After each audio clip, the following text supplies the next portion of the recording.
Gotcha!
That's that then.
Why do you carry all those bottle caps anyway? They jangle like crazy.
Whoa! Here we go!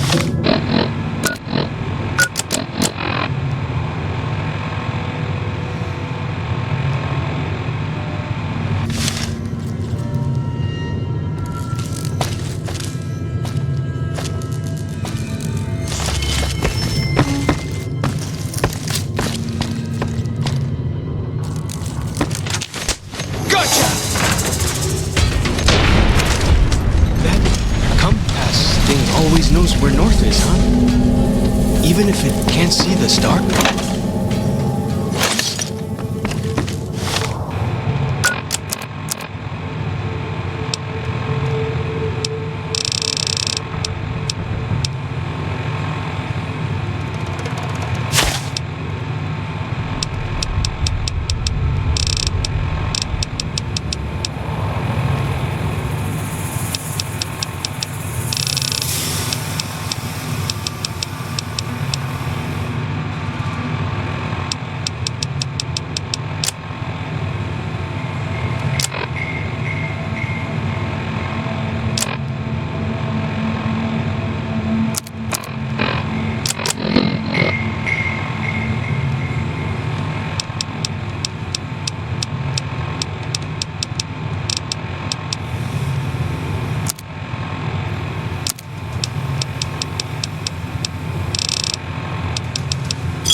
Like the shadow of a ghost.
Whoa!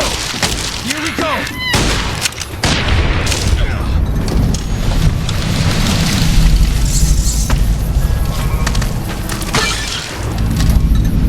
Gotcha!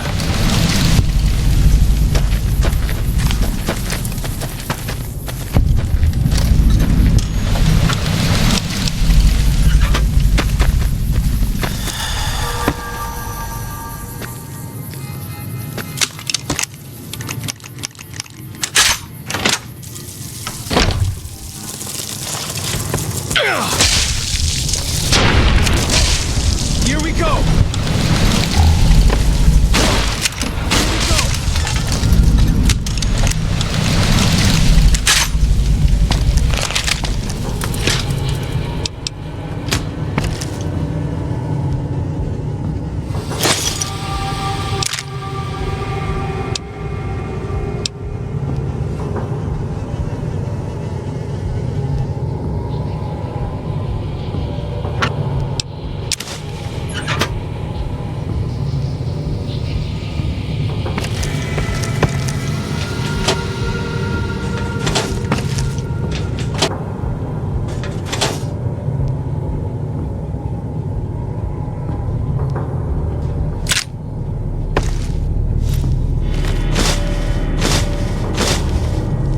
There can't really be a place where people go into big buildings and give away all their money just to watch someone flip paper squares on a table.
call them?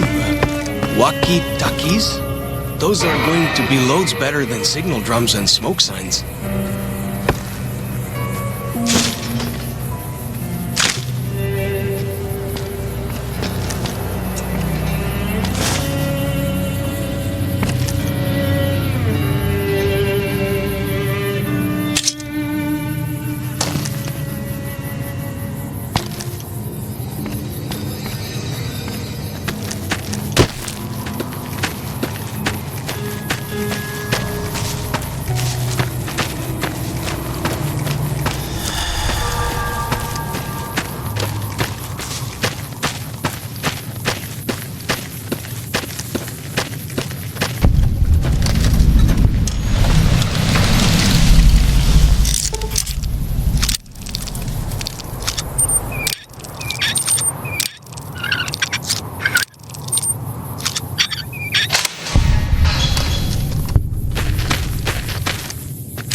So I finally get to explore all those taboo places without the other scouts yelling at me? Can't wait.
Oddly enough, folks could make camp wherever they pleased, and not worry about whitelegs and deadly critters.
Got anything bigger I can fight with?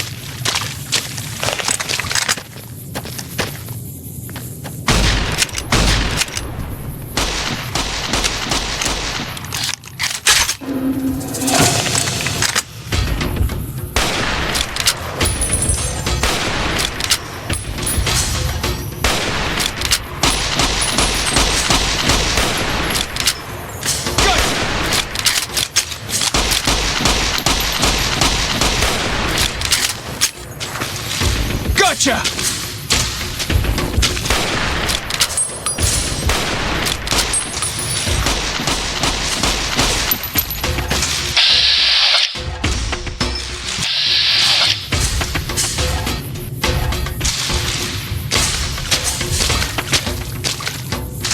Got that.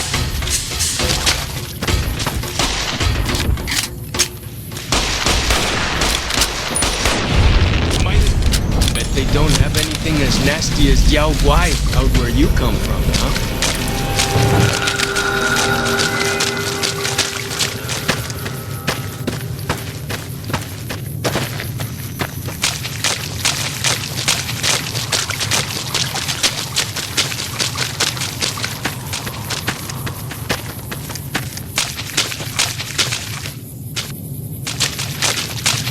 The Narrows up ahead. That's the Sorrow's territory. They're peaceful enough, but you don't want to make them mad.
That Wen medicine smells good.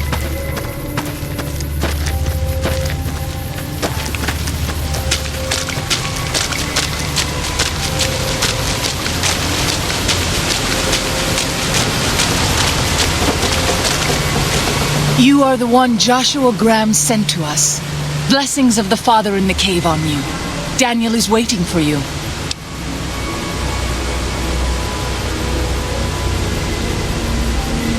Asaro's Yaoguai fist is a sacred symbol. It shows that we belong to the tribe and have willingly undertaken a dangerous quest to aid the tribe. Each Soro makes his own. And only after hunting and slaying a Yaoguai that threatened our people. Our shaman, White Bird, oversees the rites. Perhaps if you spoke to him, he would allow you to undertake such a quest. Daniel is a wise man and a great friend to the Soros. He taught me to speak the language of New Canaan, the English from the holy books. Yes, the language of the New Canaanites is the Holy Tongue, for it is the language their sacred books are written in. The Father in the caves brought it to them after the judgment, but the ancestors of the Soros sinned against him. They were denied the true tongue. 6 years. He attended the birth of my third child. It was a hard birth. The river nearly carried my water to the Father, and my child's with it. Daniel knew the ways of New Canaan's medicine. He stepped in and saved both of our lives. After the birth, I asked Daniel if he would teach me what he knew of childbirth. He agreed, and so here I am. What would you speak of? We have dwelt in the Narrows since the end that came in fire. When the Father in the caves punished the world, and made us forget the Holy Tongue. We have had good relations with the other tribes in the valley, at least before Salt Upon Wounds brought his white legs here. We have Daniel to thank for our continued existence. His advice and help has kept the white legs from overrunning us so far. I do not know how long even he can protect us, though. Waking Cloud is my name. I am midwife to the Soros. It sounds ill-omened, no? Midwife to Soros. The children and the old have already been evacuated from the camp. They are safe enough, unless the White Legs come for us in force. I tend to other hurts and sicknesses that afflict our tribe. I also scout the valley for the herbs I use in my medicines. He is war chief of the White Legs, and the worst butcher of them all. The tribes he has crushed are many. The warriors he has slain, countless. Have you not heard of the god of the New Canaanites? He is our protector and our judge. He helped our ancestors find their place here in Zion. He gave us many gifts, but we are not to seek him out. His caves are forbidden to us. Those who seek them out are taken from us. Perhaps you do not fully understand the New Canaanites. I have seen the Father's images. His holy bride and holy son were given unto the world to save it. They dwelt in the caverns of the mountains, caverns which can still be seen today. The people sinned against him and were punished with the end that came in fire and the loss of the Holy Tongue. Only the New Canaanites were spared. I'm sure Daniel could tell you more. His knowledge of the Father is greater than my own. Then I will look forward to our next speaking.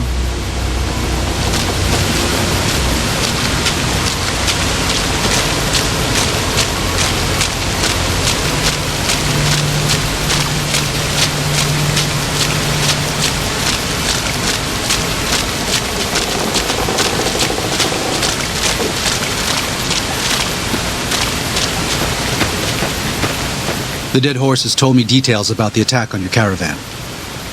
A stranger's sympathy might not count for much, but for what it's worth, I'm sorry. The Sorrows will mourn your friends too. They mourn everyone, even the Whitelegs. They have sensitive souls. Innocent, if there is such a thing. In spite of what's happened, I hope that Joshua and I can help you out of here. But to be frank, we need your help too.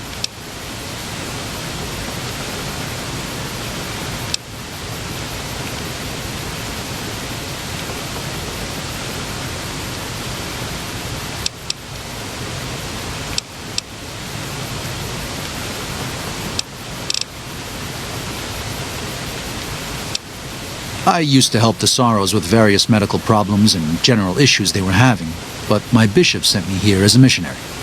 We New Canaanites believe that there is a path to salvation for everyone, and it's important that we set people on that path if they are willing. I'm trying to make amends for allowing our problem to become their problem. The New Canaanites, I mean. The Whitelegs have always fought with us. And with Joshua returning, Caesar has motivated the Whitelegs to stamp out the New Canaanites entirely. That means the tribes we work with, too. It's already happened. I just want to prevent something terrible from happening to the Sorrows. Yes, but not just Whitelegs. Raiders, too. Prospectors, slavers, anyone who thinks they can exploit the ignorant and the innocent. We lost the Tar Walkers and the Crazy Horns. We did our best, but we made mistakes. We paid for them, but they paid more. I'd like to get out from under that debt someday. Until then, it's enough to stop ourselves from getting deeper in the hole.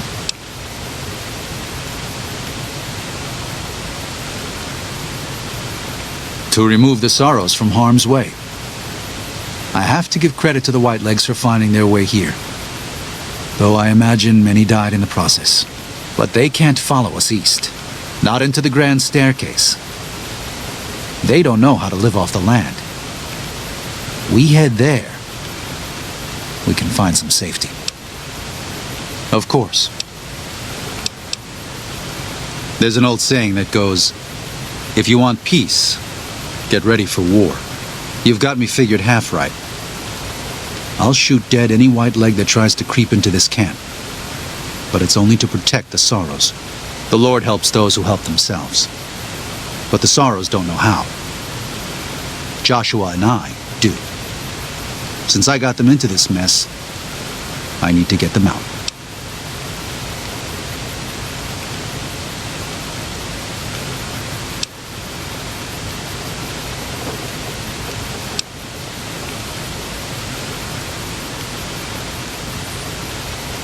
There is an important difference between killing in defense and waging war. Even a Gentile like you should know that. Joshua is a living Bible of all mankind's miseries of war. The debt he has levied through his actions, he repays every day. He is a monument both to God's unending forgiveness and to humanity's unfathomable capacity for cruelty. It's written on every inch of his body. When you look at him, do you only see a man of God?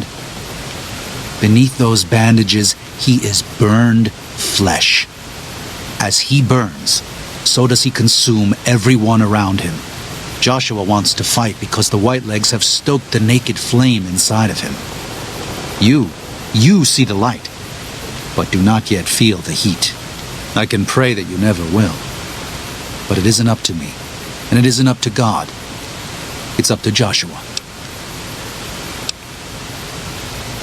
They're hateful savages who live only to plunder and destroy. Their leader is a devil called Salt Upon Wounds. War is all he knows. Everything he has, everything that tribe has, was taken by force, raiding, and scavenging. It's said there's no man deadlier at close range. That power fist of his has smashed 100 skulls. Maybe that's true, but so what?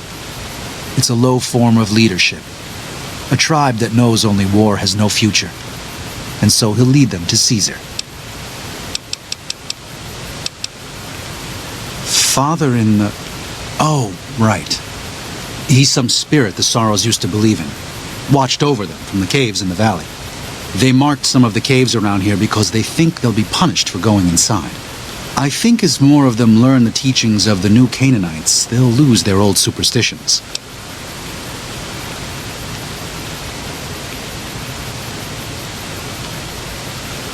Oh? Oh. Of course. How stupid of me. They probably also think Mary is the mother and Jesus is the child. No wonder they picked up on things so easily. I guess it just goes to show how difficult it is to communicate sometimes. I should be able to address most common problems. What's the matter?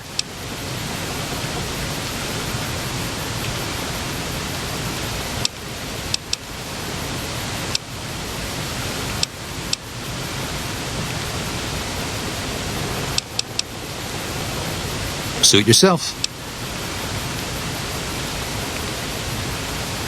Well, I'll be. I was starting to lose hope we'd be able to get any of this, much less all of it. Tribals are smart, but, well, they're ignorant. Letting go of a taboo is difficult for them. So I knew it would have to be one of us. Turns out all it took was a Gentile, or, no offense. These supplies are a godsend. But if we're going to evacuate Zion without drawing more white leg attention, I need you to go back into the valley. Specifically, I need you to scout out some locations for white legs and try to recover a map of Grand Staircase, a wilderness area to the east. There's also the matter of the roads.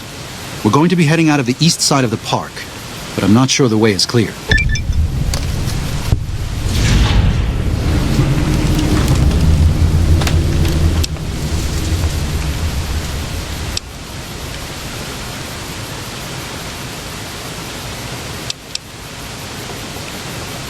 I appreciate the enthusiasm. There aren't a lot of people in the wasteland with kindness to spare for anyone who isn't kin. Since you've been poking around the valley, you might see more activity from the Whitelegs. One of the Sorrow's hunters, Waking Cloud, has volunteered to help guide you through the valley. She has a special talent for staying out of sight. After this, it's just a matter of getting everyone out of here safe and sound. And hopefully you can head back to the Mojave without any more trouble.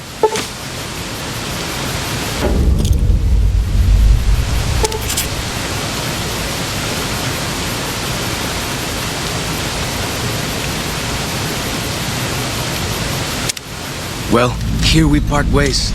I'm needed back at the Dead Horses camp. Maybe I'll see you there sometime.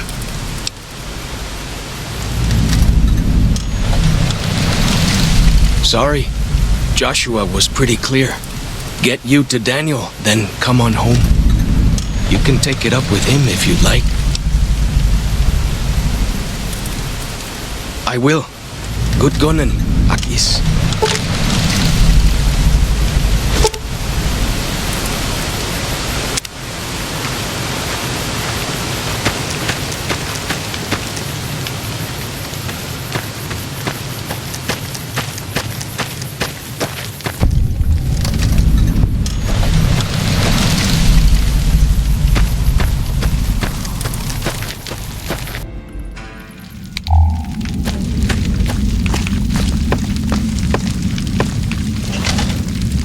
Hola, outsider. Welcome, child of omens. You come to receive visions of truth? Take drugs, kill a bear, seek medicine plant, return with sacred datura root, receive visions of truth, they guide you.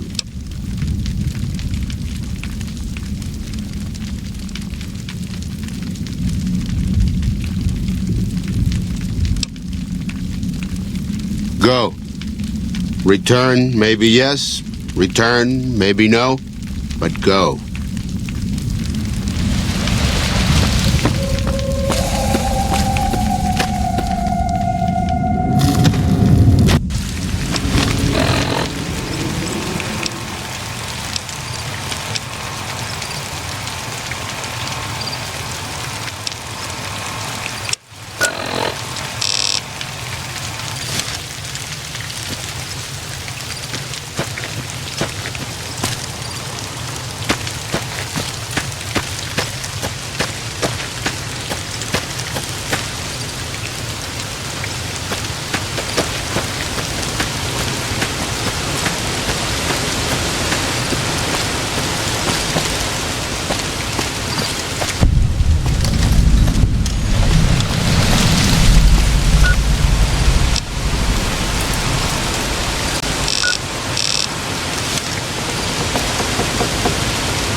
You have root of sacred datura?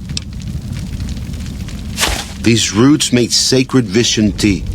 You drink, you see path before you. Ready? Drink.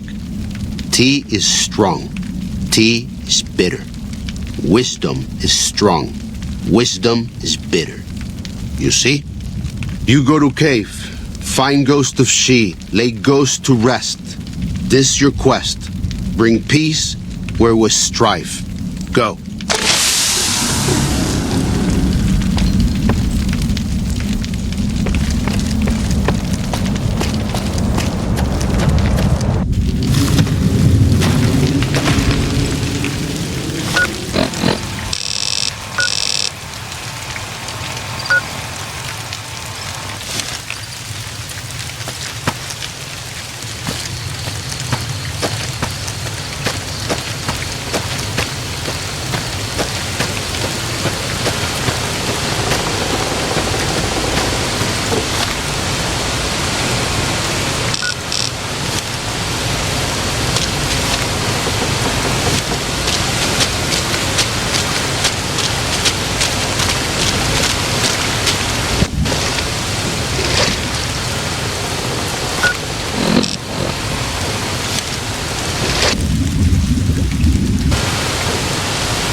Daniel said that I was to travel with you until you have completed your scouting. Is this pleasing to you? Certainly. We should make haste then.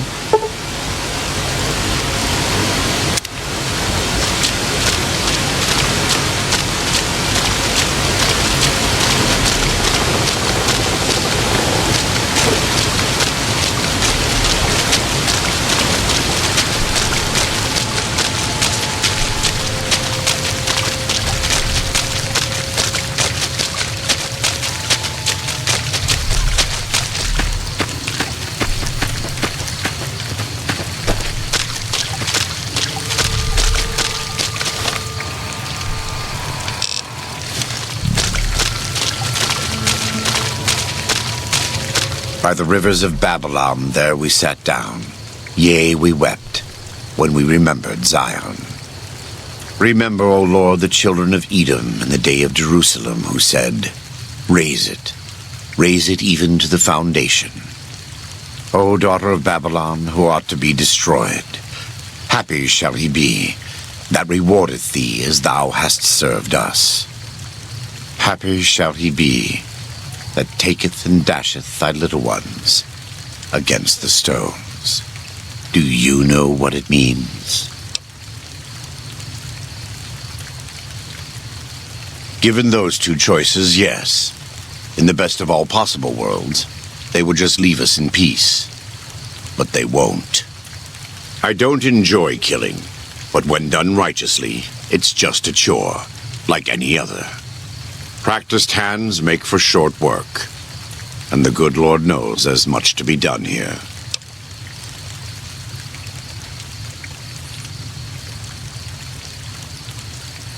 Happy are those who do the work of the Lord. Zion belongs to God and the people of God. It is a natural temple and monument to his glory. When our Lord entered the temple and found it polluted by money changers and beasts, did he ask them to leave? Did he cry? Did he simply walk away? No. He drove them out. It is one thing to forgive a slap across my cheek, but an insult to the Lord requires... No. It demands correction.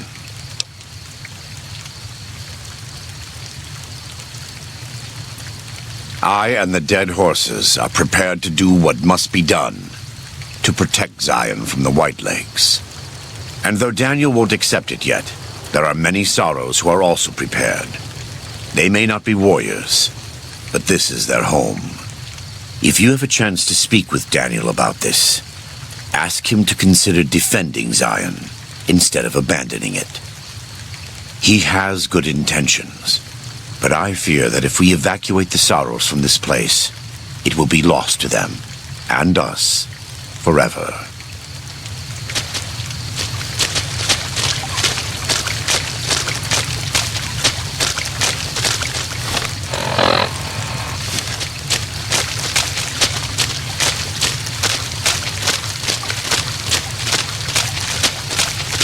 I am always a little sad to leave the Narrows, and happy to return.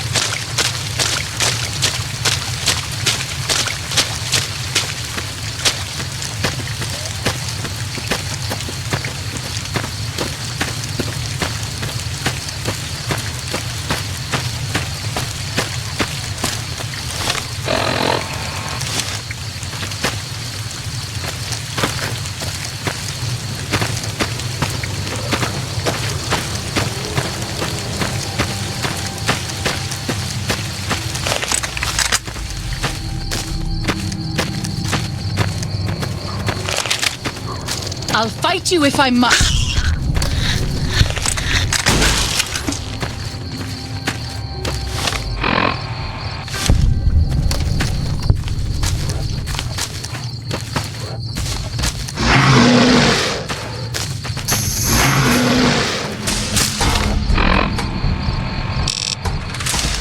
This one is mine.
Salt upon wounds took New Canaan. He ordered the white plagues to soak the earth so nothing could grow again.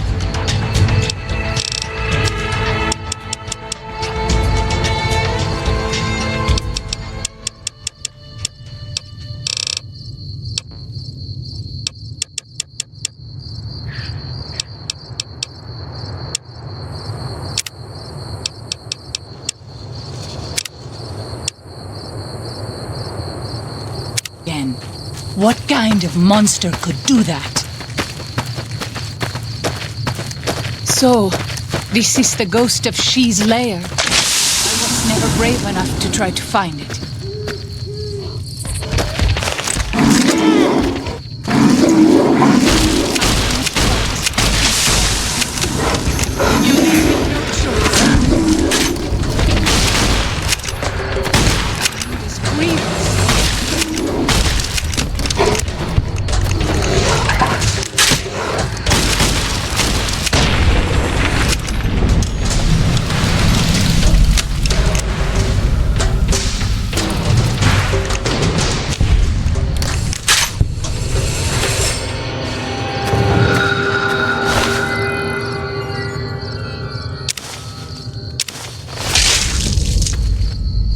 Is it normal to hurt all over after a battle?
I am not giving up the search yet.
Says that most people outside the valley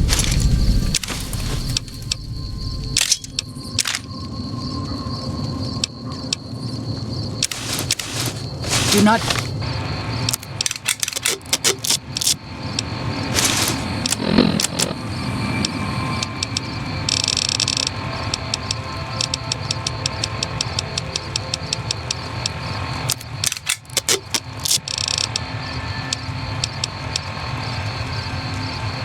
keep to the Father's ways.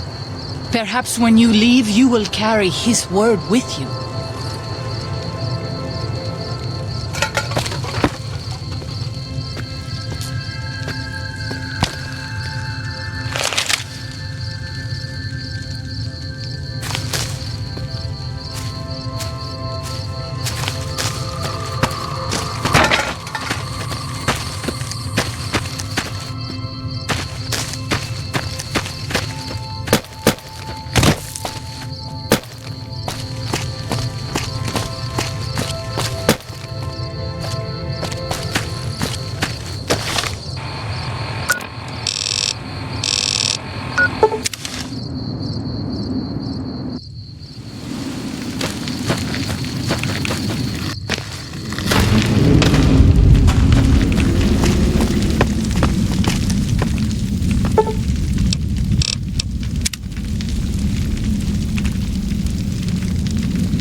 Does Ghost of She like quiet and grave? Then visions of truth are at an end. Will you learn from truth? Maybe yes, maybe no. Only for you to decide. Here, take. gift to remind you of visions. Use well, or sell to curious trader. Either way, says much about you.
Control.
This one is mine.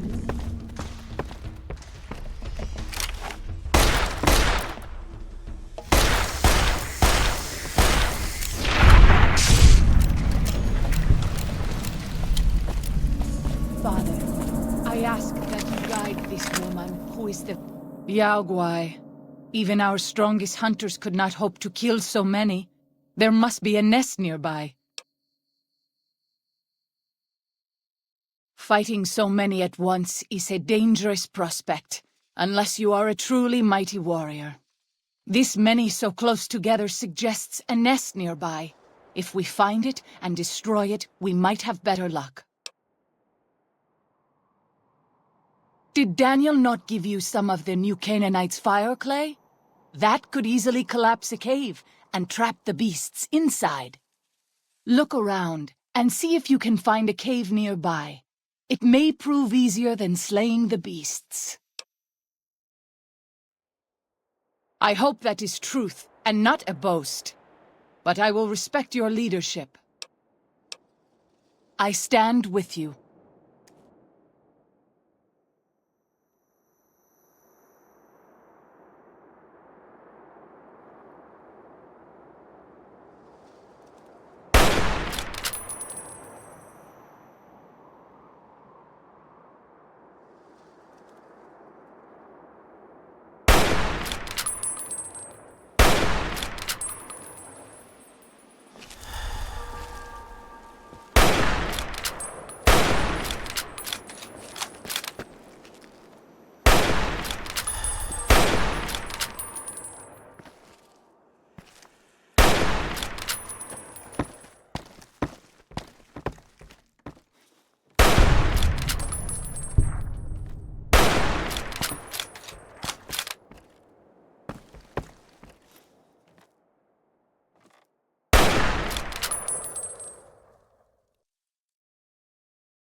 This is Pine Creek, one of the only ways out of Zion.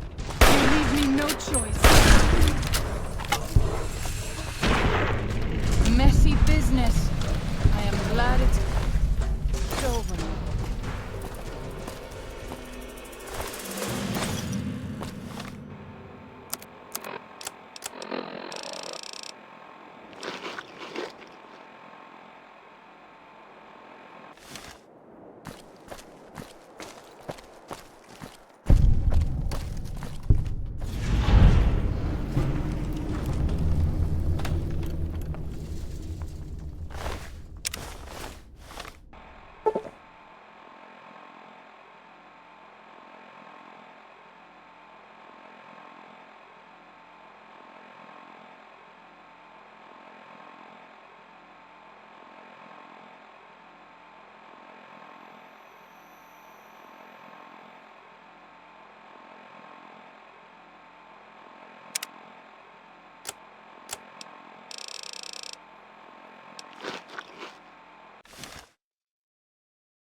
We pass like moonlight on still water.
Outside the valley do not keep to the Father's ways.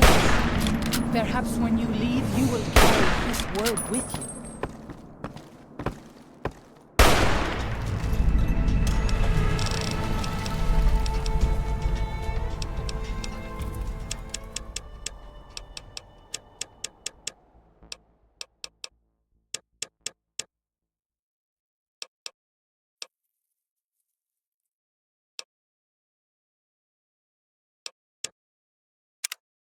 Let's move on. I don't like to linger in this place.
I'll fight you if I must.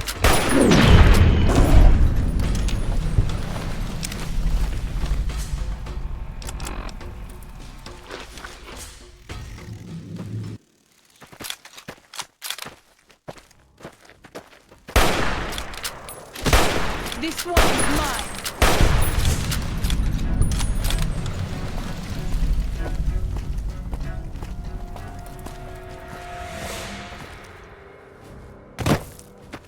I'll fight you if I must.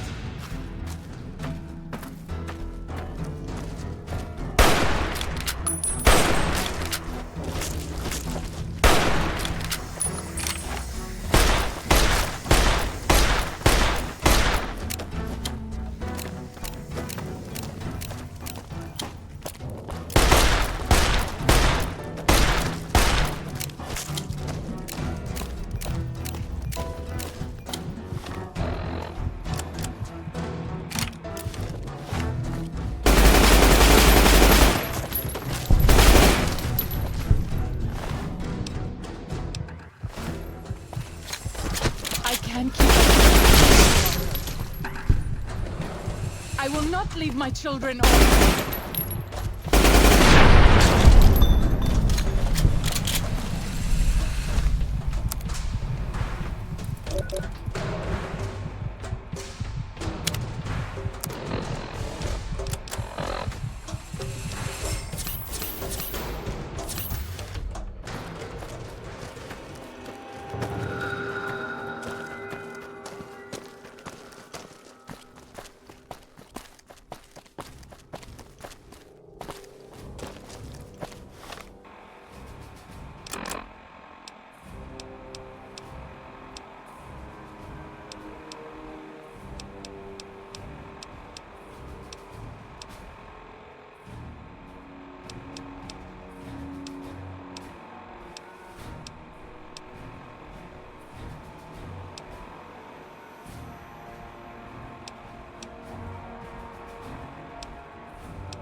Daniel says that most people outside the valley do not keep to the Father's ways. Perhaps when you leave, you will carry his word with you.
This one is mine.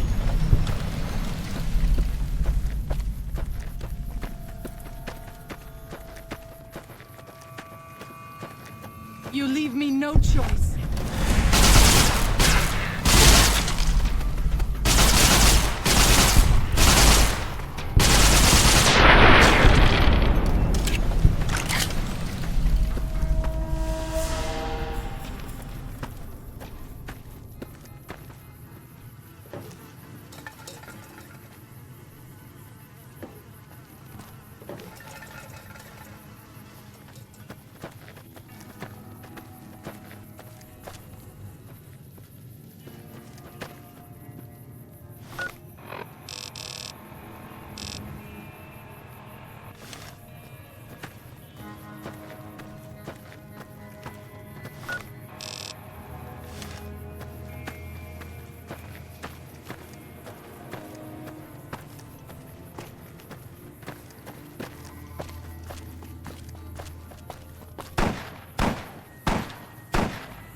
don't like to linger in this place. I need healing powder.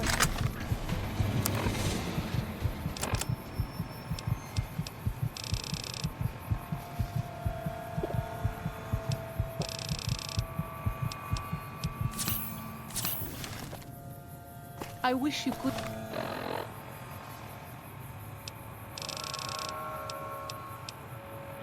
have met my family. You would like them, I think.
Fight you if I must.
means I'm still alive.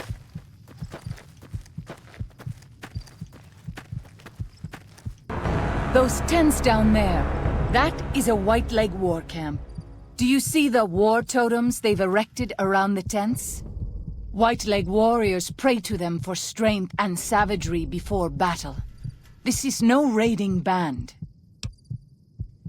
You might rush them and take them by surprise. We would be badly outnumbered then, though, and these will be strong fighters. We might also use their superstition against them. White Leg warriors believe that to lose their totems on the eve of battle is a terrible omen. Yes, if their war totems were to disappear, they would likely lose the will to fight. I will follow your command, but I advise caution if it is possible.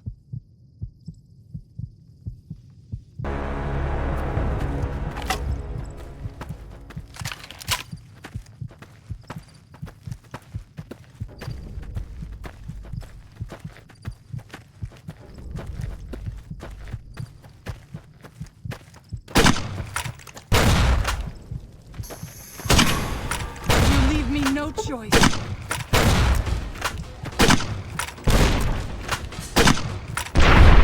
Let's move on. I don't like to linger in this place.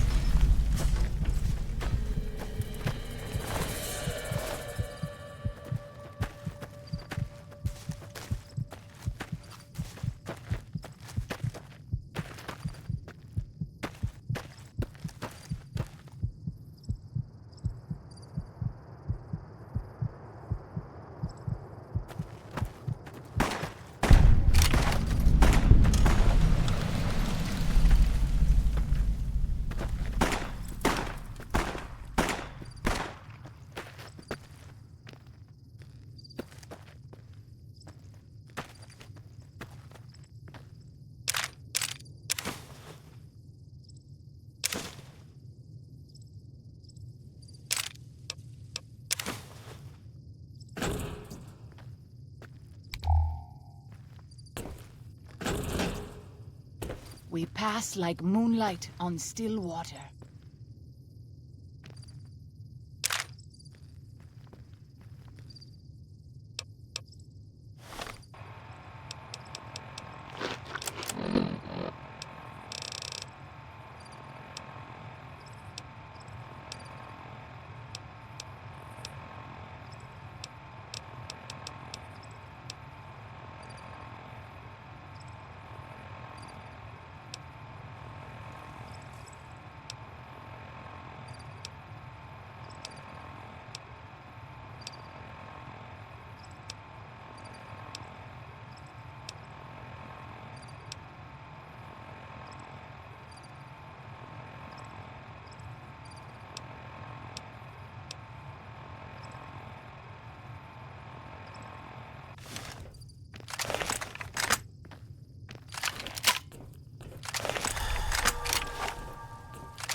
Daniel says that most people outside the valley do not keep to the Father's ways. Perhaps when you leave, you will carry his word with you.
We should not be here.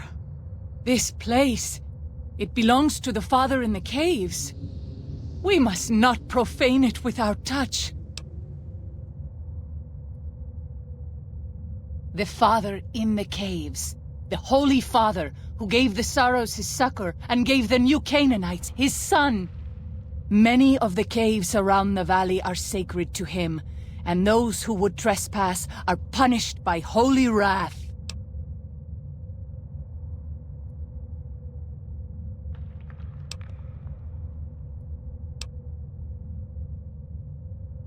I understand. I would prefer to leave as soon as possible, though.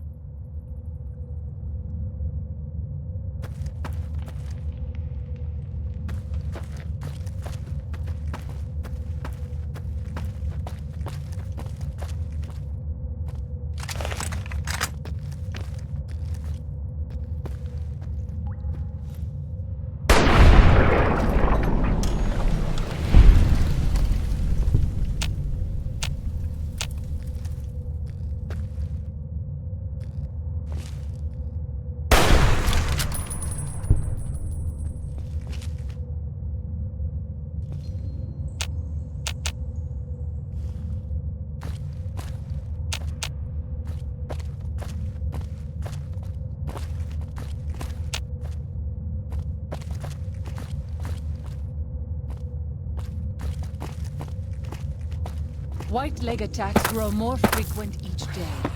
I fear for our people and for our valley if something is not done.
seen many strange plants in the valley. Plants that seem to hunger for human flesh. Where they come from, I do not know.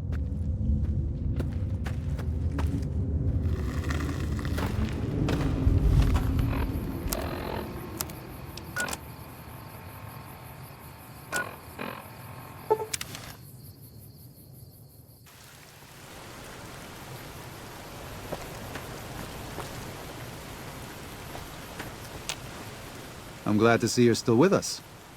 How can I help you?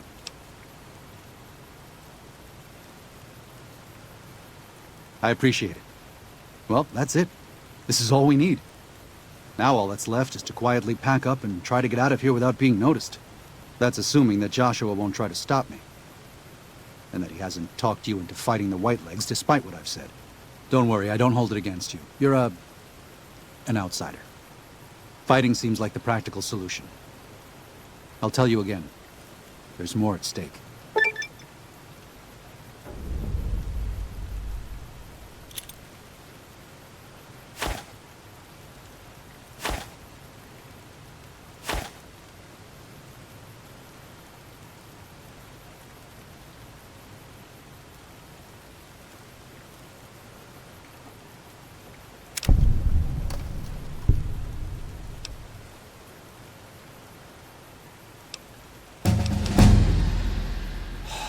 No.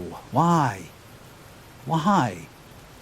Haven't you seen enough of what's going on here to see that the Sorrows don't need to butcher the Whitelegs for a piece of land? What Joshua wants is more than an attack. He wants a slaughter. And he needs more than you and the dead horses to do it. The Sorrows can't be pushed into this. You and Joshua don't have the right to force them into it. Please, consider what I'm saying.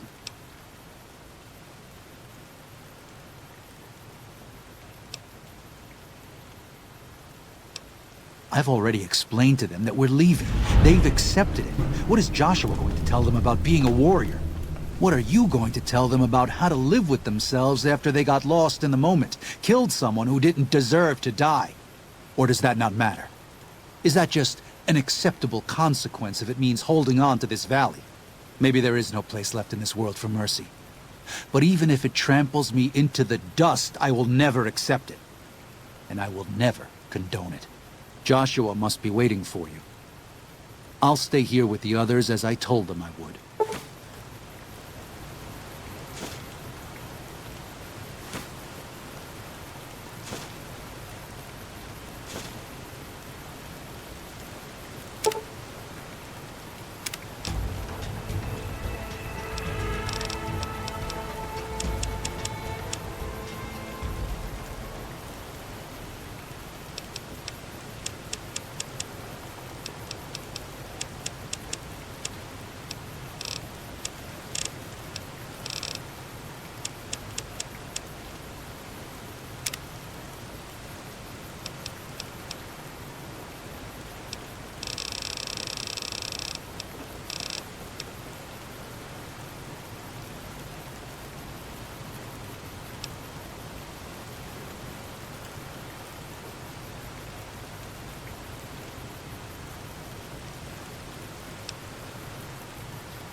Thank you for this.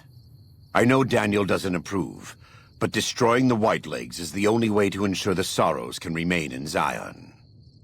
You and I will lead a group of Dead Horse warriors and Sorrows hunters into 3 Marys from this position. Our objective is to find the Whitelegs leader, Salt Upon Wounds, and prevent him from fleeing. Show no quarter to the Whitelegs we come across. Make no mistake about why we are here. This is an extermination. God be with you.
The time for talk is past.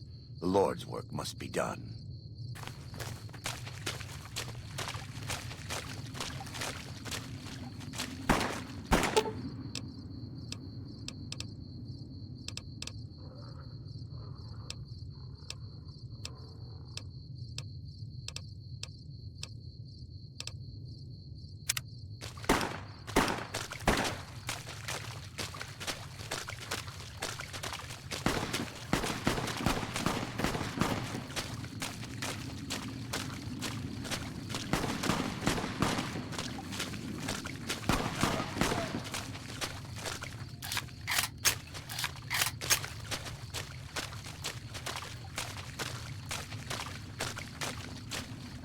Olado Sagasi.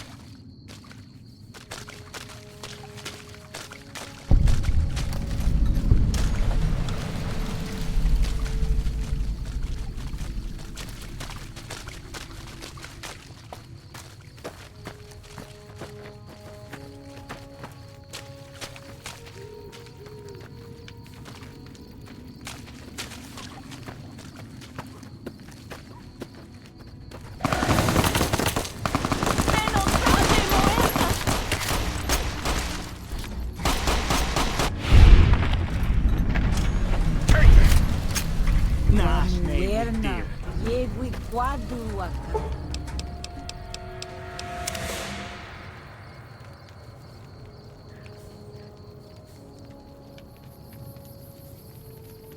Ade.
This is taking too long. We can't let salt upon wounds escape. I'm going to find a way around. God willing, we will finish this together.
Ruido.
We warned you at Syracuse, and you persisted. You took advantage of us at New Canaan to drive us out, and like the dogs of Caesar you are, you followed us to Zion. And now you stand on holy ground, a temple to God's glory on earth. The only use for an animal in our temple is sacrifice. Kale wachene conserva o. You understand me, don't you? Don't you? Outman. Kunaman mad. He killed all white legs. You talk. You stop!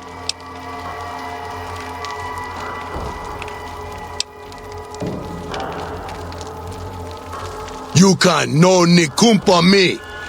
They are you. That...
Prepare to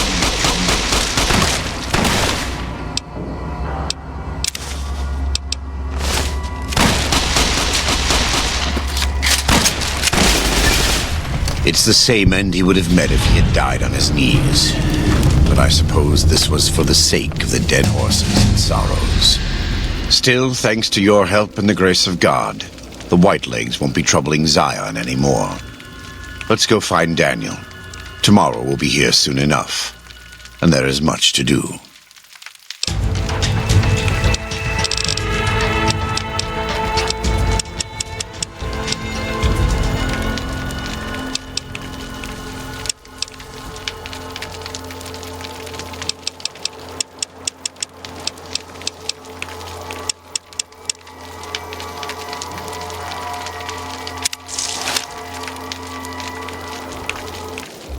And And so it was that the conflict between the New Canaanites and the Whitelegs was finally resolved.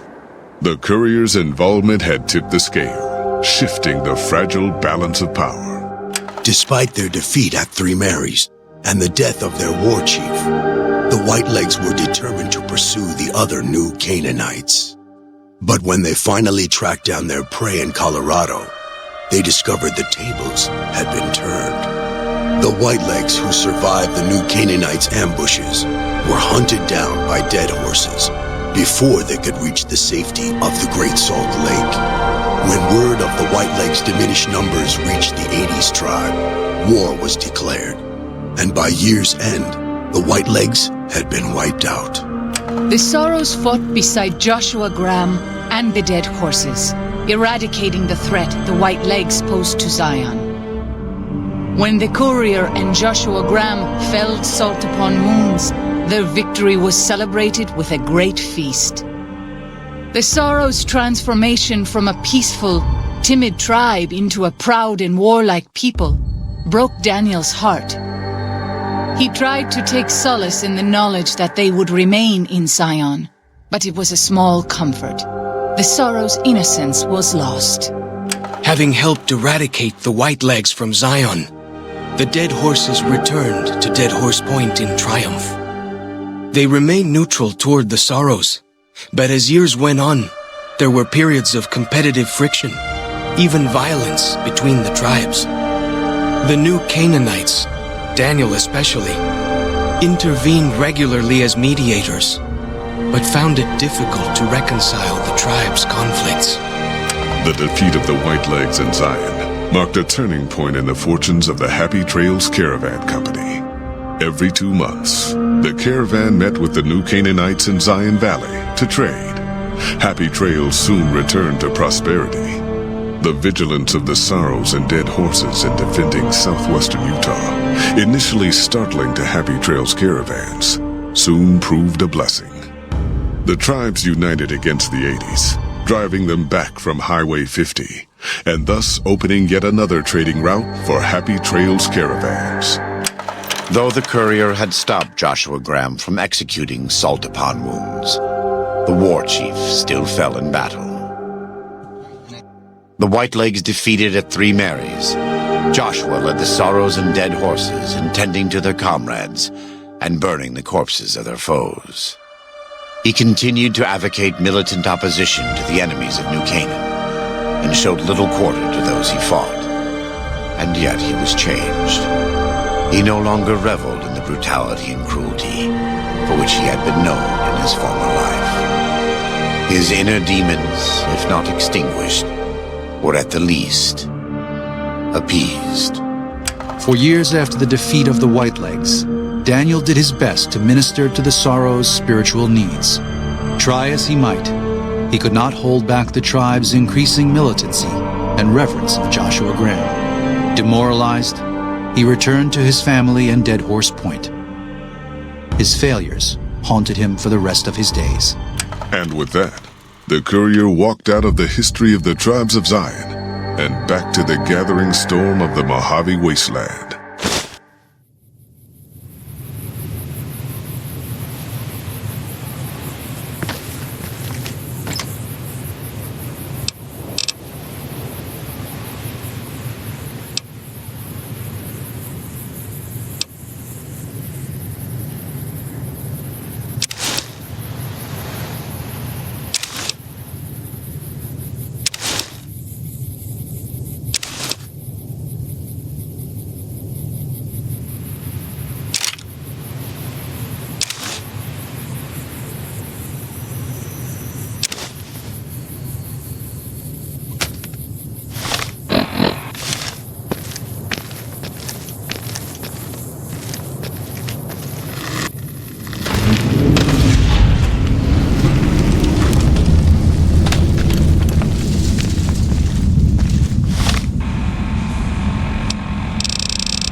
What's up? Let's go make trouble.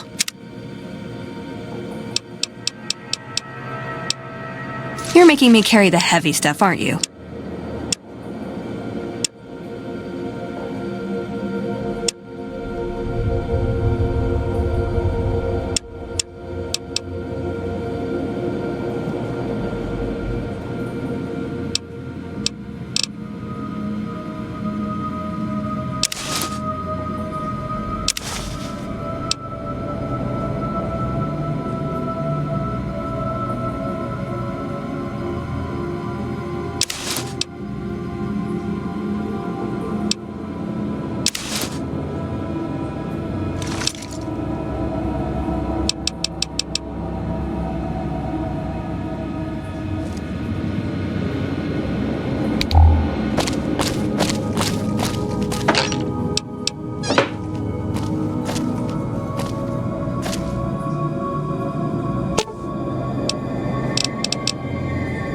Ooh, got something good for me?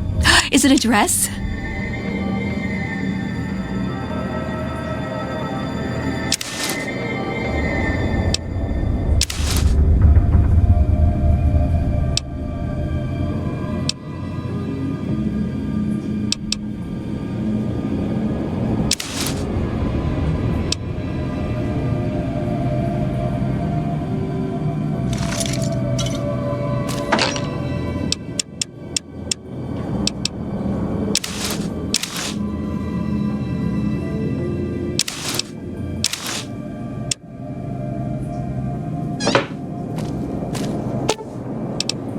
Ooh, got something.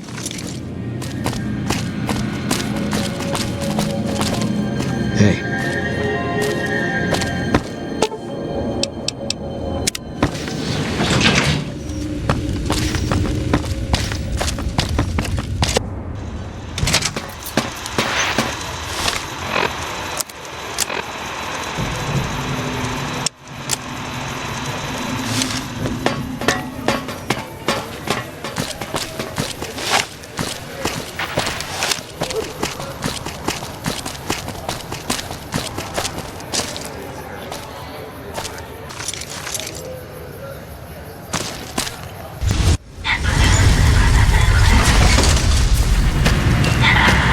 Thank you for visiting New Vegas.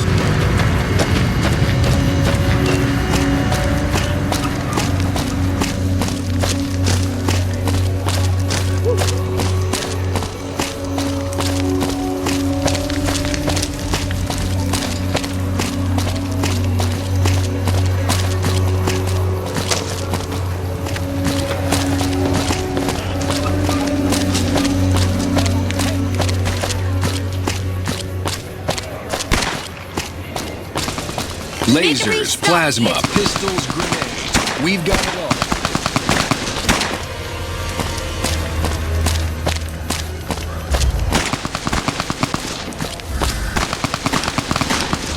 Hey. Welcome to the Sylv... Aw, crap. Don't tell me you're my new guard. Well, no time for pleasantries. I've got your gear right here, but let's see if you can follow instructions. You'll be covering the other side of the door there. Take your position while I get your stuff out. Good. Look around and get a feel for where customers and risks can enter and exit the area while I get your gear ready.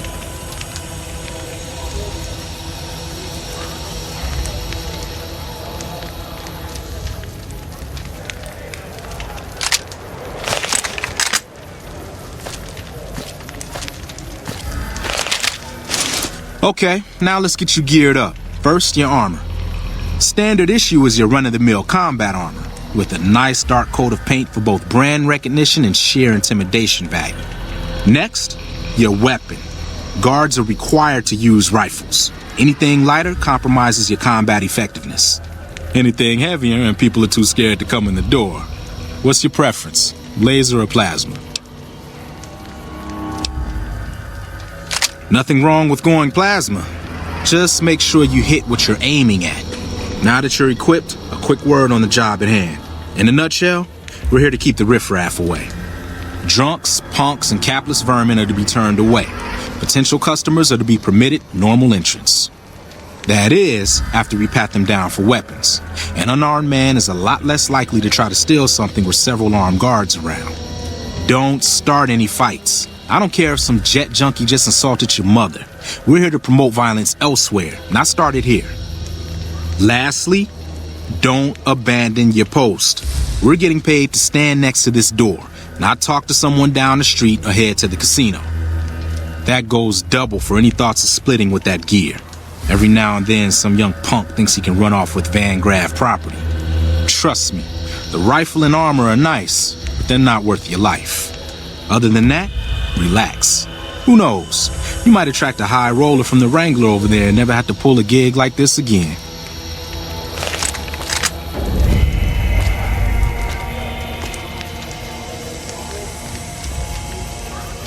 Settle in.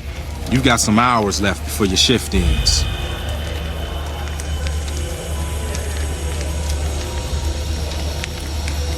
Here comes the one. I'll let you handle this one.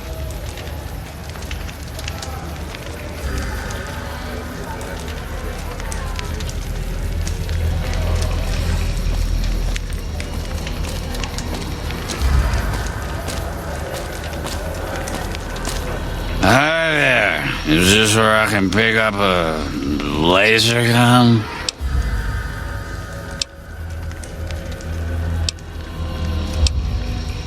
Sounds like a stupid policy to me. Good. Stick to the rules.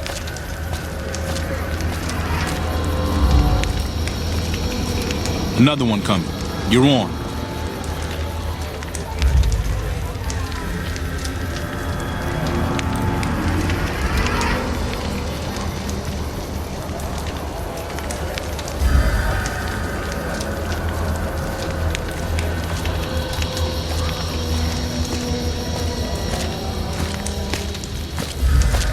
Hi.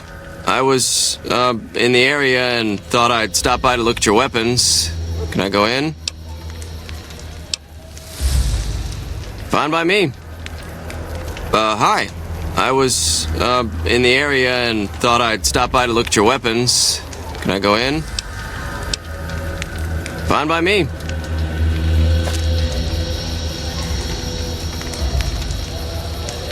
Heads up. Looks like we got another customer.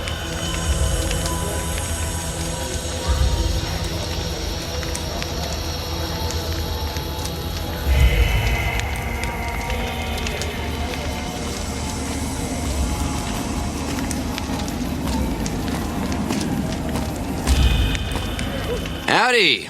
I just done broke the bank over at the Wrangler there and thought I might peruse your fine wares. Maybe lighten my purse a little? Now hold on here. I'm not packing any heat. Ain't my word good enough for you?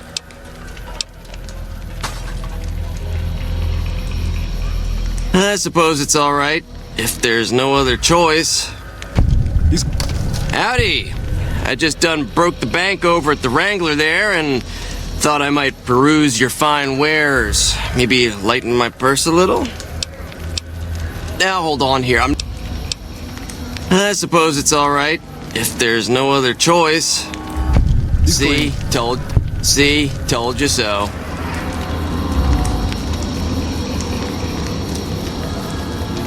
Looks like that guy's headed this way.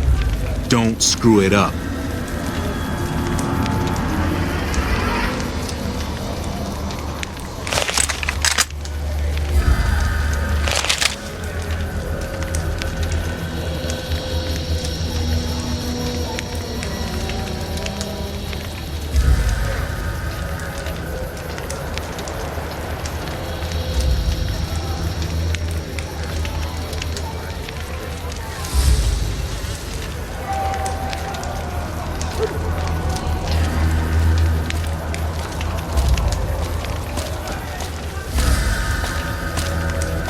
Hey, looking for something to replace my old revolver. Mind if I head in?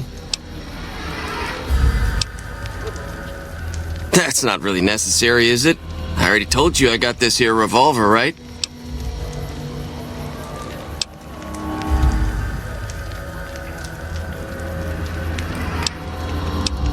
Damn, I knew this wasn't gonna work. Stop him!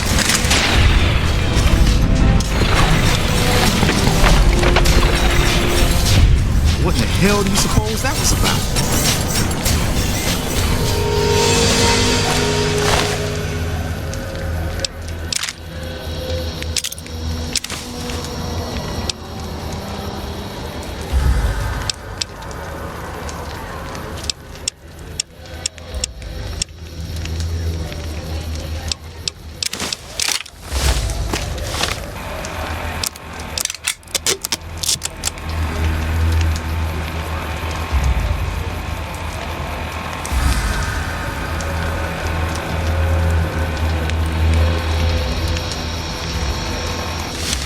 Crap. This I do not need today. Keep your head straight, rookie. Things are about to get interesting.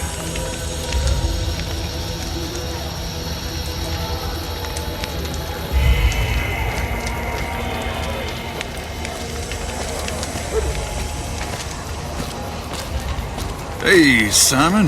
How's it hanging? Looks like you've got a little helper today. What can I say? Business has been good lately. We can afford the help. Good to hear, buddy. So is the boss lady in? You know she is. Why don't you go in and say hi? Nah, I got some rounds to run. But do pass along that I'm always thinking of her.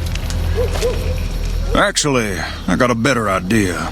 Make the new hire tell her. You'll do that for me, won't you?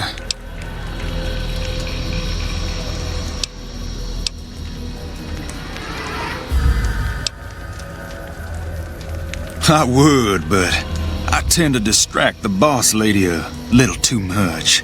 She can't help herself. Anyway, I got things to do. Later, Simon.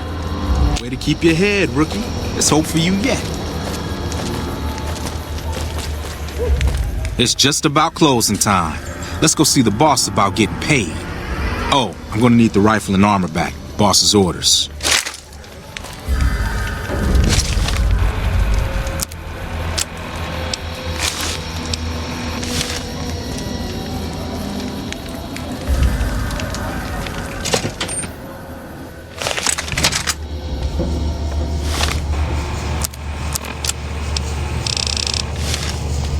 We're watching you closely.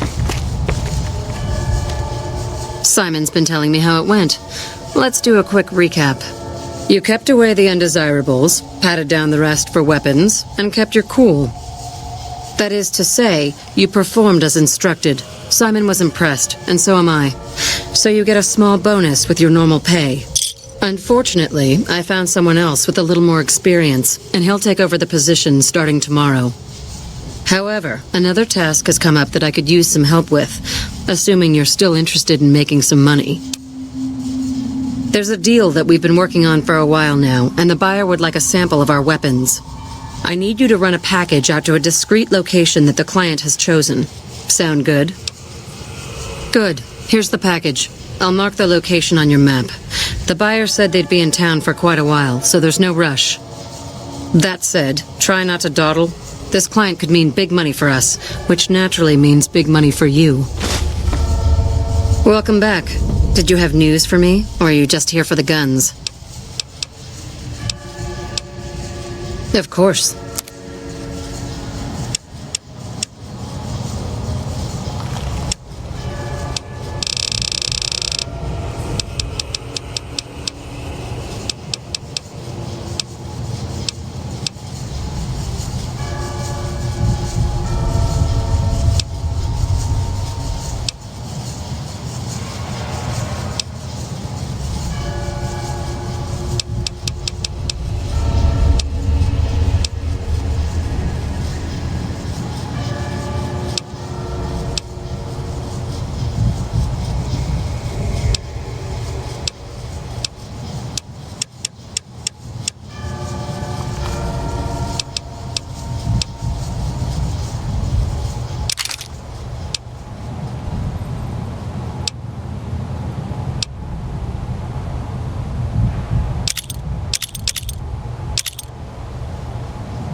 You're making me carry the heavy stuff, aren't you?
Welcome back.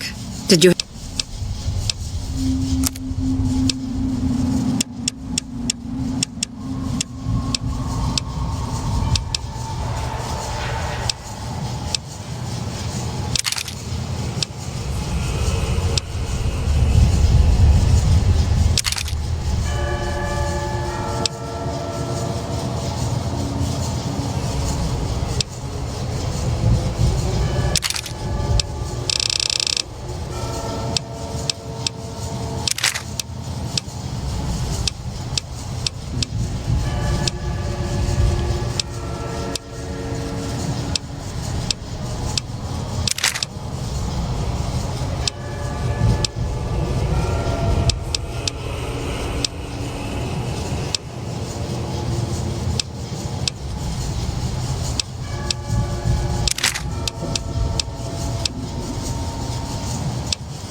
Welcome back.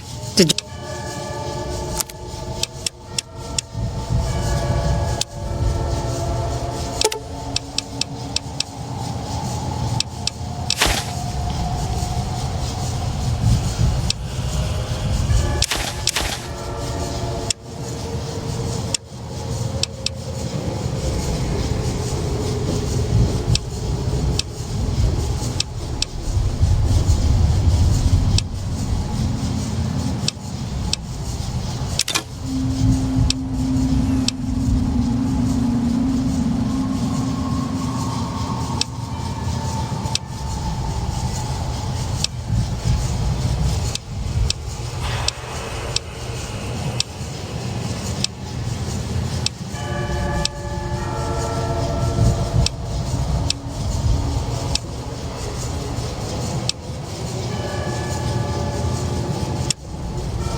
Hello?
We've got stuff we're not even allowed to sell, people. Only at Mick and Ralph's.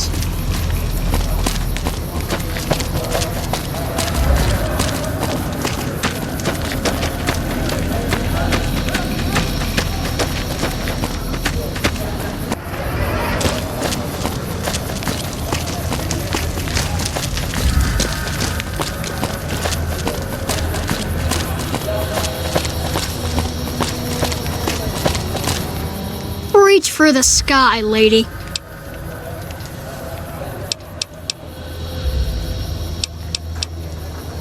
This is the best gun in the whole galaxy.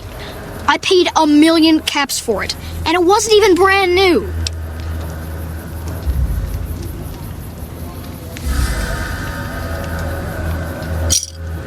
Oh man, it's Stacy's fault. She pretends like she didn't get hit. That's still a lot of money. I guess I'll take it.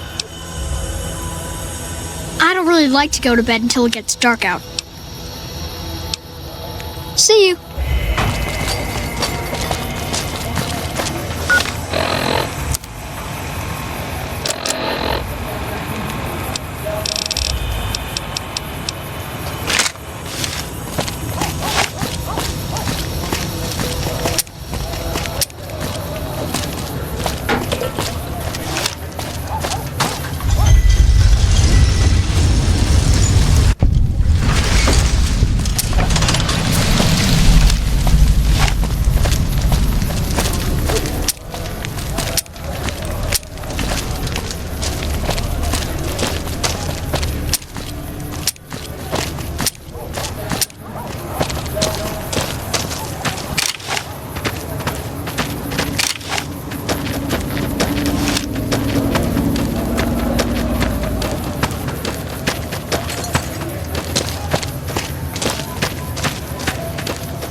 Are you the Van Graff's emissary? Do you have what we requested?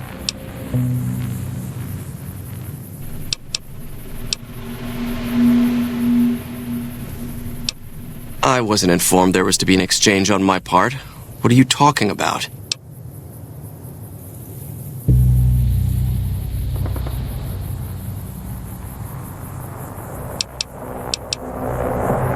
Such a thing is possible.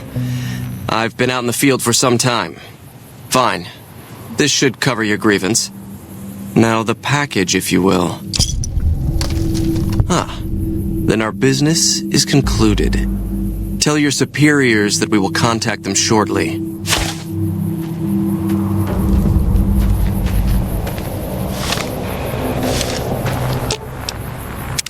What's up?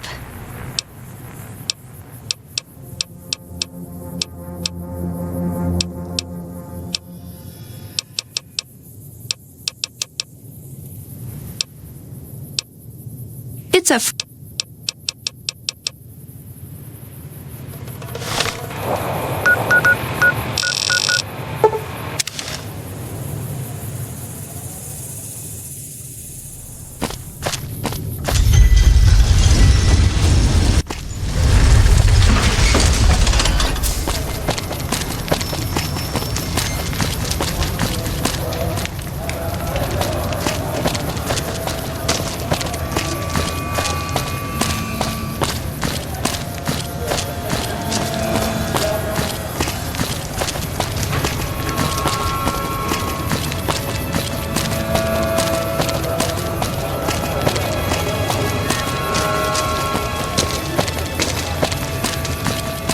We've got stuff we're not even allowed to sell, people. Only at Mick and...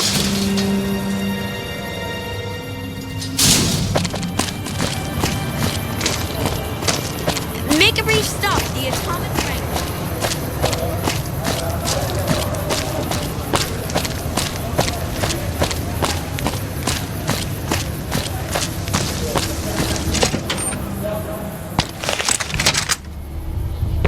We're watching you closely. Welcome back. Did you have news for me, or are you just here for the guns? And don't leave me in suspense. What was their reaction?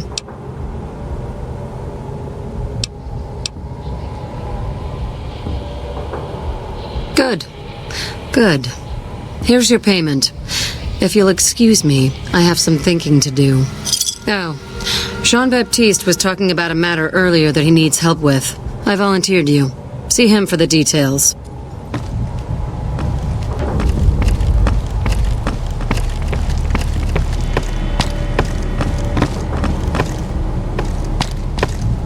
Ah, just the person I was looking for. Your name came up in a discussion we had recently. My sister is very impressed with you so far, but I'm not. I don't think you have what it takes to work for this family. Luckily for you, I'm going to give you a chance to prove me wrong. What do you say? Want to make some real money? All right then. If we're going to work together, there's only one thing you need to know about me. I like things simple. Recently, Glory negotiated a deal between us and a big-time player. We're talking more caps than you'd probably see in a lifetime. Your part in this is simple. To finalize this deal, I need to tie up a loose end. To do that, there's a girl I need you to find. Her name is Rose of Sharon Cassidy. That's some fancy shit, right? Don't know what her mother was thinking with a name like that. But this girl and I, we need to have a discussion. Find her, bring her here, so I can talk to her, one-on-one. Fuck no. If I knew where this bitch was, you think I'd be asking you? Still, there's someone who might. Old Alice McLafferty, Crimson Caravan, might know something. She keeps tabs on caravan traffic in the Mojave. Wouldn't put it past her to keep track of Cassidy Caravans and its owner.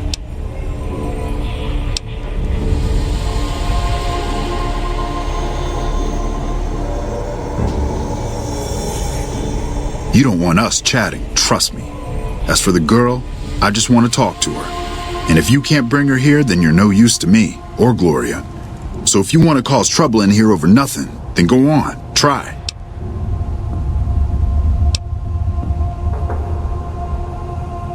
If your answer isn't yes, I'll bring her here, or no, I won't because Gloria had me pegged wrong, then we're done here. Find her, bring her back here so we can talk. Needless to say, there's some good money in it for you.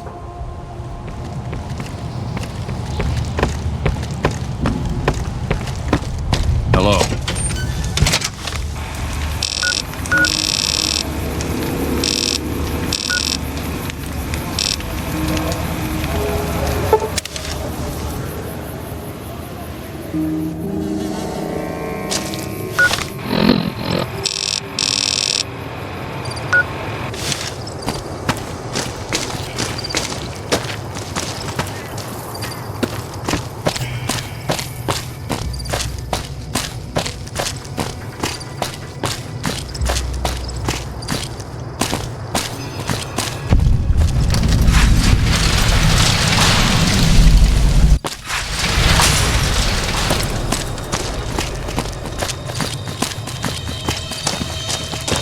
Hey there. Here's the rest of the payment I promised you back in Good Springs.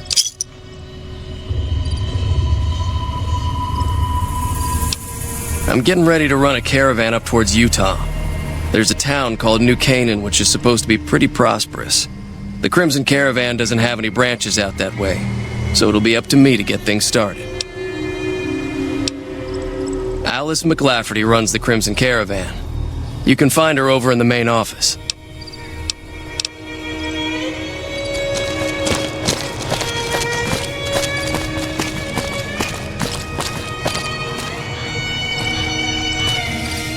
If you're looking to buy or sell, you've come to the right man.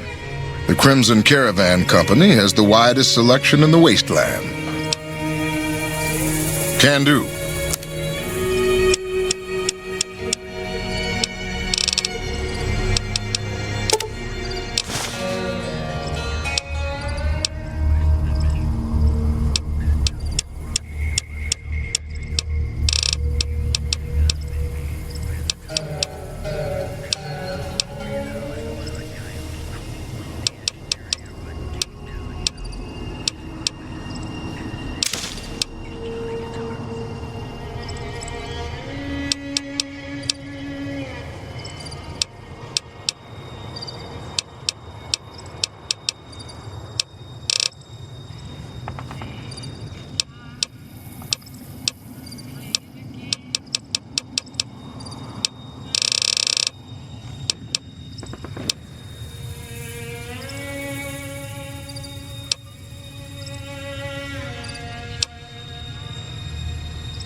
Maybe. What do you want to know? Trade routes, my friend. Trade routes.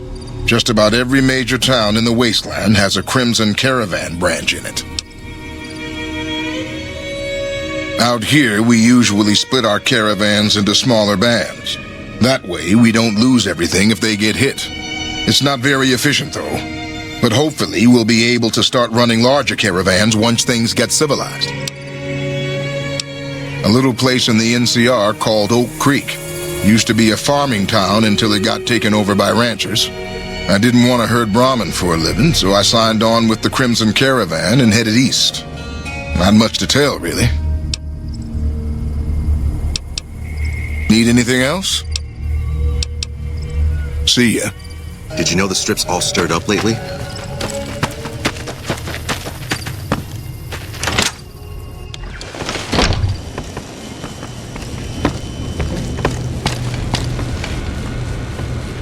Welcome to the Crimson Caravan Company New Vegas branch. What may I do for you?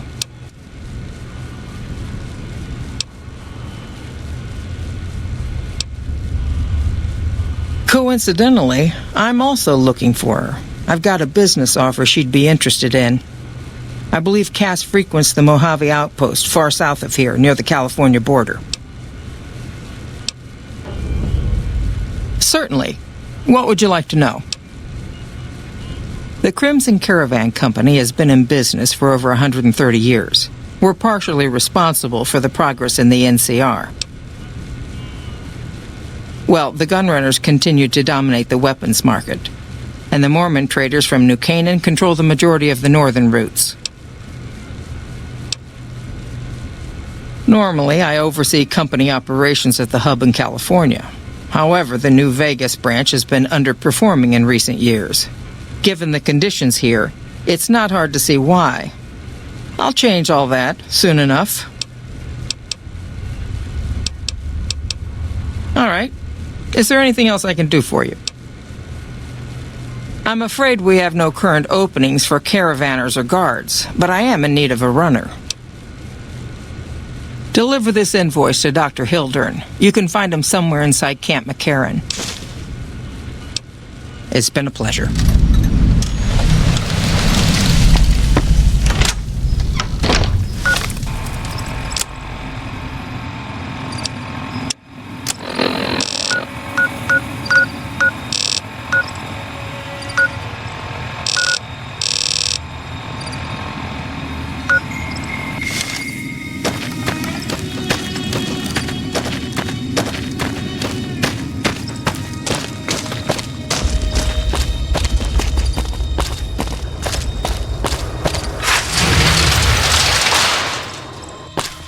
I've heard that Securitrons are nastier than ever.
Glad to see you. What's up?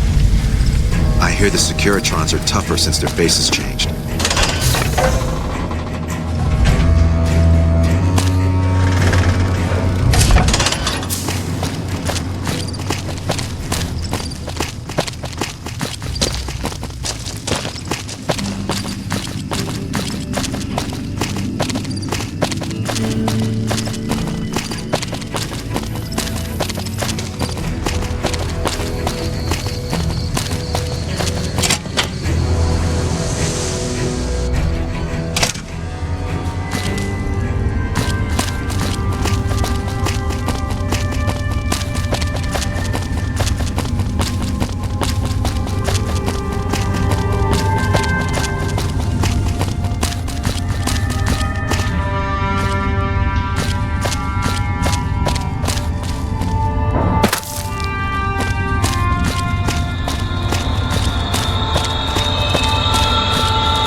Hello.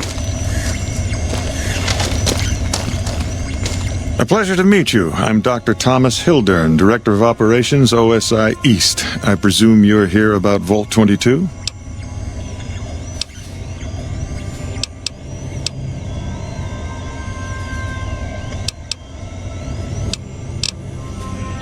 Wonderful. Straight to it then. Have you signed the release forms? No? Doesn't matter. We'll keep that to ourselves. Vault 22. Where to begin? Imagine, if you will, the wasteland in bloom. Vast fields of corn that grow from seeds and produce their bounty in the space of a month.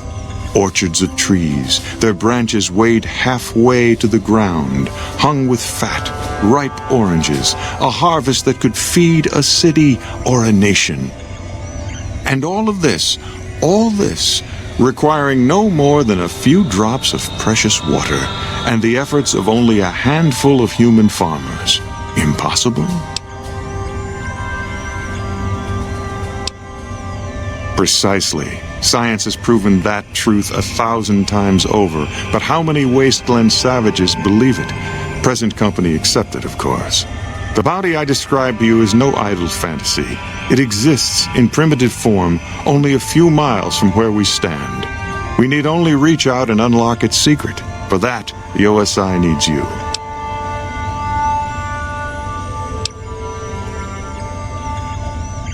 Good. I thought I sensed the kindred soul in you, beneath the wasteland veneer. I believe that the inhabitants of Vault 22 unlock the secrets of vegetative growth. Plants are spilling from their gate. No one tends them. No one waters them. Yet they multiply and spread in all directions. Find the reason for this miraculous growth, and I promise you the OSI will see that you are generously compensated.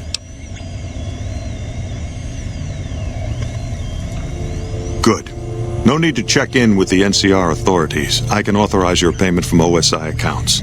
Vaults typically contain a server room on a lower level, where they would have backed up their research data. A computer room, you understand? Download all the information on the central server to your Pip-Boy, and you'll be certain to bring me any notes or samples that you find, won't you? I thought it was a fairly straightforward assignment. It's a simple question of retrieving the data, which shouldn't prove overly challenging. Downloading the data will be handled by your Pip-Boy. You might think of yourself as a mere means of conveyance. No insult intended, of course. Oh? What might those be?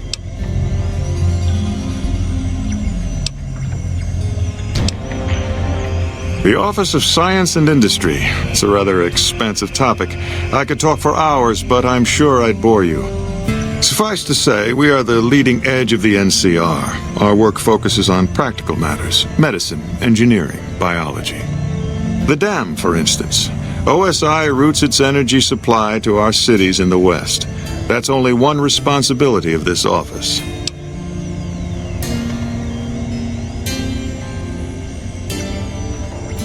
Director of the entire OSI? Me? If I didn't know better, I'd say you were trying to plant seditious ideas in my head. No, I direct our eastern operations. I've been responsible for squeezing unprecedented levels of power from the dam. I'm also confronting the problem of food production in what little spare time I have, but I've found some promising leads. Yes, with the assistance of my team, of course. Not yet, but our government understands the value of proactive thought. Our studies project an imbalance between production and consumption. Or, for a layman such as yourself, not enough food, too many mouths to feed. Mass starvation in a decade or so. We aid some programs the Republic has sponsored involving sharecropper farms in the area. But those haven't panned out too well from what I hear. There have been complaints about the amount of water we're supplying. But those are just excuses for lack of diligence, I'm sure. Directly? No. But we attempt to maximize its output. You have no idea how difficult it is to provide power to an entire nation. We were starting to bring the Helios 1 facility online as well. That might have increased our power output by half. But some wasteland scum managed to sabotage the array. Probably got quite a laugh at our expense. Very funny indeed. I'd pay a year's salary for a crack at that maniac. Not that she'd ever show her face in a place like this. To be frank, I have no idea. I leave the fighting to Colonel Shu, and I expect him to leave the science to me. Too many people have opinions on things they know nothing about. And the more ignorant they are, the more opinions they have. Yes, goodbye. Yes? Something else you needed? From Alice. I'll see that she's paid right away. Crimson Caravan runs a tight operation. Even out here in the waste, wouldn't do to keep them waiting. Was there anything else? Or were you just here about the invoice? Yes, goodbye. Did Dr. Hildern... This really isn't any of my business, but... Did he give you a job?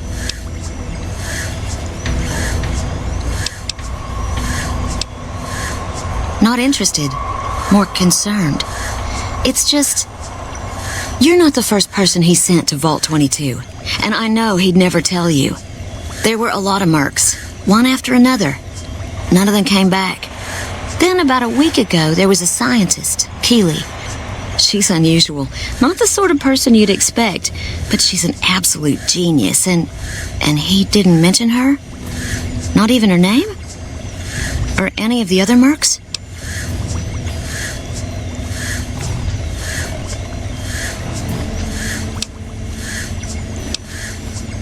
But now he's hired you, which means one of two things.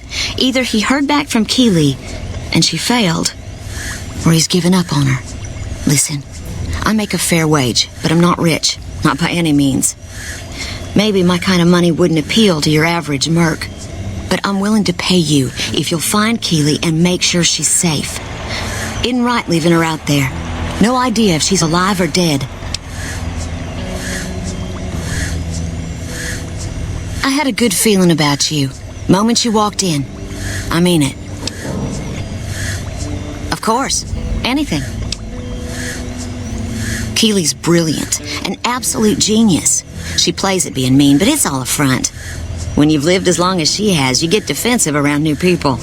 Who wants to make a friend when you know you'll outlive them? I couldn't get her to say, but she talked about the war. The Great War, when the bombs fell, like she'd been there. So I'm guessing pretty old. 200 years? Maybe more. Like a Brahmin and a Deathclaw, though I'm not sure which would be which. Bad analogy, maybe. They're both Deathclaws in their way. Keeley hates Hildern. She says he's more politician than scientist and gets in the way of true discovery. And Hildern hates Keeley because every time they meet, she makes him look like an ass. In front of important people, usually. Head researcher.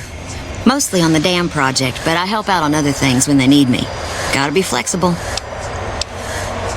The director?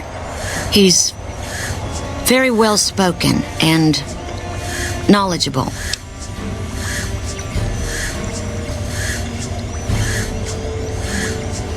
He's not what you'd call warm, unless he wants something from you. And even then, it's kind of a cold warm. Most of the time, I focus on the science and try to forget him. He doesn't get mixed up in any actual work, though he tells people that he does. He sure does. Everyone knows it. I've just got to endure this job until the project is finished. But abandoning Keeley, he crossed a line. Taking credit for other people's work is one thing. Sending people to die in the waste is another. If Hildern tries to recruit any more mercs, I'm gonna warn them. What can he do to me? I'm the only one who can run this lab. My father used to say good things about them, but that was years ago.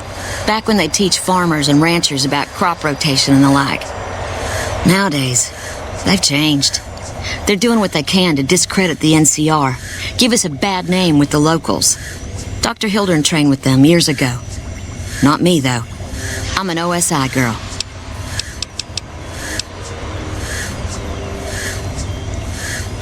It's foul to tell the truth.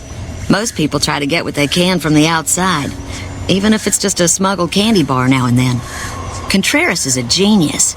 He can find almost anything you'd want. Takes Caps to get him motivated, though. He won't do a thing for free. Right. Stay safe. Hey. Even the stupid NCR is investing in new research. We're getting left in the dust.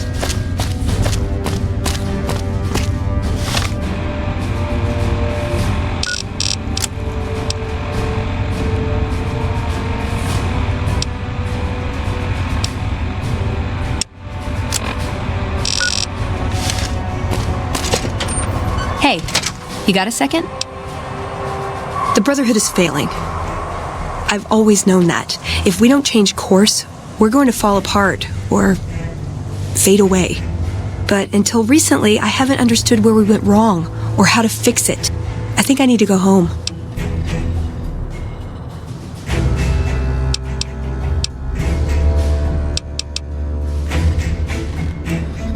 Great! Thanks! Thank you! I'll encourage people to name their non-ugly children after you. Seriously.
For the Brotherhood!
peeled.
Still looking.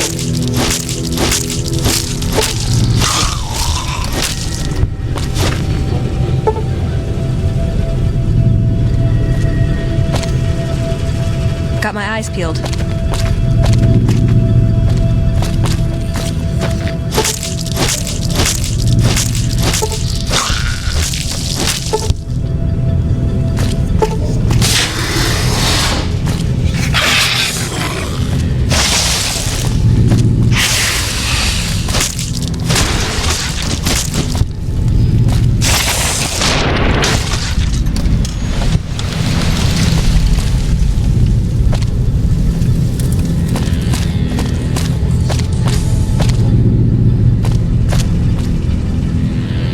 Got my eyes peeled.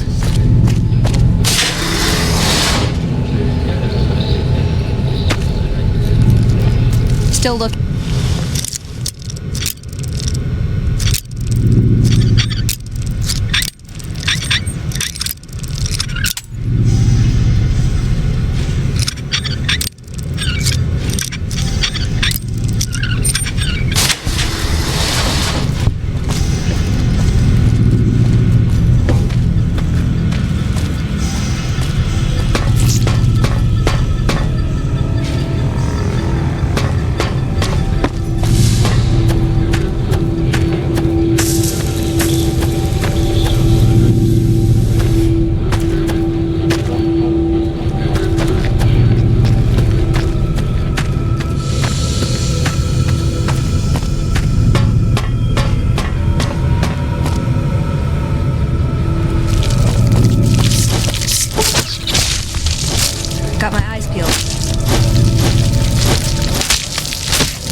healed.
Still looking.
Your sweet time.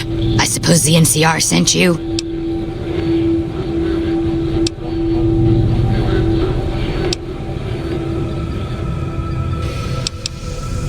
She's such a dear. Not like that pompous little pedant she works for. But that's neither here nor there. These plants have gotten completely out of control. I've got a plan to deal with them, but I'll need your help.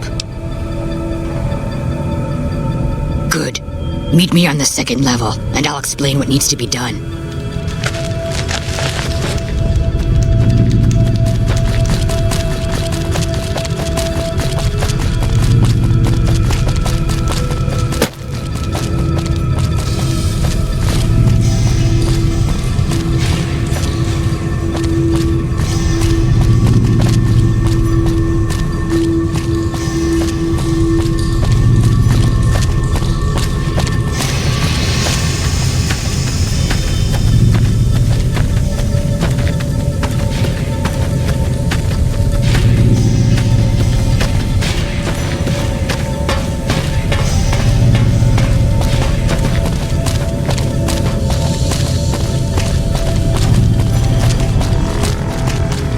This Vault-Tec machinery is so fragile. I had to jury-rig this elevator a few days, and it's on the fritz again already. Ah, that's got it. See you upstairs.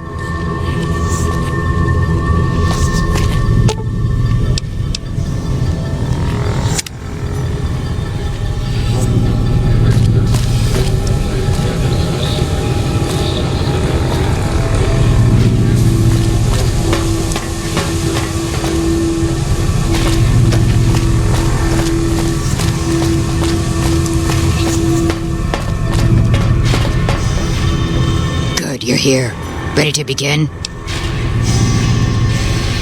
Time is of the essence, so I'll be brief. This place is filled with spores that are toxic to humans, and we need to get rid of them. I've pumped the vault full of a highly flammable gas that, once ignited, should destroy the vast majority of spores. There's one problem, though. The gas becomes semi-inert on exposure to oxygen, meaning the gas will have to be ignited close to where it's being introduced. I need you to find the vents where the gas is being pumped and ignite it. Oh, and survive the resulting blast. Good. Return to me when it's done.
suppose you have questions. Hurry up and ask them. A few things here and there, but a lot of the data has been corrupted, and all of the live samples have been contaminated by the spore plants. One interesting thing I found is that one of the chemicals secreted by the spore plant serves as a mild stimulant when ingested by humans. As far as I can tell, it has no side effects or addictive properties. Aside from the inherent psychological ones, of course. Now that I think of it, there was a Corporal Farber back in McCarran who'd probably be interested in it. There's a sample of it around here somewhere. Are you kidding me? This place is under quarantine. We can't let a single spore get out of this place if we can help it. Oh yes, I imagine there'll be quite an explosion when the gas gets set off. Fire will probably expand throughout the entire level in mere moments. That does pose a problem, doesn't it? If you could seal yourself inside a room before the explosion went off, you might be protected from the blast. Then again, the flames will probably blow into the rooms down there. Maybe if there were a room that was reinforced. Well, I'm sure you'll figure something out. From what I've been able to determine, the scientists here managed to breed them by combining traits from two distinct plant species. The resulting hybrid proved to be more adaptable than expected, however, and soon became a threat to humans. It's sad, really. All those wonderful minds undone by their own irresponsibility. That's a very good question. Actually, I didn't come up with it. The systems were already set to pump the gas when I first arrived here. I believe the scientists were in the process of attempting to ignite the gas just as we're about to do. And by we, I mean you, of course. Something prevented them from igniting the gas, obviously. I suppose it's possible that the gas triggered some kind of defensive reaction. Hordes of previously slumbering creatures may have awoken and entered a killing frenzy, ripping the hapless scientists into quivering, bloody chunks. You'll have to let me know when you get back from going downstairs.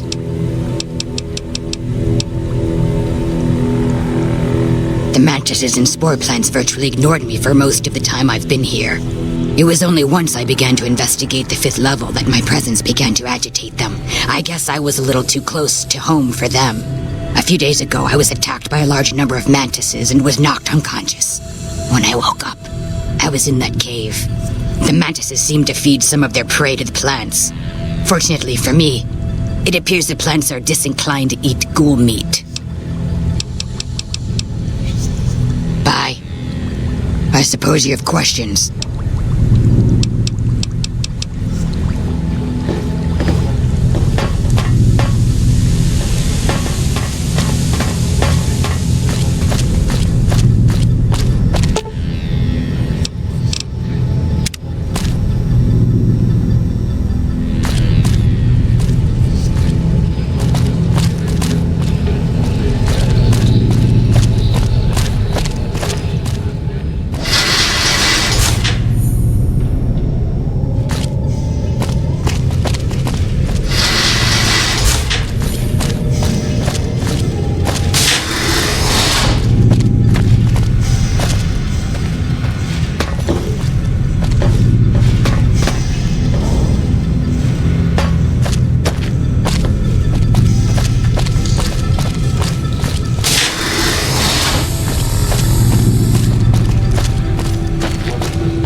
Should have brought some.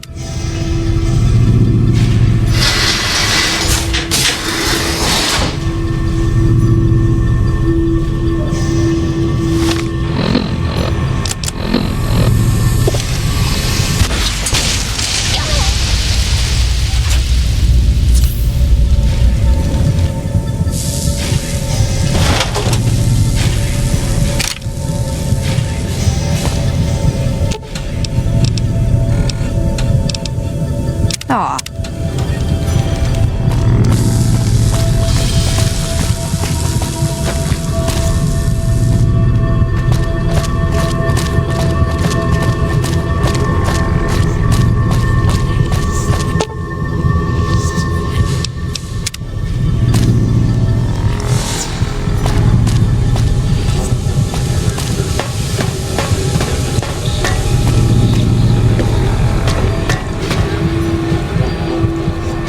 Good.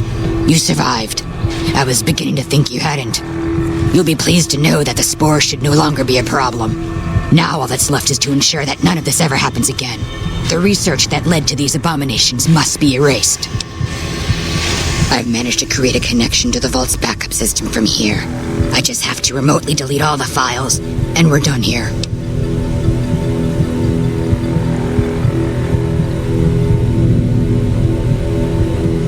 No, it shouldn't take all that long.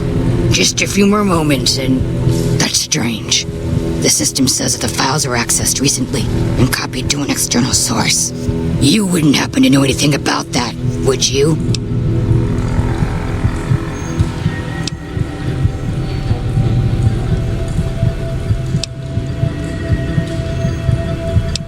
It's possible. I've spent the last few days in a cave, after all. For all we know, that man sent someone immediately after you to swipe the data while you posed as mantis bait. Nothing to be done about it, I suppose. All we can do is delete what's here, and that's done. I've unlocked the door, so you're free to run along now. Although it pains me to say it, I wouldn't have made it out of here without your help. If you're heading back toward McCarran, tell Dr. Williams that she has my thanks as well. Don't mind me. I have to wrap things up here, gather my gear, that sort of thing. I'll be leaving soon enough.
Keeley just called in.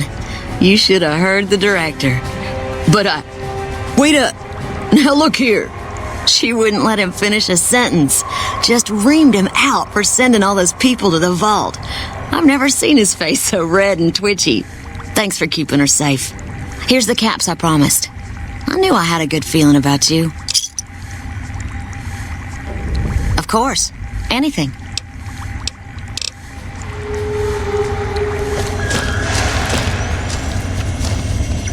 I received a pleasant call from Dr. Keeley. It seems we have you to thank for keeping her alive. Very charitable of you. Wonderful. Excellent work. Let me see it. It'll take a moment to decode on my terminal.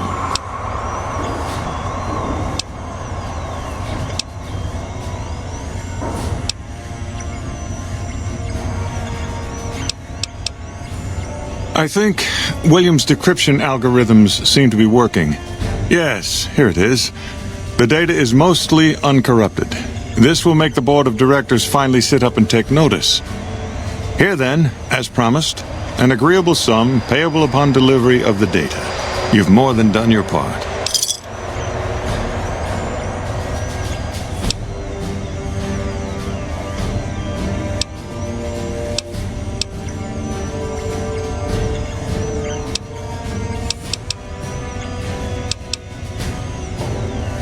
You want to renegotiate your contract? This is a very serious matter. You do understand that, don't you? I realize that one's word counts for a little in the wasteland, but amongst civilized people, one doesn't just demand more than one has agreed to.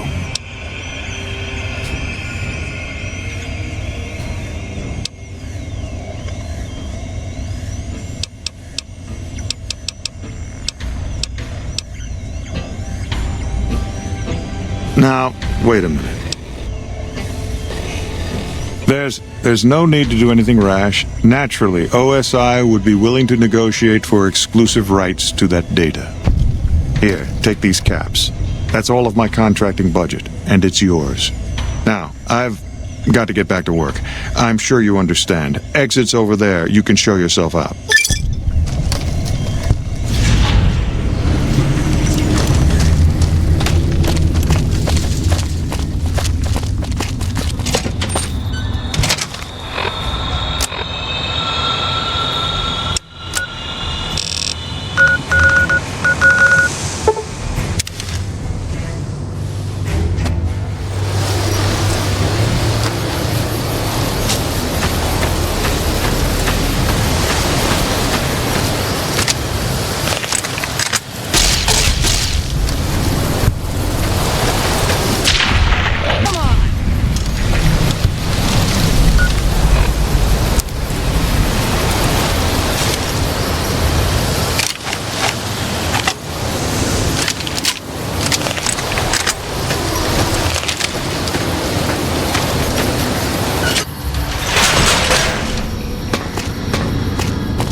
Hold on, I've got this. I'd like a large atomic shake and a double Brahmin burger. And easy on the agave sauce this time. We gave you a password, Veronica. It's for your safety. I know where you live, Ramos. Open up. For Pete's sake. Opening up. Welcome back, Veronica.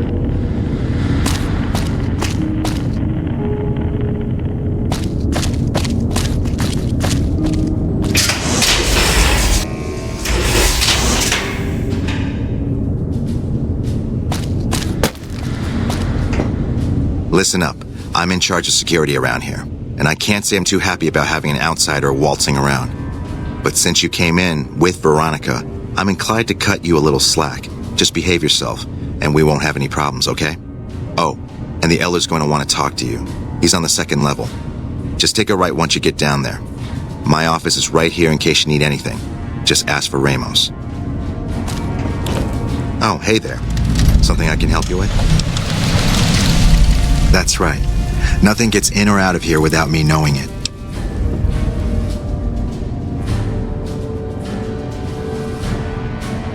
Under the lockdown, only essential personnel are permitted to enter or leave. That includes supply runners and high-security patrols. All other personnel are forbidden to leave, and any personnel that were out there when the lockdown was enacted are forbidden from returning. Fine by me? Later.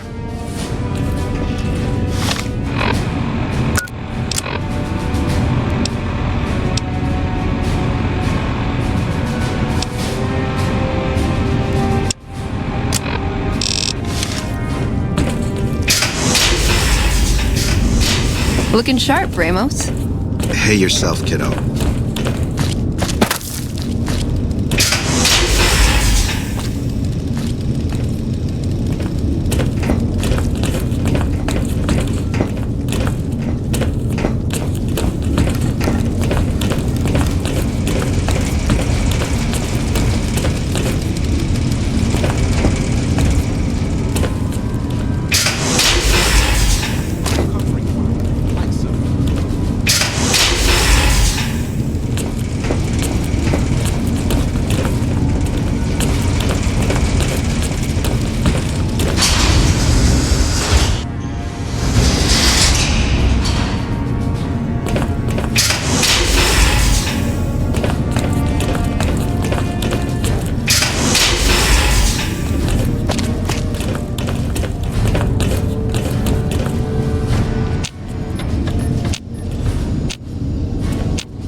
Hello, Veronica. How goes your mission? We'll know in a second. I wanted to talk to you. Veronica, tell me this isn't about... Yes, goddammit, it is. But you're gonna hear me out this time. We've been through this. The things I've seen now, other groups succeeding where we fail, it's not too late for us. We've outlasted the end of the world. We'll outlast these upstarts. Waiting in a hole for everyone else to die. If we must. This is a dead end for us. I see no evidence of that. Nor do I see anyone out there with a solution to our problems. How could you? You're too scared to look. Let's go. We're wasting our time. When Paladin Ramos informed me that Veronica was approaching with an outsider in tow, at first I didn't know what to think. After giving the matter some thought, however, I've decided that an outsider could be of use to me right now. However, I will not force you to help us. Should you refuse, you will be allowed to leave here, though you'd remain Veronica's responsibility. What do you say, outsider? Are you willing to help us? Then allow me to explain our situation. This bunker is currently locked down, allowing no entry or exit, with you being one of the few exceptions. In exceptional cases, teams are sent out to investigate sites or retrieve materials deemed too important to ignore. 3 such teams have gone missing recently, and the news of their disappearance has not yet been widely spread to avoid undue concern. In order to maintain the peace and adhere to the strictures of the lockdown, I need to send someone else to discover what happened to them.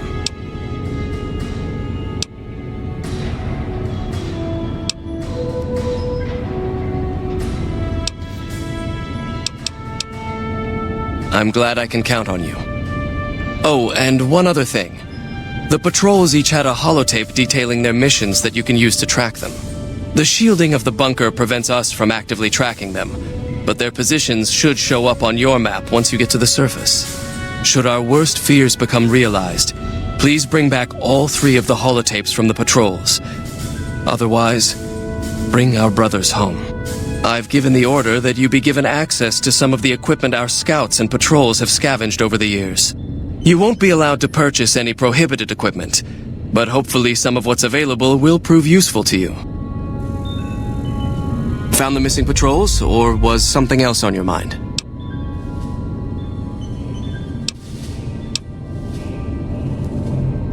I can spare a little time.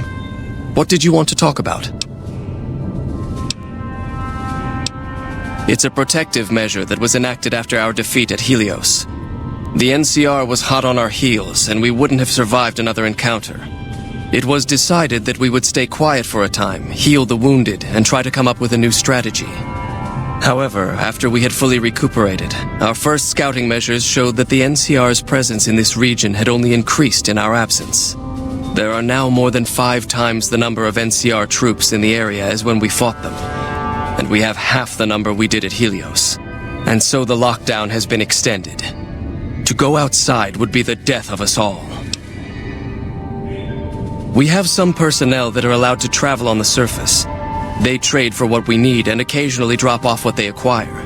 We make sure that they only enter or leave the bunker while the sandstorm is active, to avoid detection. That is this base's defensive system.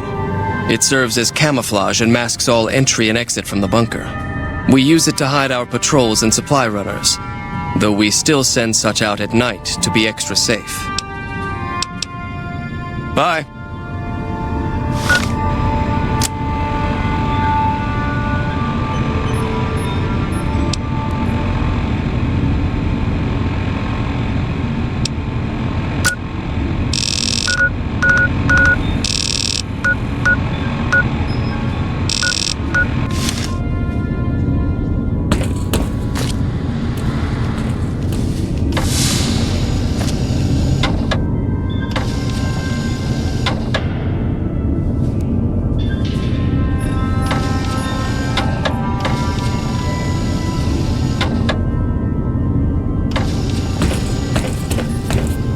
Hardin owes his life to McNamara. That's why he won't challenge him outright.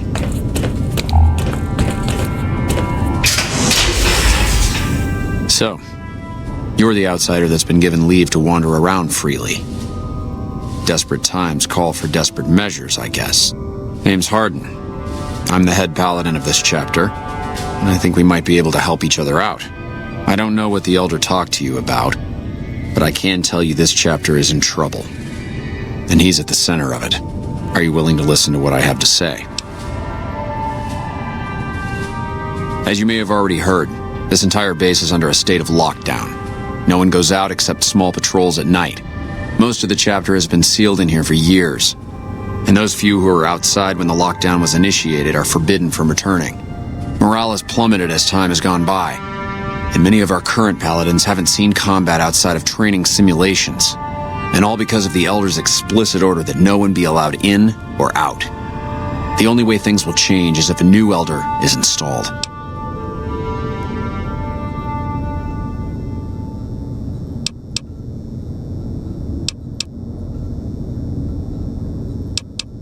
Of course I have, many times in fact. The Elder has an open-door policy and will listen to advice on any subject save this one. He refuses to see that our isolation is slowly weakening us. Aside from being our duty, going out on missions is what kept us strong. And because he fails to see that, he must be replaced. I don't know.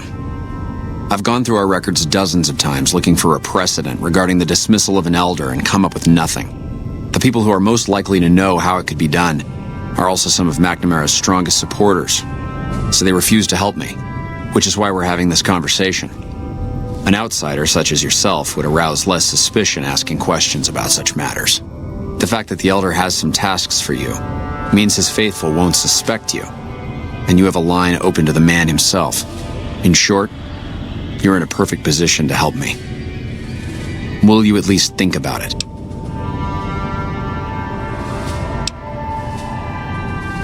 If I become Elder, the lockdown will be lifted, and we'll once again be able to send patrols out into the wastes. We'll become powerful again. And when that happens, it will be good to have the Brotherhood as an ally. Good enough? That'll have to do. I'd recommend going to see Ramos first. As head of security, he's more familiar with our protocols than anyone else here. You could also try to find something relevant in our data store, though last I heard Scribe Ibsen is having a bit of a problem accessing it. And if McNamara should give you any tasks, I'd ask that you kept me abreast of them. Report anything you find to me, and we'll move from there. I'd slap him around, but he stood at my parents' wedding. Plus, he used to make excuses to get me out of my punishment when I'd slept through Head Scribe Taggart's lectures. Figure I owe him for that. He means well.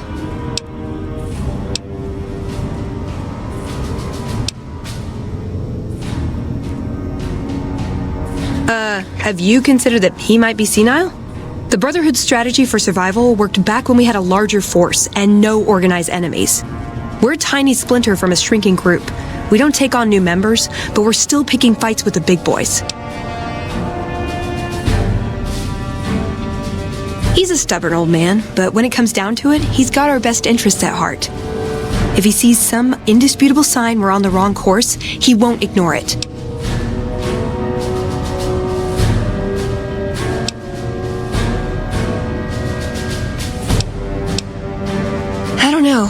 I don't know. We need something that shows the Brotherhood will fail, or that it can do better a different way. The only thing that gets his attention is technology. Maybe Father Elijah had the right idea. Our Elder before McNamara, he had a nose for recovering lost technology. He'd send scribes out into the desert chasing whatever leads he found. There were a few he only trusted me with. I can think of at least one that'd prove my point, if it still exists. There's a comm terminal not too far from here I'd use to access messages from him. If we go there, I can pull up his research on it.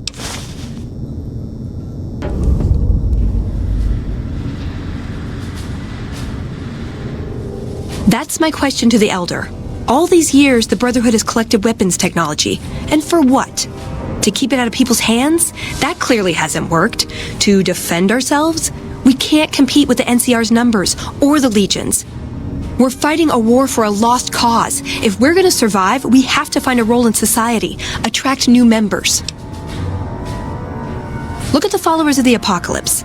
They use their expertise to improve people's lives. They train them to be self-sufficient.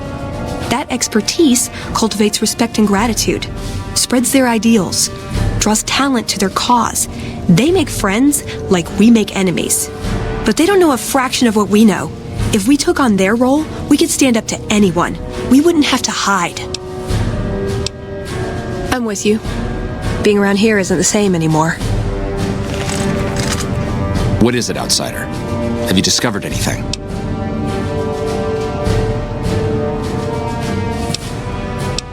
Yes, I know the loss of the patrols has weighed heavily on his mind for some time. He took it very personally when they first went missing. That was when I first began to seriously question his ability to lead us. A commander has to be able to deal with the potential loss of his men. It's strange that he would ask you to find mission discs on them, however. The missing paladins were all on standard patrols, which don't need them. Only brothers sent on special assignments are given mission discs. If you should find any on the lost patrols, let me know.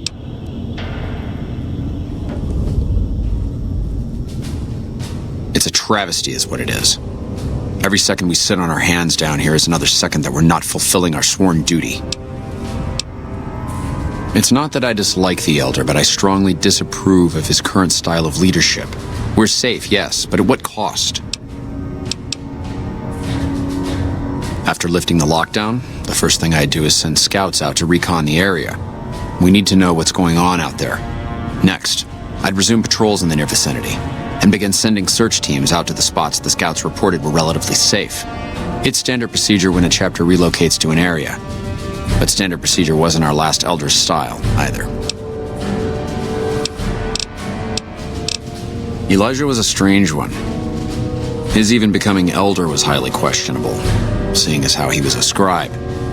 Typically, only paladins are eligible, but an exception was made in his case on account of him being a genius. Unfortunately, whatever scientific acumen he had didn't extend to tactics. Trying to defend Helios was a blunder of the worst kind, and many brothers lost their lives because of it. Many of the senior paladins, myself included, advised him to fight a retreating action, but he refused to budge. Said he almost had it working. We never did find out exactly what he was talking about. When the perimeter was finally overrun, the Elder had simply vanished. Helios was the worst goddamn action I've seen in a long, long career of fighting. Later. What is this? Veronica brings an outsider into our home, then has a private audience with the Elder? The two of you may have the Elder fooled, but we know better. Veronica has always twisted the Founder's principles to her own ends. We will not stand idly by and allow her to corrupt our Elder's thinking.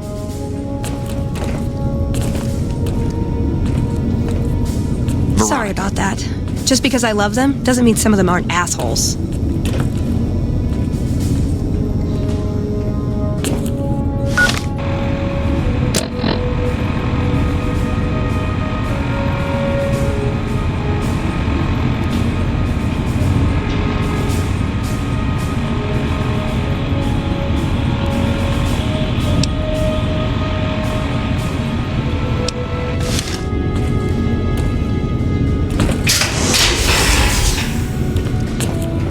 How may I assist you?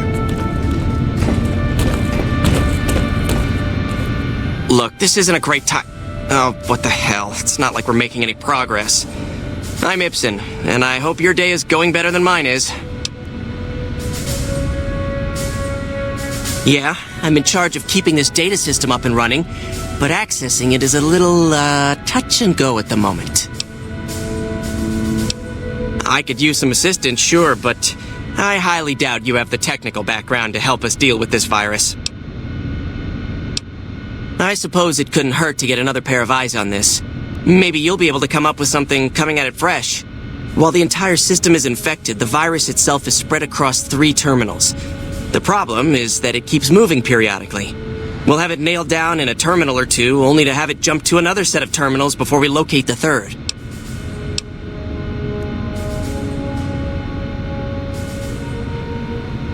What? No, that's brilliant. It would let us seal a portion of the virus to a particular terminal, even when the other parts move. You'll need to locate it on 3 different terminals in this area in 1 minute. Any longer and it'll jump, and you'll have to start all over. Locating the virus would probably be nearly impossible, but the pompous little bastard that wrote it made things a little easier for us. Normally, terminals infected by the virus just display gibberish, but we found that terminals the virus moved to had some real data passed to them. We were able to decrypt the data and discovered that it was just messages from the virus's writer taunting his victims. When you find terminals with those messages, lock them down and move on. Find 3 of them before the virus jumps, and we'll wipe the damn thing. Best of luck to you. I'll tell the others to take a break so they don't get in your way. Oh, and I'll keep track of when it jumps for you. To maximize your chances, wait for my signal before you begin. There have been reports that the NCR is moving more and more troops into the area. There have been reports that the NCR is moving more and more troops into the area. You're being watched, so don't get any ideas. Yeah? It's our virtual reality training hall. We don't really go out all that often anymore, so this is how we stay sharp. Yeah, a lot more. Back when we were at the Helios station. Oh, crap. I'm pretty sure I'm not supposed to talk about that, especially with outsiders. So forget you just heard that, okay? Head scribe Taggart quickly realized my extraordinary talent when I took the mandatory VR combat testing. Soon after that, he requested that I get transferred to VR specialist training, serving as his assistant. I miss hanging out with the other students all the time, but at least I get to skip all those boring lectures. Well, like just about everyone else here, I grew up in the Brotherhood. My father was a scribe and my mother a paladin. They both died at Helios 1. The others were always like a family to me before that, but afterward they became my family in truth. Well, like just about every... I don't know. I'm a little like both of them, I guess. If I had to choose, I really don't know which I'd pick. That's a question I've been asked a lot lately, since it's something I have to decide for myself soon. I'm currently an apprentice in the Brotherhood, and recently became eligible for journeyman status. But first I have to decide which order I want to join, the Knights or the Scribes. Knights are in charge of all of our equipment. Power armor, Gatling lasers, you name it. All of it built and maintained by Knights. Knights also get to go out on patrols, scouting assignments, and support the Paladins in offensive operations. Being a Knight would mean getting to see more of the world, fight the Brotherhood's enemies, and possibly someday become a Paladin like my mother. Well, like...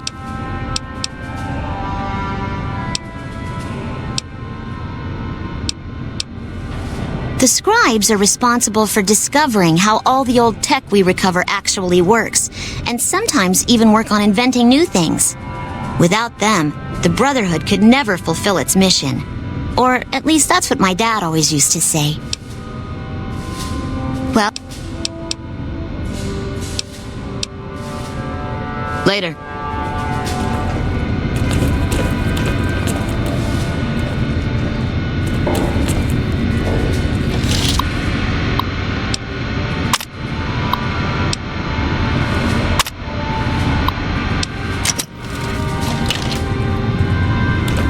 The virus just jumped.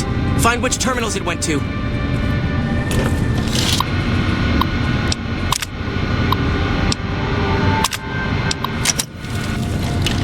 Don't work too hard there, Ibsen.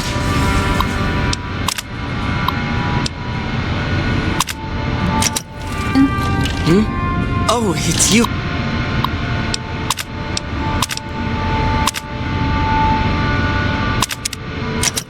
Veronica.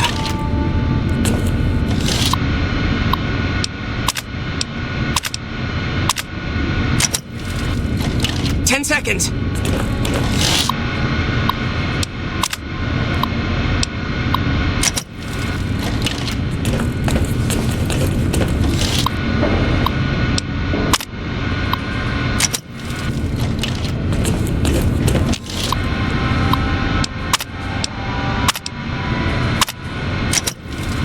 That's it. We got it. The virus has been purged. You actually did it. If you don't mind my saying so, I didn't think you had a chance in hell of pulling it off. But I'm glad to be wrong for once. Thank you, my friend.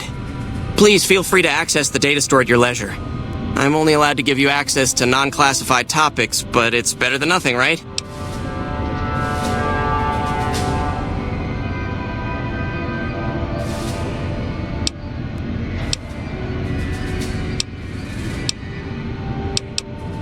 I can understand how the man might be frustrated by the current situation.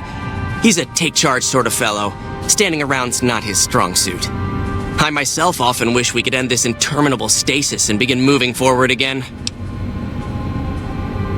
Oh, all kinds of things. There was already information regarding the layout and systems of this bunker, but we've since added our own data as well. Prior to the lockdown, we had extensively scouted the surrounding area and compiled dossiers on nearby points of interest. Well, you'd have to get a senior-level member of the chapter to unlock a topic for you. I've given you access to what I can, but that's not much. The majority of topics fall under Ramos's aegis, since they'd constitute a security risk. Good luck getting anything out of him. You might have better luck with another member of the senior staff. Try talking to them about it. Later.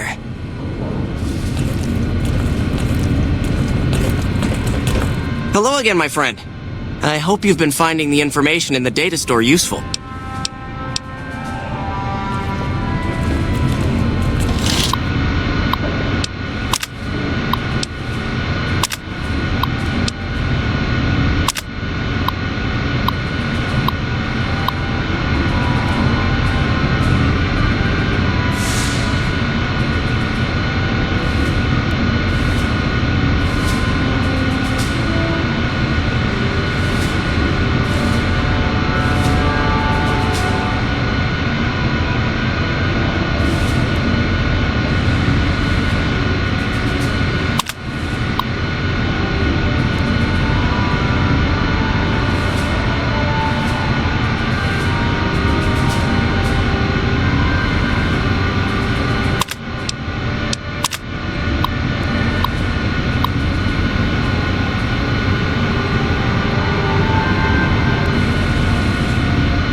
There have been reports that the NCR is moving more and more troops into the area.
Instruments show some impressive power fluctuations coming from across the river. What's going on over there?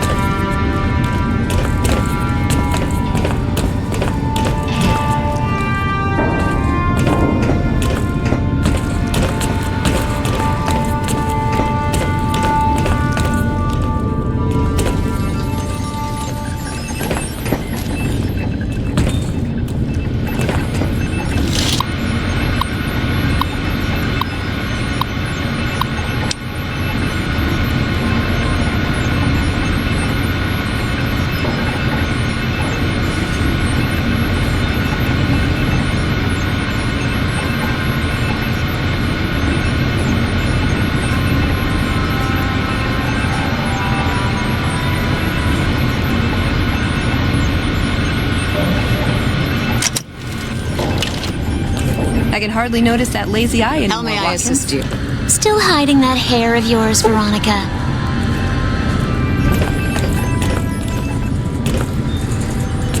The reports... Yes, what is it? Ah, the outsider. I suppose it's too much to ask that jarhead Ramos to keep outsiders away from my research. I am head scribe Taggart, and I am much too busy to deal with the likes of you right now.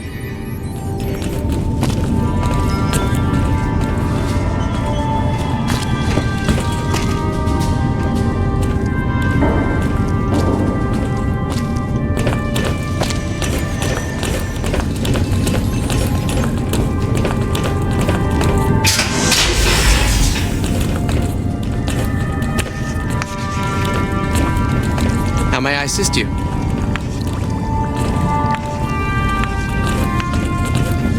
The reports say Mr. House's robots are now using tech we've never heard of. We need to If I send a adjust team the up there magnetic soon. field, perhaps the resulting change in wavelength will... We have a duty to preserve the past. I'm merely thinking out loud. I heard a special squad of rangers is on... Oh, you must be the outsider everyone's buzzing about. Pleased to meet you. I'm Lorenzo, senior knight and general handyman around here. Bye. It's way... Good to see you again. What can I help you with? Bye. To the Vegas area.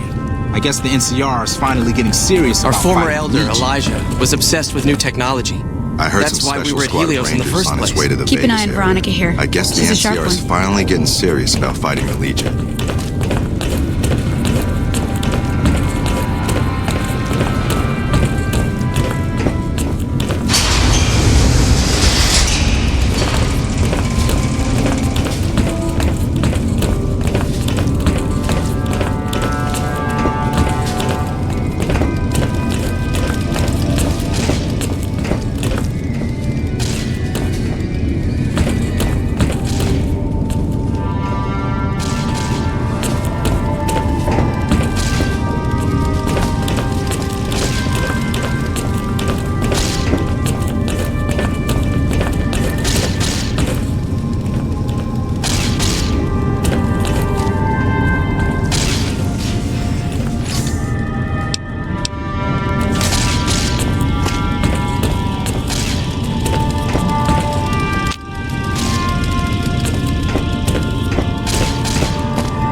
The bunker takes a little getting used to, doesn't it?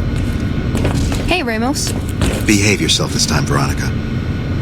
Your presence here, let's just say it's highly irregular. Outsiders aren't even allowed to know that our bunker's here, let alone come and go freely. You impressed Elder McNamara, obviously. He must believe that you'd be very useful.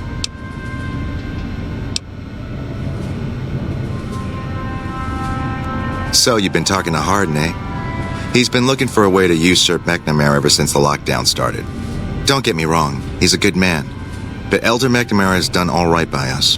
If it weren't for him, none of us would have survived at Helios. I'll tell you what I told Hardin. There have been only a few cases of elders being dismissed from their posts in the Brotherhood's history. And those involve crimes that someone like Elder McNamara is just not capable of. You can look it up for yourself if you want. I'll grant you access to that portion of the history section of our data store. See Senior Scribe Ibsen about accessing it.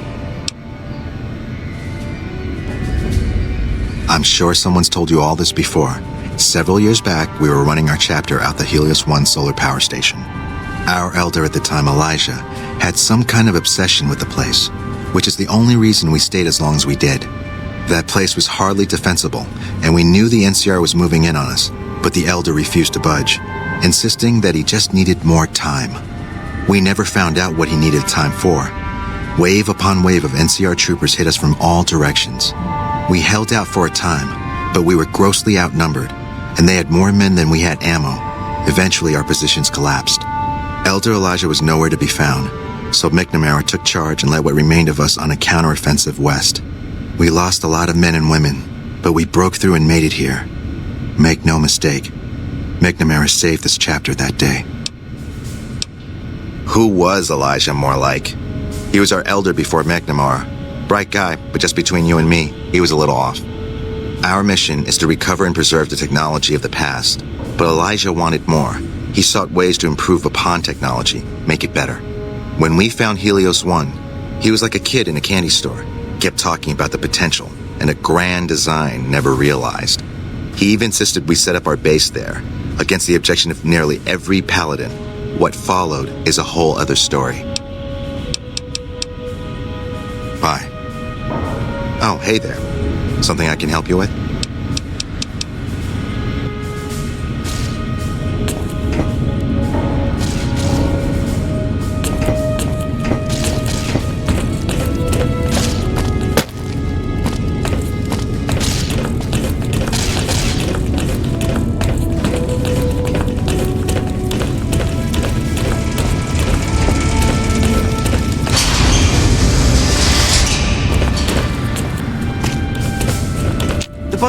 Hello again, my friend. I hope you've been finding the information in the data store useful.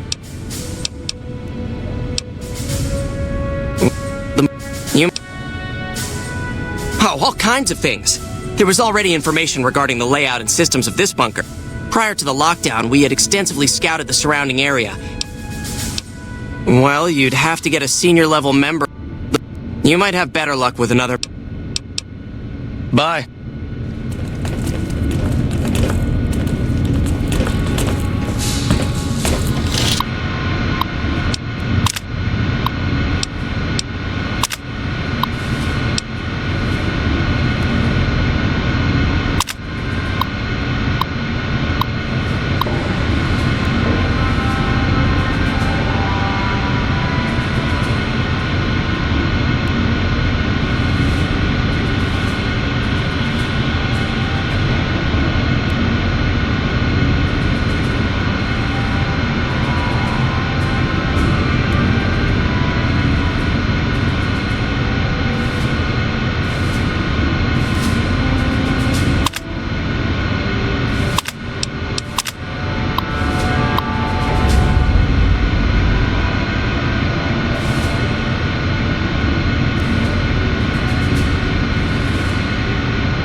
You look tired, Ibsen.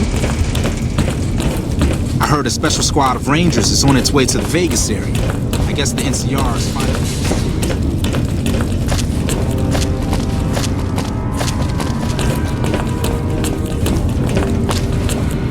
Oh, hey there. Something I can help you with?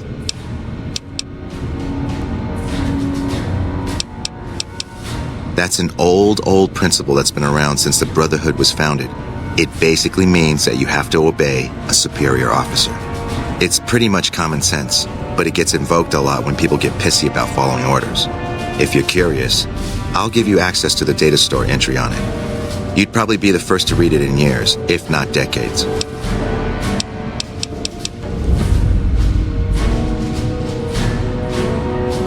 Bye.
What is it, outsider? Have you discovered anything? I could hardly call myself head paladin if I didn't. It's one of the first things every initiate learns when they start training. What about it?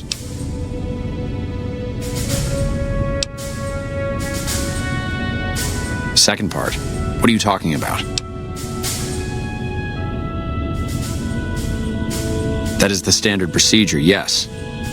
For example, McNamara gives orders to head scribe Taggart, who then relays further orders to the scribes. I wasn't aware that failing to do so was punishable, however.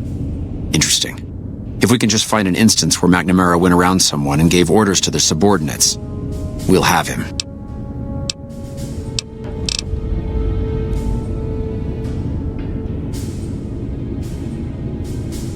Bye.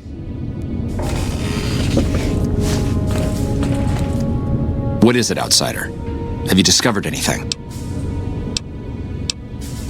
I could hardly call myself... I could be wrong, but I think that's a dead end. McNamara's always followed orders, and we've been incommunicado since fleeing Helios. Second part. What are you talking... What did you have in mind?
Things are getting stranger every day. Back for more?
Another satisfying...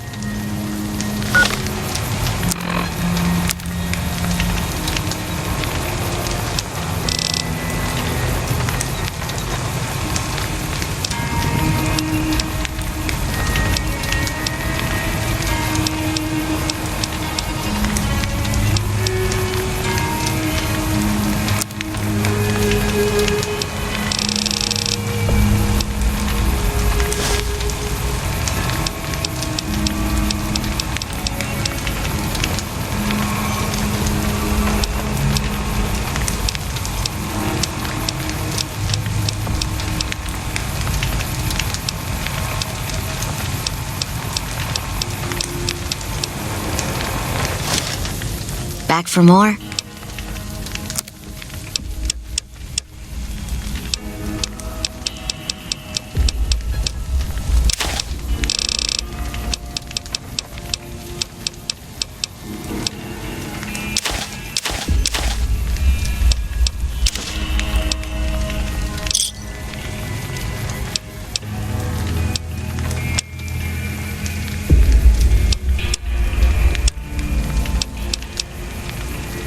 Thanks.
me keep you.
recognized facial pattern. Second floor access restricted to registered employees.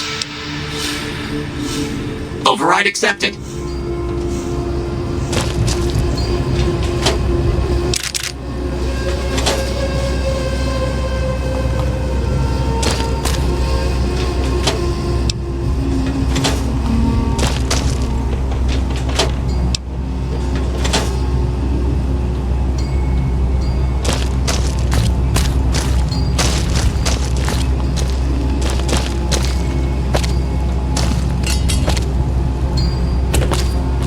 Of course.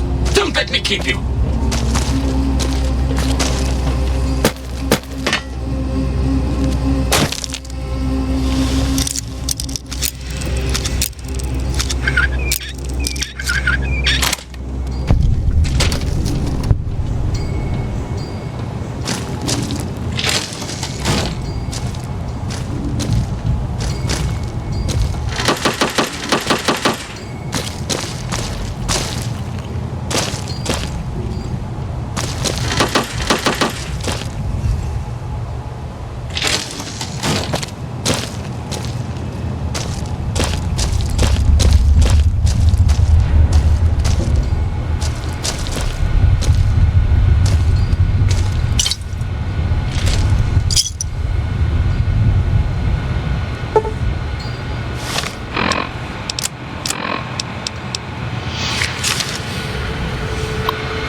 You're making me carry the heavy stuff, aren't you?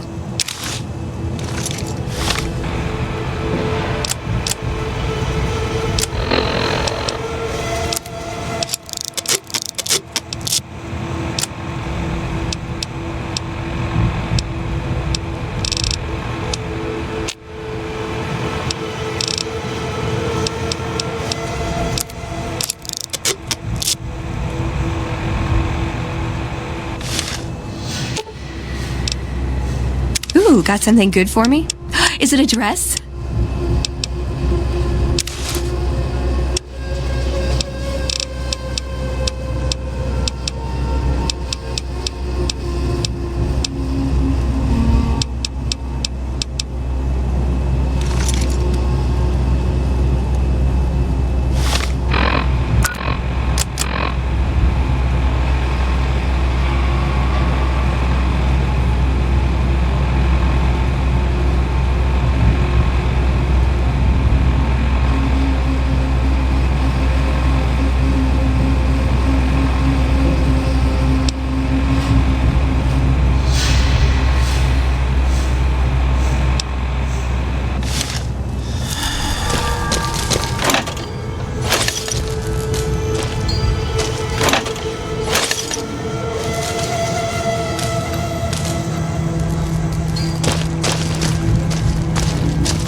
serve you, mistress?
serve you, mistress?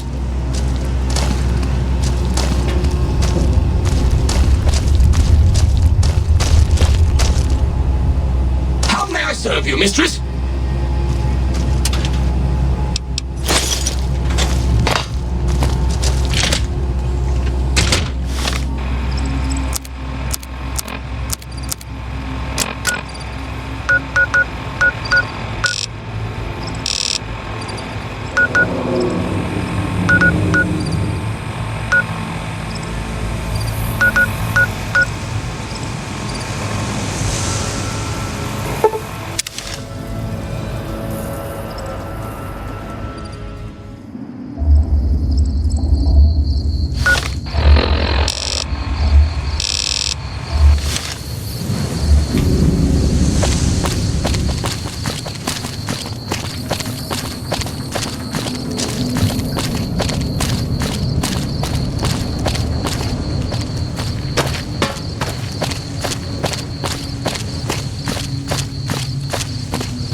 Whoa there, pal. You better slow down, or you'll get blown up like the rest of the idiots who thought they'd scavenge in Boomer territory.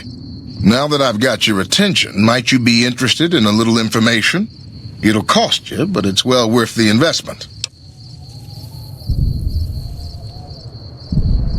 Whoa, simmer down. I'll tell you, I'm a gambler and a scavenger. I've made some cash from gambling and some cash from reclaiming goods that are no longer being used. Now, do you want my help or not? Oh, lordy, lordy. You haven't heard of the Boomers? What rock have you been living under? They're a bunch of artillery-slinging, grenade-lobbing odd jobs camping out in Nellis. Wander into their territory and you're as good as mincemeat. There is a way, and I'll tell you. for a little wager.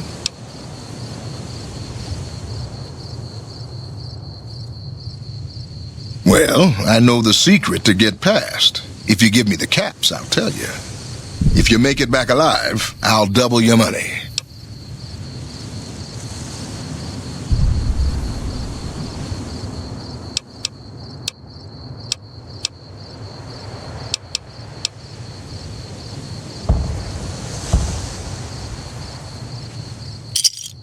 All right, I suppose I can cut you a deal, but not a cap lower. I gotta make a living here. Okay, here you go. That page has the details, but it's all in the timing as you move from building to building. I'll be here watching, so I'll know if you've made it to the gate or not. Remember, I'll pay double your wager if you make it back.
Hold it right there. Don't you move. How the hell did you survive that bombardment?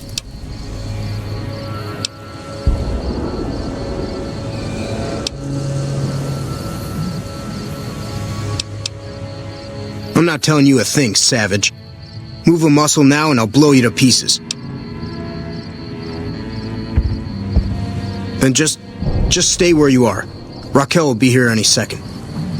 I'll take this from here. I'm Raquel, Master-at-Arms for the Nellis homeland. Mother Pearl, our eldest, wishes to speak to you.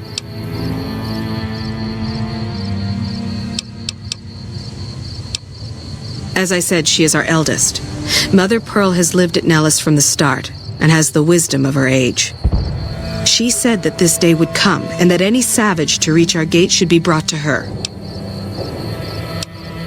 I oversee the security of the Nellis homeland, from the coordination of its defense to the training and fitness of its population.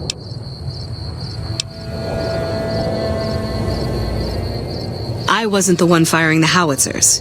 If you want to see how good I am at killing savages, I can show you. Or you can accept Mother Pearl's invitation. It's your choice. Follow close and mind your behavior. Evening. Welcome, child. Took your sweet time getting here, didn't you?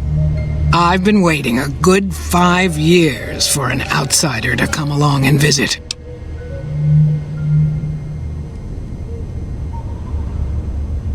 Oh, so many ways. Small ones to begin with, so we can get used to what it's like to have a outsider around and about.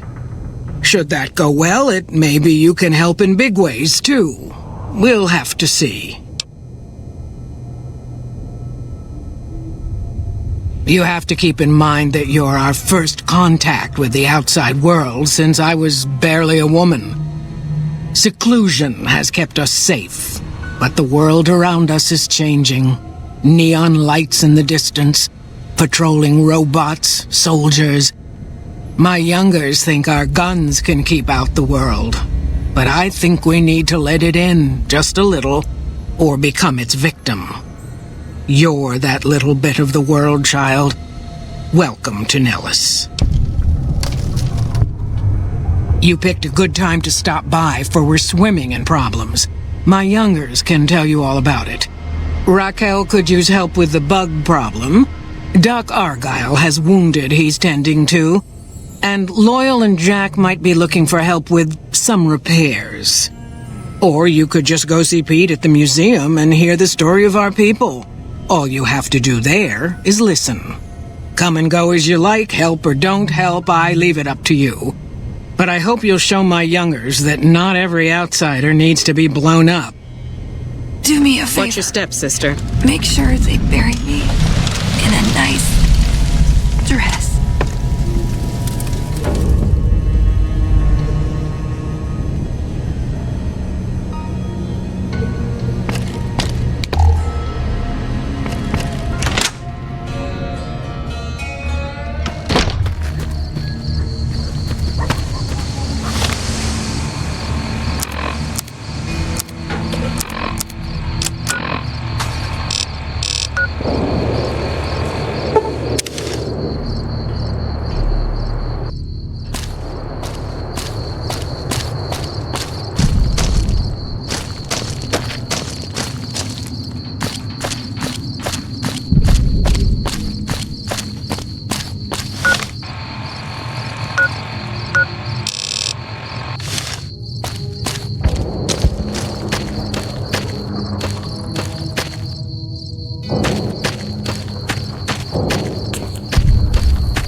I'm not doing so well here.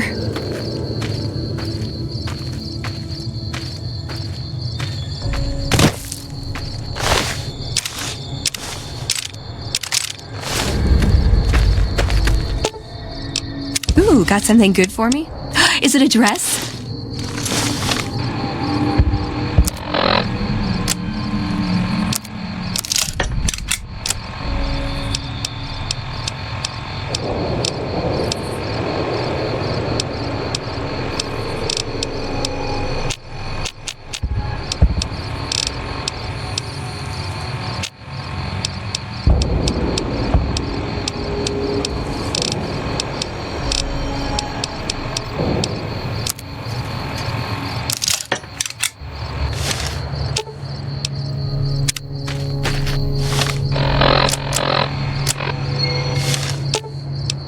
You're making me carry the heavy stuff, aren't you?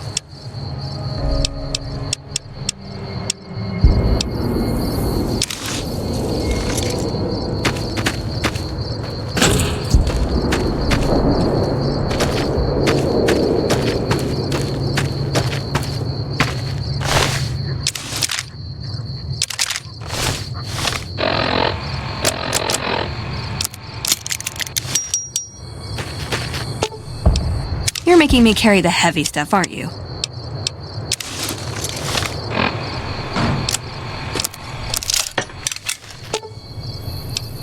You're making me carry the heavy stuff, aren't you?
So you're the outsider. Lived your whole life out there, huh? Wow. I always thought you savages probably spoke a different language. But I hear you sound like us. Me? I work with Loyal. Mostly electronics work and robotics. Keeping the old technologies alive, right? Loyal's a great man, but he's getting on in years. So a younger's gotta learn everything he knows. That'd be me.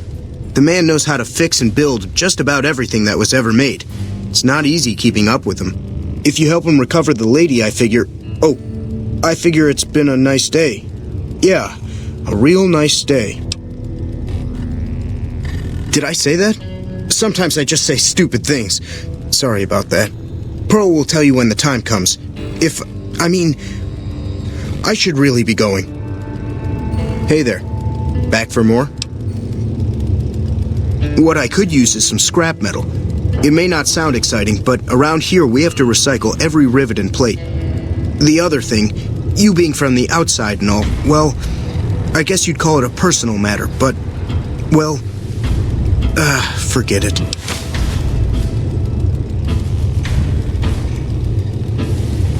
That must be nice, sharing yourself like that, not being embarrassed or anything.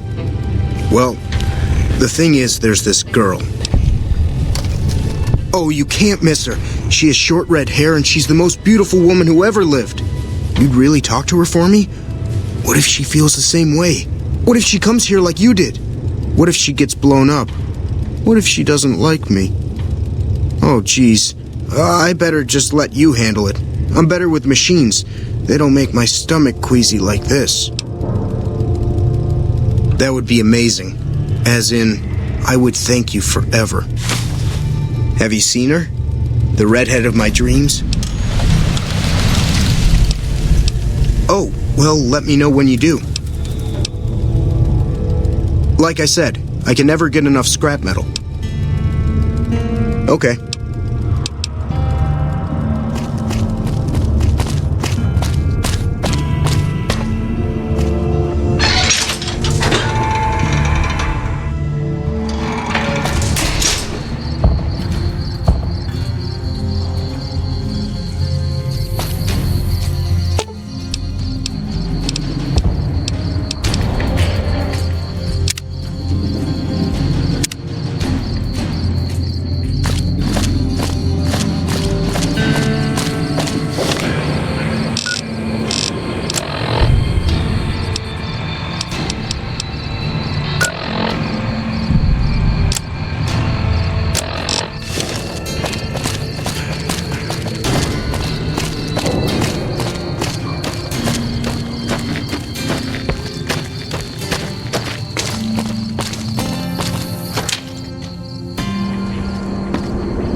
You're the outsider. Mother Pearl sent word that you'd be stopping by. You must be eager to hear the story of our people.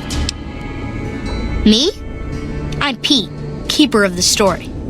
I know I seem kind of young. I was the apprentice keeper of the story until a couple months ago, but old keeper Don, well, whiskey and landmines don't go together. So it's up to me. I bet you want to know everything about us. Wonderful. I'm sure you've noticed the mural on the wall of this hut. Shall I tell you what it all means? Excellent. Imagine you're the first outsider to ever hear our tale.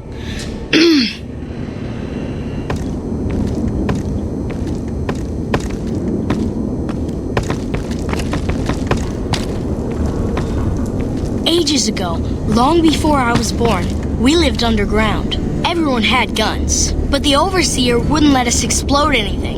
Not even a hand grenade. We left and wandered the wastes.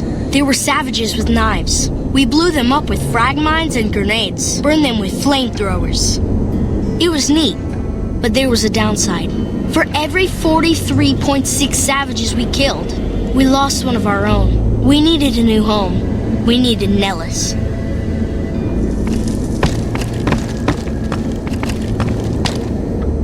Here we have prospered and multiplied. Here our mighty guns destroy any savages who might try to harm us before they can even reach our gates. Well, until... But Not saying you want to harm us or you're a savage, but anyways. Nellis has revealed many secrets. It has taught us how to fly the bombers once based here, and it has taught us where to find one.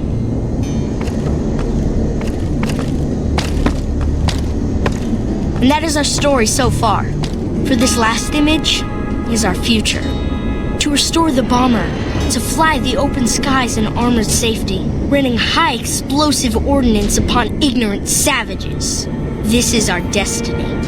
I'm pleased that you listened to the entire story. Perhaps there are details you'd like to know more about. Let me know. Now that you know the story of our people, you must have all sorts of questions. Ask away. So you know about the vaults? Yes, we lived in one of those. Ours was numbered 34. In our vault, everyone had guns, but the overseer wouldn't let you fire off any of the really fun ones. I guess all the little pops and bangs at the firing ranges just got boring after a while.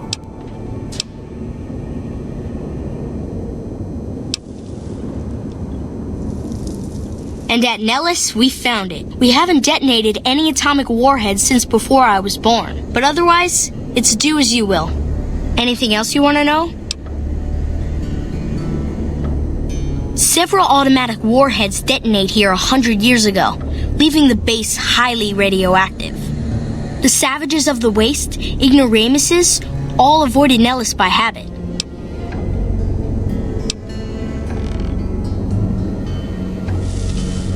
That's exactly right. You're very knowledgeable for a Sav, an outsider. Anything else you want to know? Nellis is a completely self-sufficient community. We draw water from Lake Mead, solar arrays provide power, and we grow our own crops.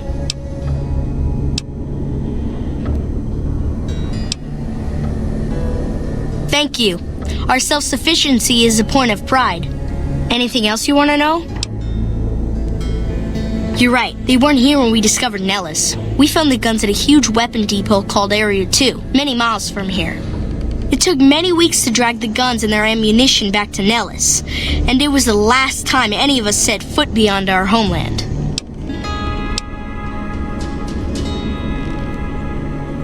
Thank you so much. I'll be sure to pass that on. Anything else you want to know? Once we restore power, we learn that some elaborate chairs we've been sleeping in were actually virtual reality simulators. We believe they were used to train combat pilots. We use them extensively. I alone have shot down over 500 Chinese Zion 85 fighters. Before you ask, I'm afraid there's no way you can be allowed to use the simulators. They're for our use only. Sorry.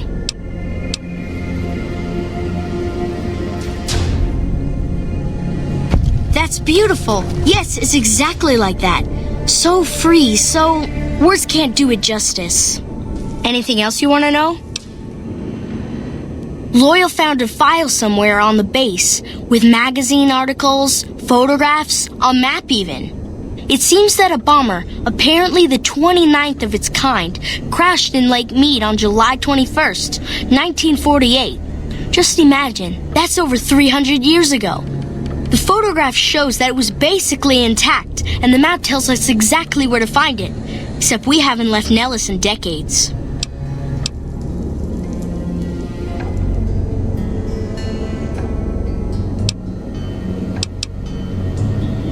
It'll be spectacular, won't it? You should talk to Loyal. I bet you could help. I wish everyone were just as interested in our story as you are. Maybe I should act out the battles, or learn how to throw my voice.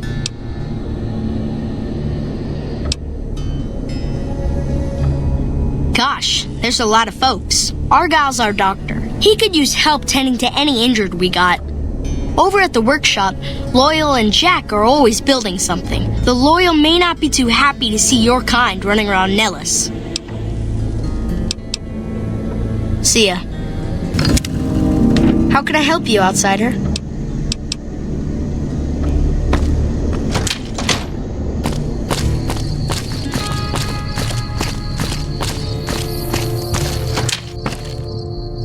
Sorry, no time to talk, outsider. I hope Pearl knows what she's doing, letting you wander around Nellis as you please. If that's so, how about you look into repairing the solar arrays on the roof of the generator building? Nothing too complicated about it, but it's a long ways to walk my old bones, and there's been that ant problem over near there. You can't miss the array. It's on top of the generator building smack dab in the middle of Nellis, between the two runways. Are you talking about that damn bright light we've seen blast off to the south occasionally? I was wondering what the hell that was. If they've got the parts, bring them on back. We need to get the array back up and charging. All right, what's on your mind? No, those aren't for outsiders to use. Leave them alone. Well, if you genuinely care so much, they're flight simulators. If you don't know our history yet, you should see Pete and get the tour. We dream to one day rule the skies. Bye. What is it, outsider?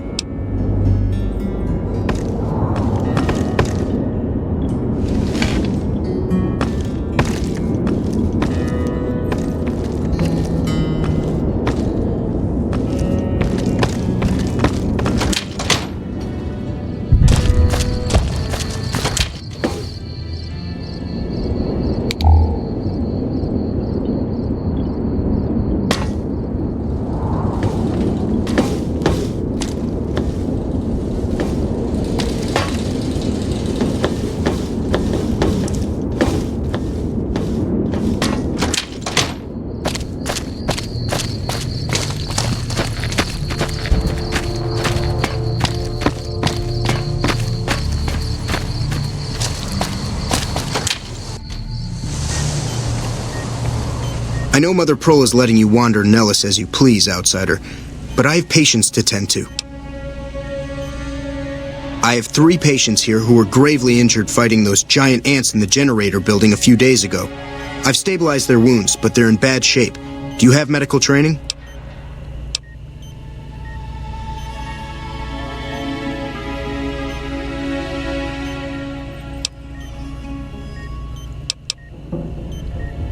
Don't apologize.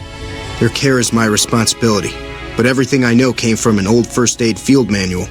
I don't know what else to do to help them.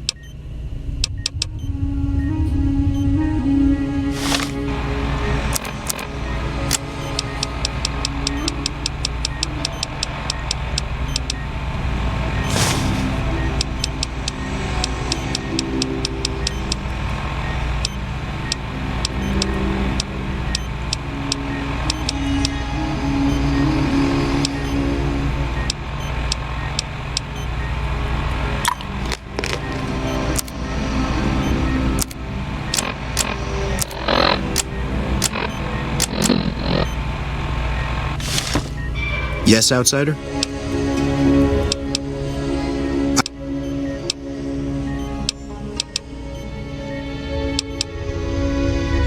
I don't...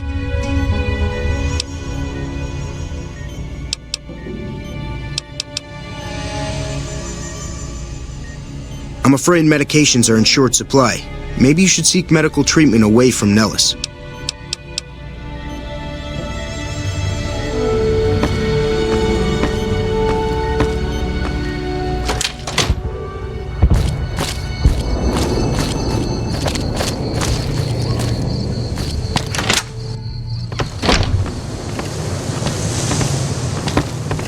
Hey, I don't think you... Idle thumbs tend to get blown off around here. You survived out here pretty well so far without any help from the outside.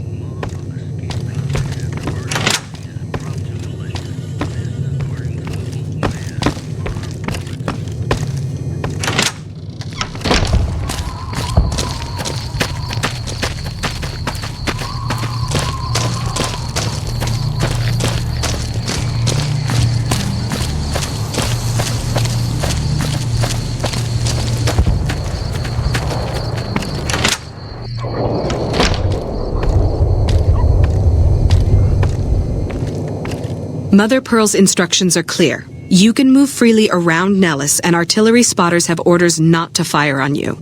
These are extraordinary privileges. Don't abuse them. Long story short, the power failed a few days ago because giant ants have tunneled into the generator room and set up a nest. I led a team down to exterminate them, but there were so many of them. We lost. 2 killed, 3 wounded. Personally, I think it's more than a savage can handle. But if you want to kill those ants and switch the power back on, feel free. Sure, anyone can. But there's more than a few down there. See for yourself. One other thing. The ants must be eating gunpowder from the munitions down there, or something.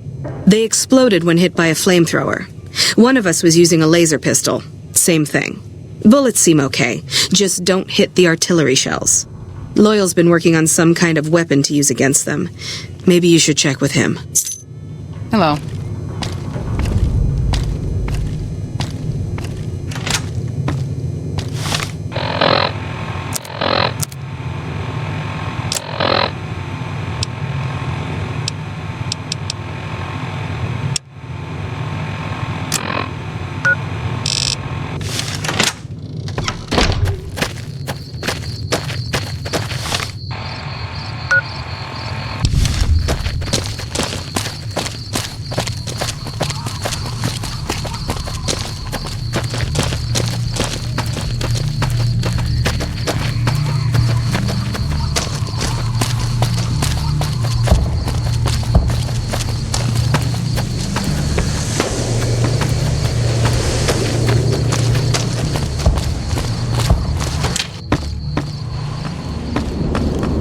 What is it, outsider? I started building a sonic emitter that might do the trick, but it's useless without knowing the exact frequency that would kill the ants.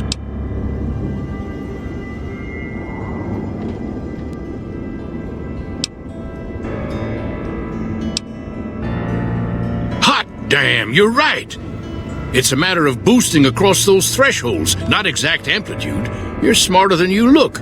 Just so happens I was testing it at 24,000 hertz, so it should be good to go. Place it near their nest and cross your fingers. Signal's too high for people to hear, so no harm done. But it might make you feel sick to your stomach.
Another glorious day in this man's army.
You're making me carry the heavy stuff, aren't you?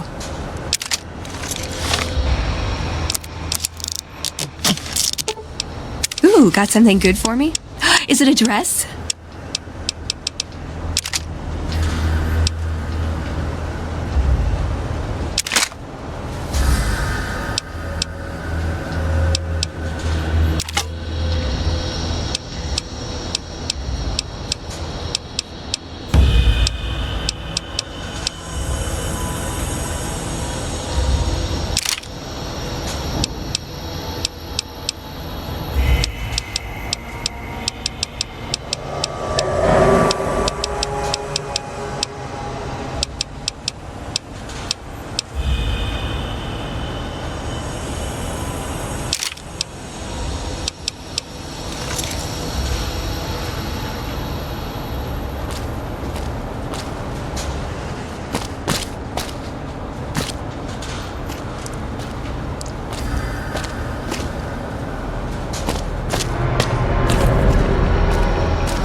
on!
Got my eyes peeled.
Ooh, got something good for me?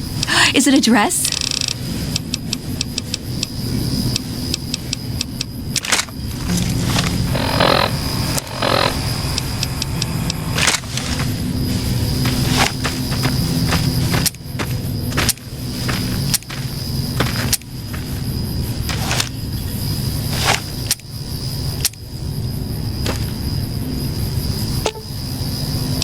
Ooh, got something good for me? Is it a dress?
I see the power's back on.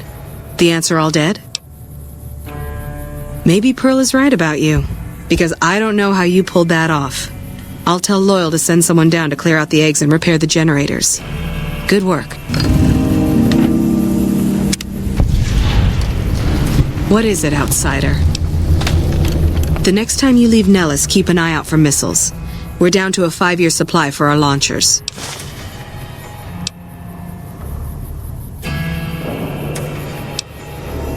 Come find me when you've got some to turn in.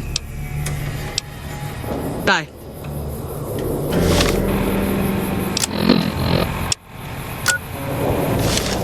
What is it, outsider?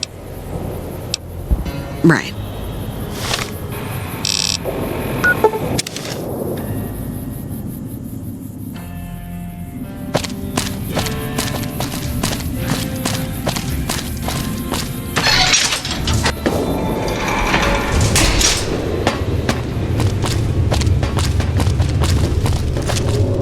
Hello, outsider. Need something? An impressive piece of work.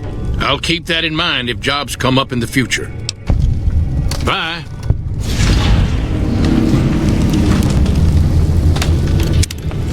Good work with those solar arrays.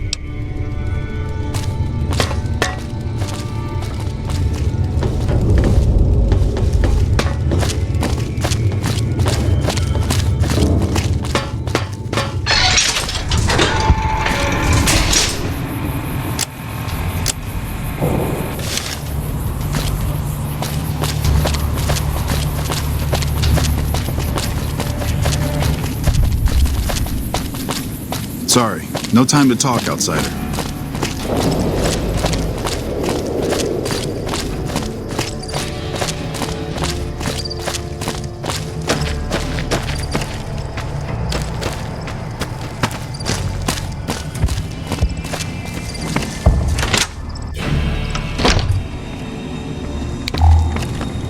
You have done well to earn the trust of my people, child. I believe the time has come for you to show your value in full. The people have come to accept having you around. Find Loyal and ask him about our people's fondest dream. He will tell you what to do next. You have done well to earn the trust of... Loyal still needs help getting the plane back to Nellis, and there may be others who still require assistance. Bye.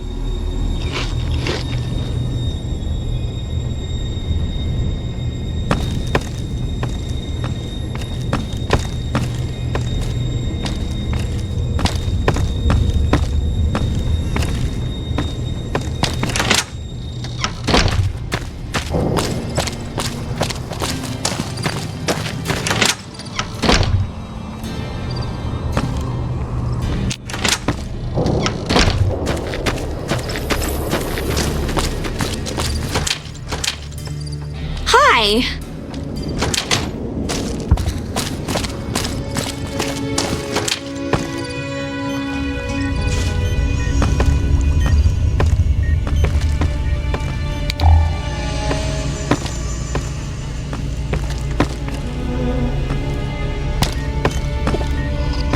If I haven't said it before, outsider, let me say it now.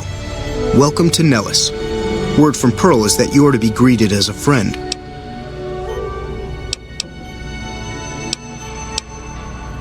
I have 3 patients here who were gravely injured fighting those giant ants in the generator building a few days ago. I've stabilized their wounds, but they're in bad shape. Do you have medical training? If what you say is true, you can do us a world of good.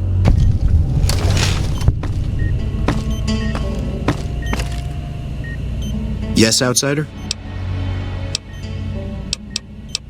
There's still...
I thought that man was done for, but you brought him around.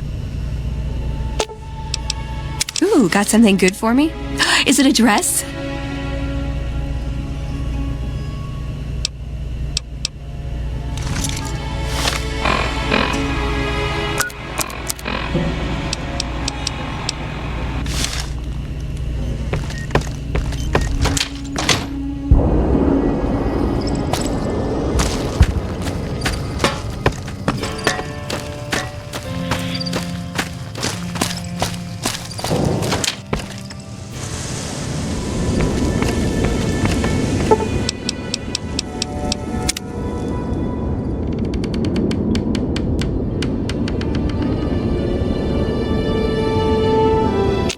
I hear you're going to help us. I hope you're up for the task. Pearl sent word saying it's all right to tell you about the lady in the water. A long time ago, long before the war that killed just about everything that ever lived, a bomber crashed not far from here. A bomber was a flying contraption that could drop explosives down on anything it flew over. But anyway, moving on.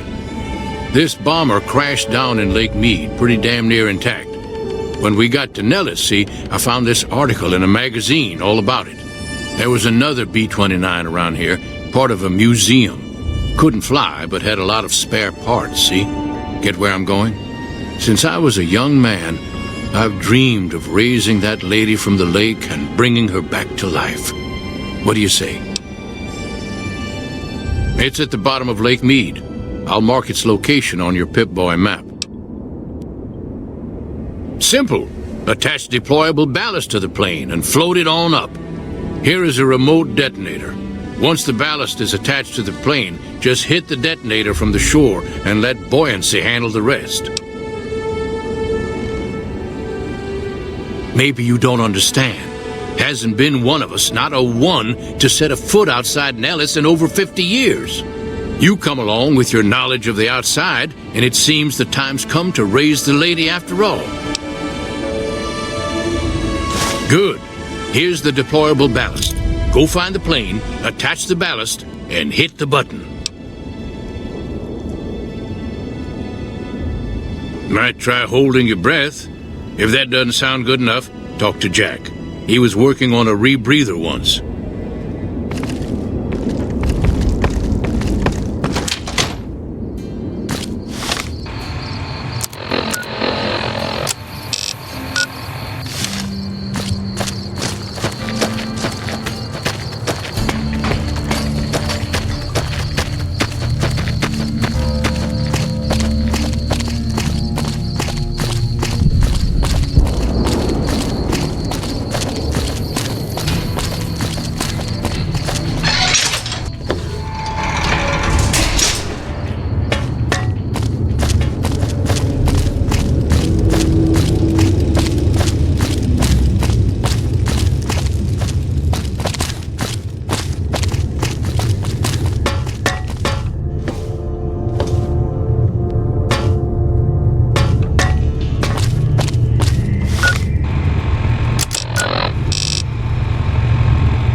Have you seen her? The redhead of my dreams? You said you talked to her. Don't treat me like a jerk for asking. I just need some parts from a pressure cooker to create a hermetic seal for the rebreather.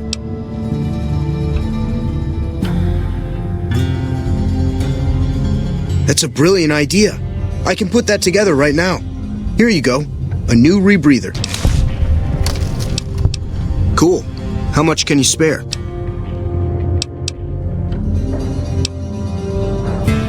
Thanks. Thanks. Thanks for dropping it off. Anything else?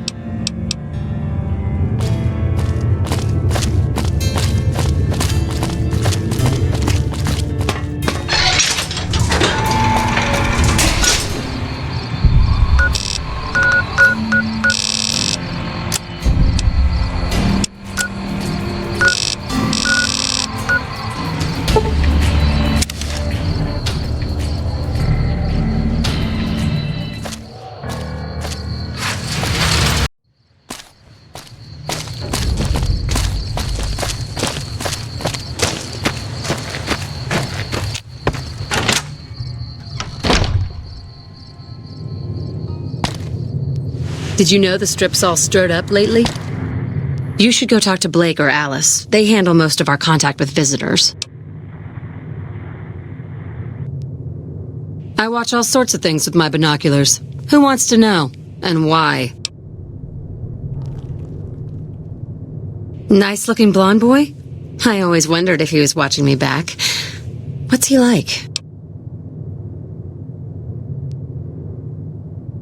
Really? That's so sweet. I'd love to go meet him. Is there any way the Boomers would let me visit Nellis?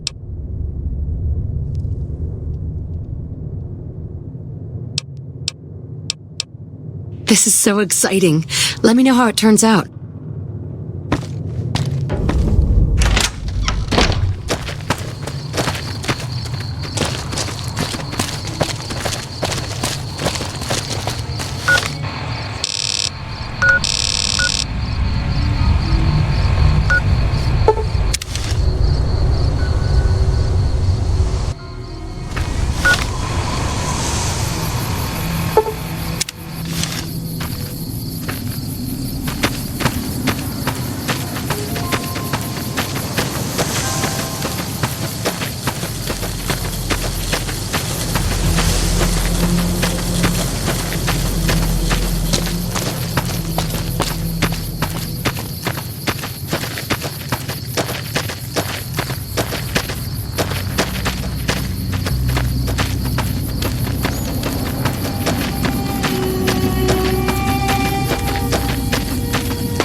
You have done well to earn the trust of my people, child. Well, well, this is welcome news. Who is she? She's with those traders?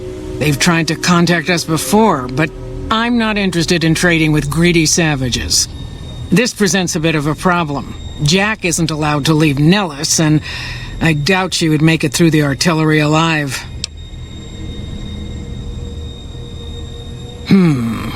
I suppose Jack deserves a chance at love. You can tell Jack she has a free pass to enter, but he is responsible for her actions. Do not make me regret this decision, outsider.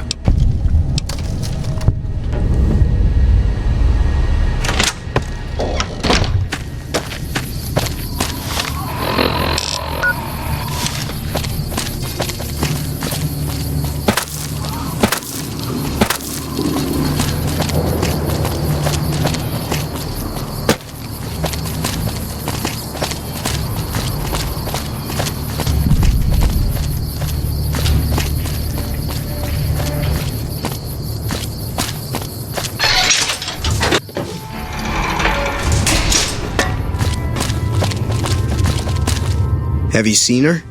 The redhead of my dreams? She does? You mean it? That's incredible. What happens next? Can she come here? How do we make sure she doesn't get blown up? Should I talk to the gunners or to Pearl? Here, take this boomer outfit. I'll let the gunners know she's coming, and not to shoot at her.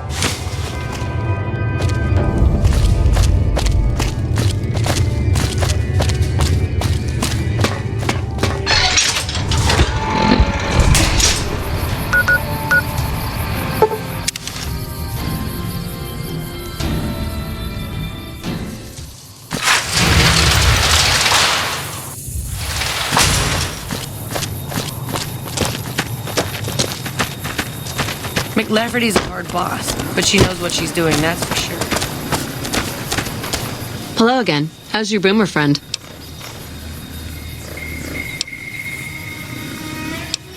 I was hoping you would. What's going on? Have they agreed to my safety yet?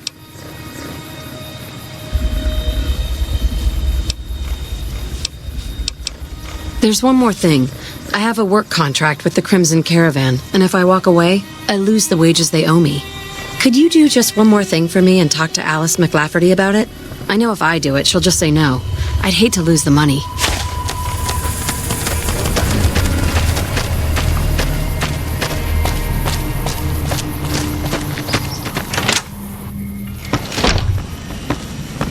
McLafferty's been riding asses again. Welcome back. Well, you've proven yourself reliable so far. Would you be interested in more important jobs? As much as I like to handle matters personally, I can't be everywhere at once. There is a negotiation with a smaller trading outfit that I'd like resolved as quickly as possible. There's also the matter of Henry Jameson, an employee whose services I'd rather do without. His family connections make it difficult, however. And finally, I need someone to acquire the gunrunner's manufacturing specifications. This job needs to be quiet. No alarms, no deaths.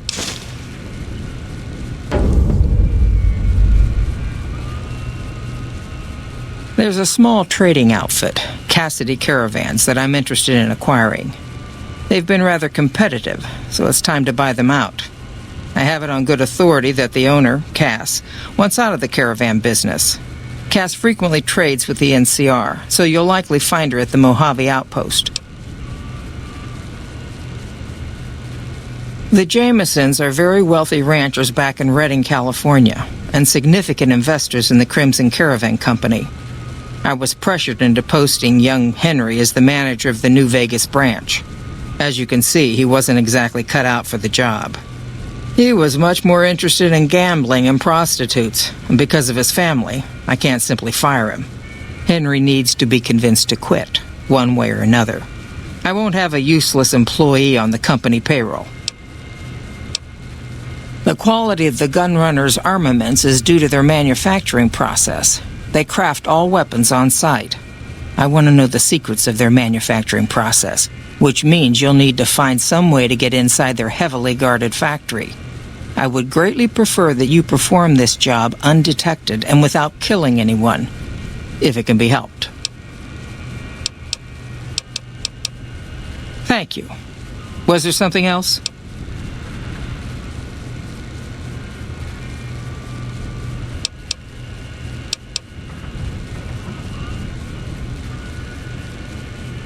Most merchant companies, successful merchant companies rather, have them. It can be inconvenient to replace employees on short notice. The contracts keep employees around for a specific duration of time, after which they get paid. After their upkeep and expenses are deducted, of course.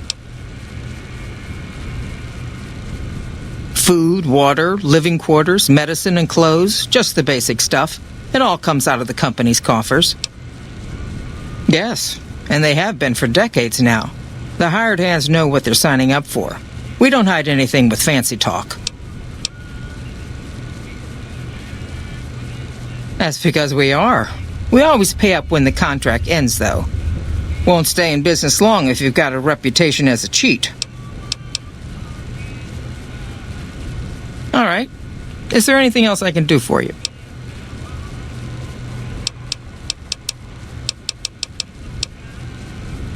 Ah, yes. Her infatuation with a boomer she's never met. It's a small camp. Word gets around. She's aware she's breaking her contract, which is undoubtedly why she sent you to talk to me instead of coming herself. Janet is free to leave, but she forfeits the wages she's owed. That's the price of contract breaking. Take it or leave it.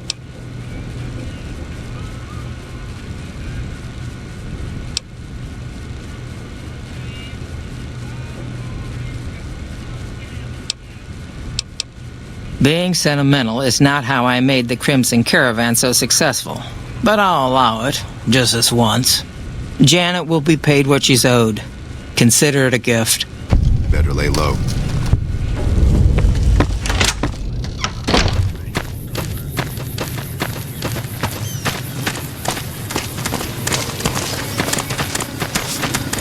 Have you spoken with McLafferty yet?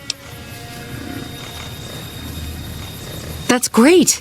I can't believe you went through all this trouble for me. Thank you.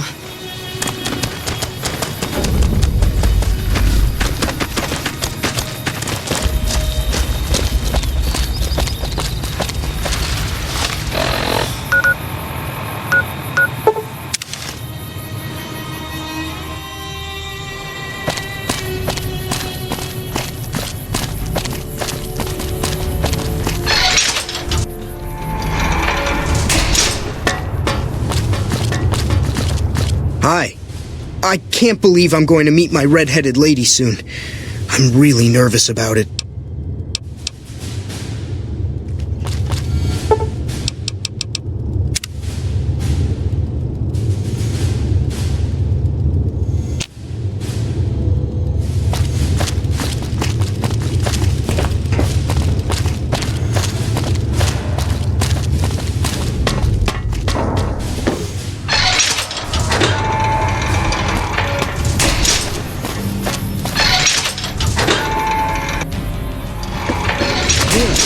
So we may see our dream of flight soon.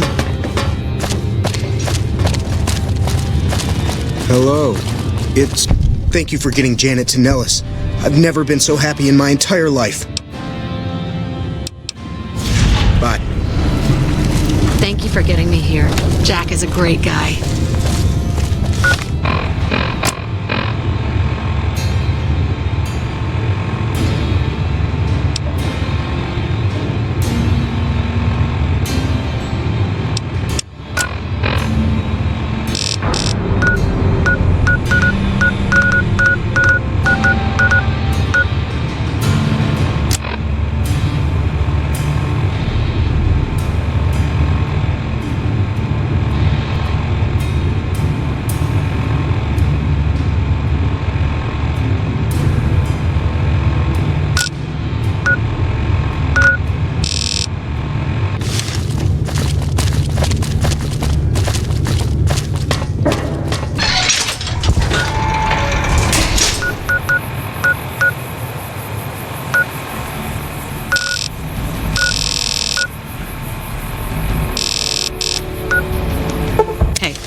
Hello, potential customer.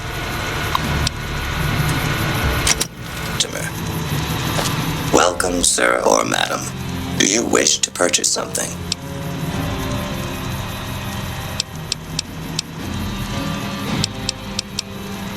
I am ready to process our transaction.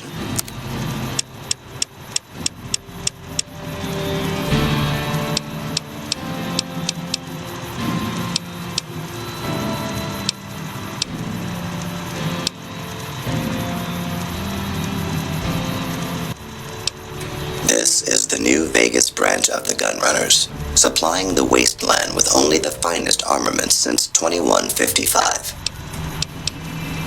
All Gunrunner merchandise is constructed on-site. This kiosk was specially constructed around me to deter theft and assault.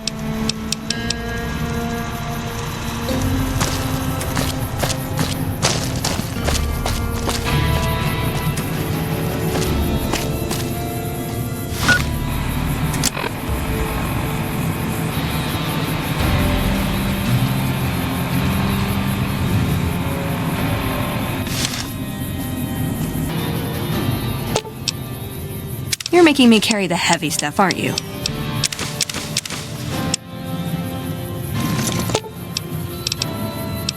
Should have brought...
Looking for trouble?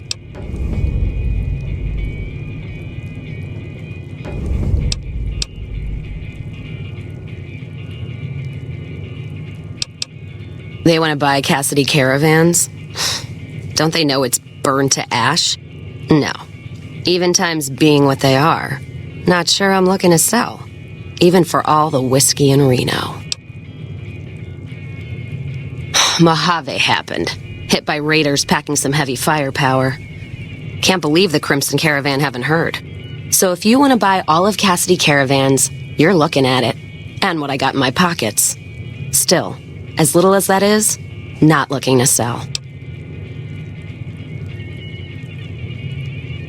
If someone came up to you and offered you 1,000 caps for your name, would you take it?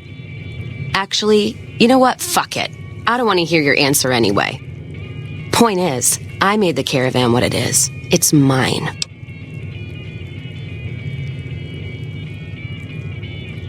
Alice McLafferty, eh? No, I see the zeros, and I know she's good for them. Still, it's not about the money. Dad'd spin like a twister if he ever heard I sold our name for anything. Look, I know you came all this way, and that takes some drive, especially these days. Just doesn't feel right, trading history for a slip of paper.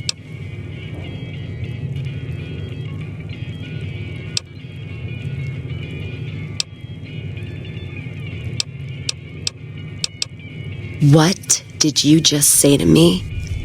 'Cause you sure as hell got my attention now. Me, that's who. I'm not gonna let it go just yet. There might be some survivors, or... Who am I kidding? There's nothing left. And I wouldn't be here drinking in some shitty bar in the ass of nowhere if it wasn't true. Give me that paper. I'll put my name to it. No sense trying to hold the past between your fingers when it's nothing but dirt. All right. There you go. Caravan's yours. Feel kind of relieved, actually. Guess I didn't realize how much I was carrying around with just the name. No idea. Maybe head back west? Though the idea of heading back there with my tail between my legs isn't appealing. Where? Like Vegas? Shoot and spit enough friends out. East? Get put in one of Caesar's little camps? No thanks. Head back west? I already know the big circle and everyone in it, except now I go back there ruined. Never really realized how small the Mojave's getting nowadays. Hard to find a place to go that's worthwhile. You got one too many by my count. What's on your mind?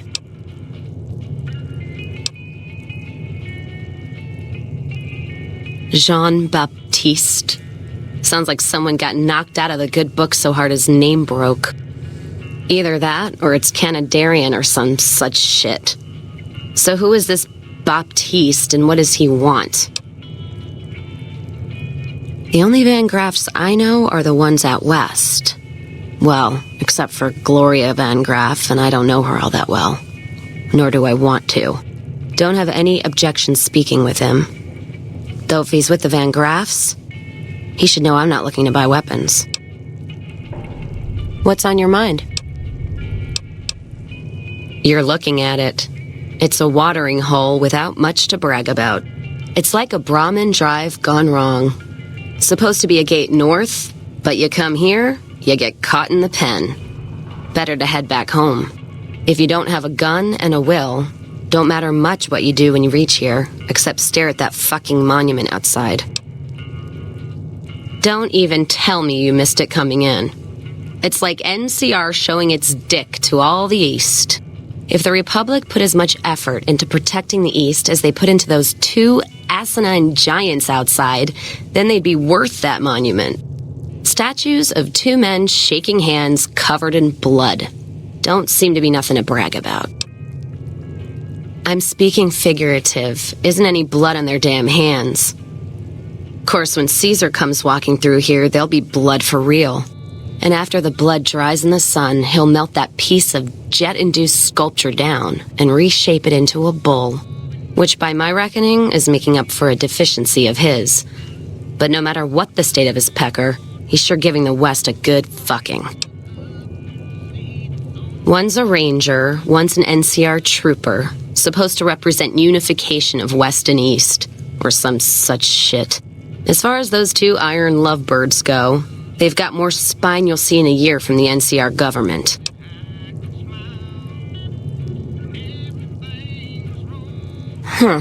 Maybe you're right. Brimtats always throw me off. Well, fine, whatever. They can be shaking each other's dicks. Wouldn't change the Mojave now. What's on your... That's the question I've been asking myself. No idea. Maybe head back west. You take care now.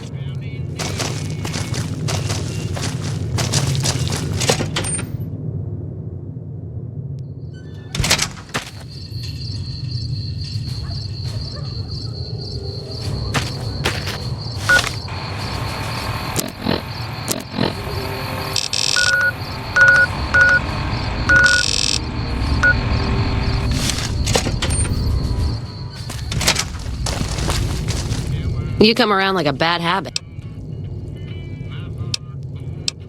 You got one too many by my count.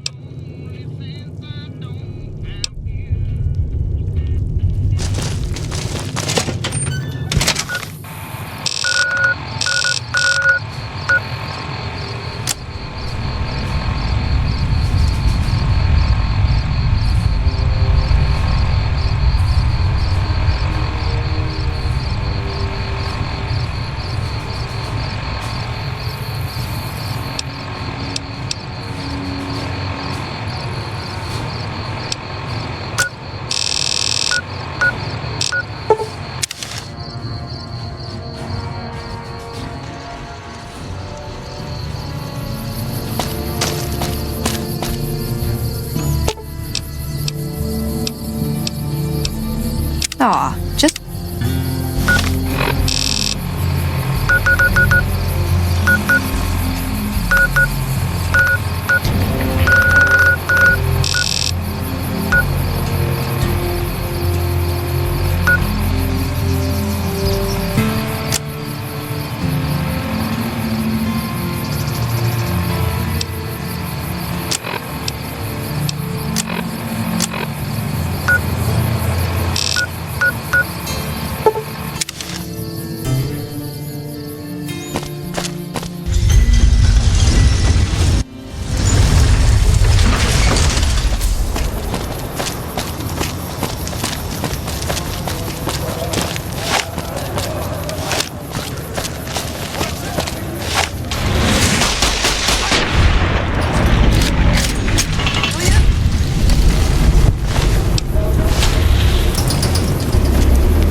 We've got stuff we're not even allowed to sell, people.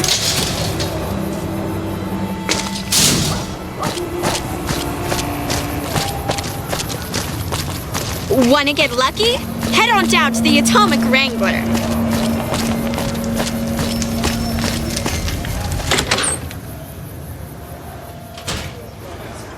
Things look to be building up on either side of the dam. This doesn't... Shove off. You're making my luck turn bad. Fuck no. No matter what that old bitch McLafferty says, my dad said I could be in charge of the New Vegas branch. Besides, I got into a little money trouble with the Omertas. If I quit the Crimson Caravan, how am I supposed to get the money to gamble?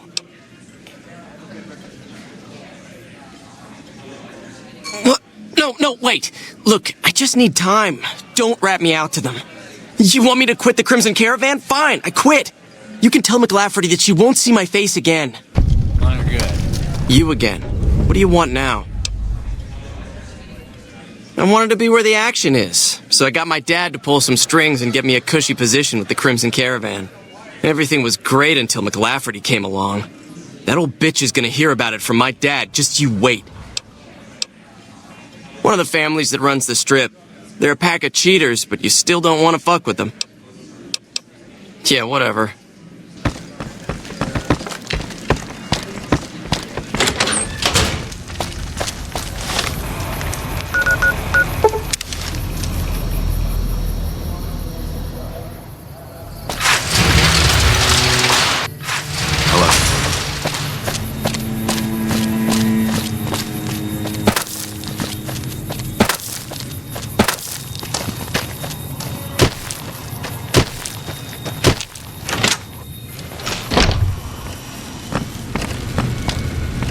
Welcome back.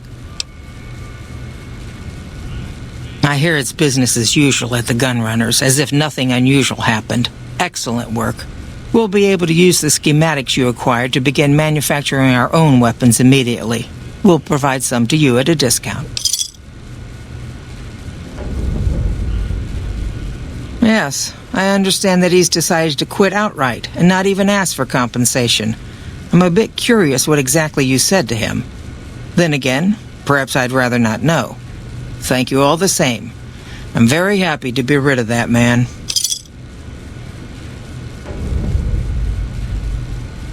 Very good. On occasion, it's proven to be more profitable in the long run to simply buy out the competition, and this is one of those occasions. Something has actually come up. A prospector recently came through here and spent a lot of caps on supplies. Closer inspection of these caps has revealed them to be brand new. This is a problem. The most likely source of these new caps is the old sarsaparilla bottling plant. Go there, locate the bottle cap press, and disable it. What would you like to know? People have been counterfeiting bottle caps forever, but it's always been small scale. A bottle cap press is a whole other threat. We can't have anyone devaluing our currency by mass-producing new bottle caps. Certainly. Bottle caps do wear out or get damaged.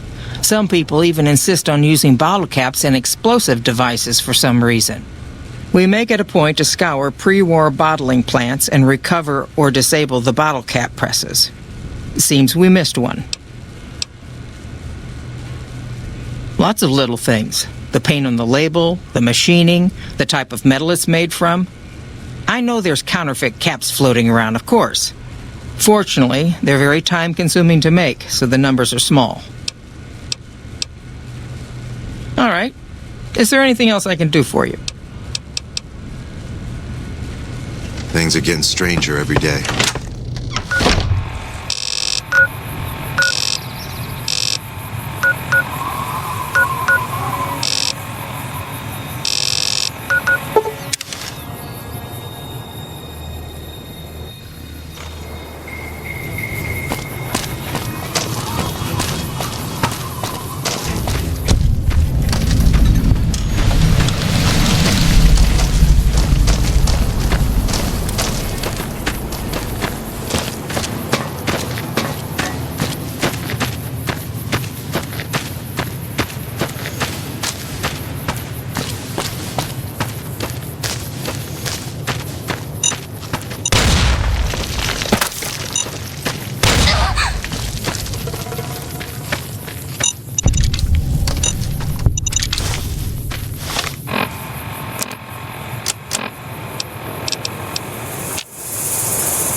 Engaging hot.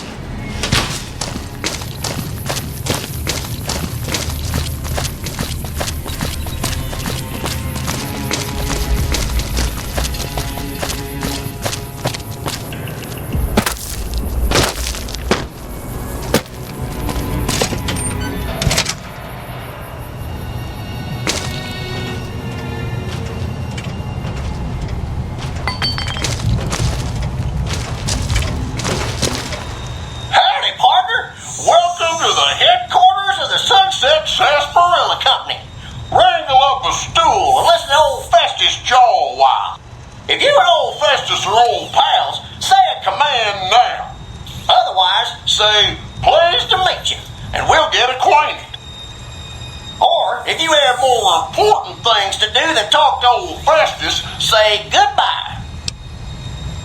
New in town, partner?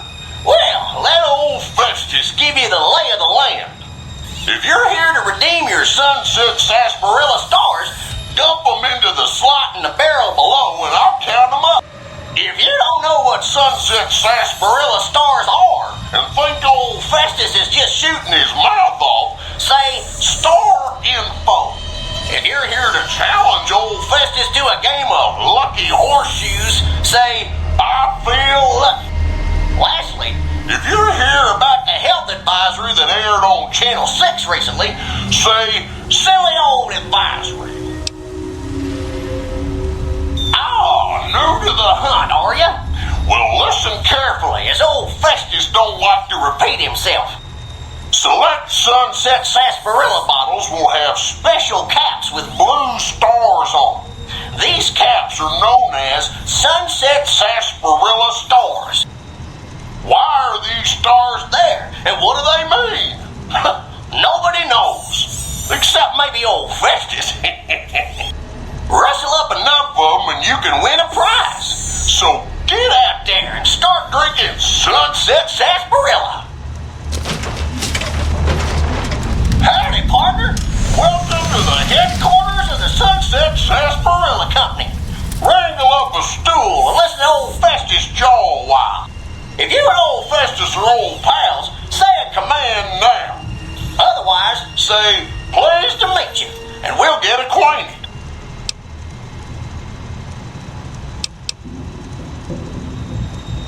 I'm sorry, I didn't quite I'm sorry, I didn't quite understand that. Could you repeat it? If this is your first rodeo with the old horseshoes, say, how do I play? Otherwise, say, lucky horseshoes to begin. Lucky horseshoes is played with cards numbered 2 through 10 and aces, which have a value of 1. You and old Festus will take turns drawing cards.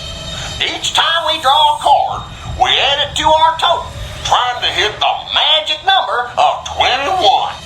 If either of us draws a card that brings our total up to the same number as the other, it pushes the other player's total up 1. When this happens, it's called Lucky Horseshoes. Old Festus thought of the name himself, I'll have you know.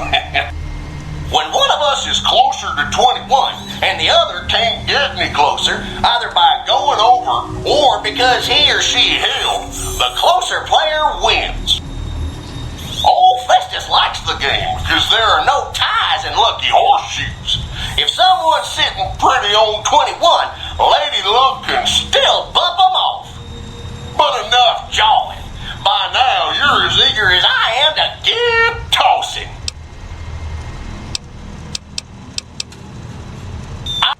Select sunset sarsaparilla bottles will have special caps with blue. Why are these stars there? And we'll rustle up enough of them and you can win a prize. So get at it.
This area clear. Proceeding with search protocol. Do not be alarmed. Order will be restored soon. Please stand by.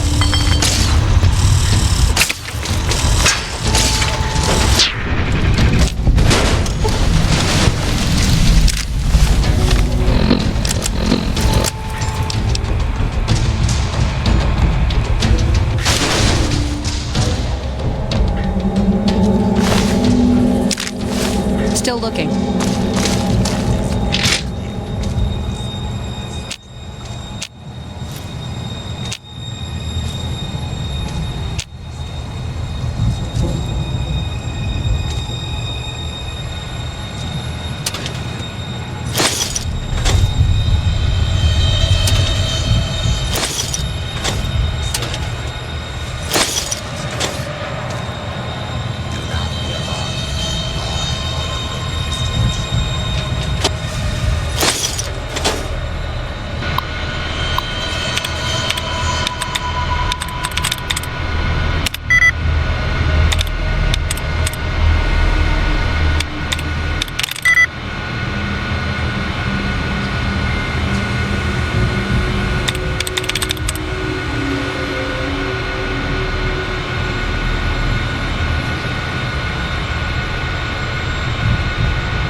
I see my services are required once more.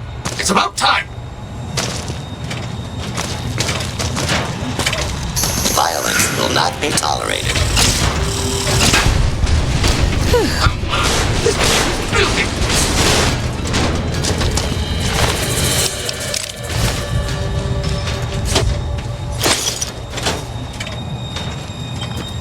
It's amazing how much dust Please collects step and leave into things the alone open even and for a short identify while. yourself.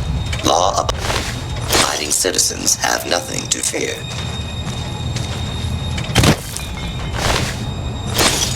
Please step into the open and identify yourself. Worker number 27438 reporting. There seems to be a malfunction with the line, sir. Wait a minute. You're not my manager. Intruder! Law-abiding citizens have nothing to fear. Yeah! Area clear. Really? Someone should have called me earlier.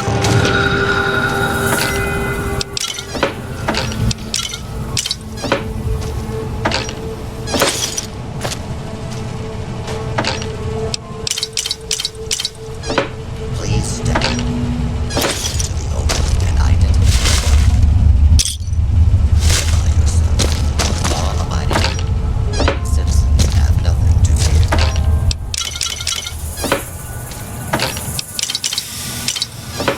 Got my eyes peeled.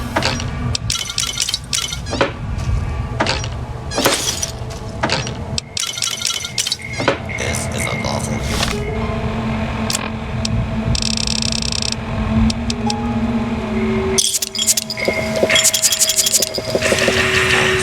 Please direct complaints to your local law enforcement authorities.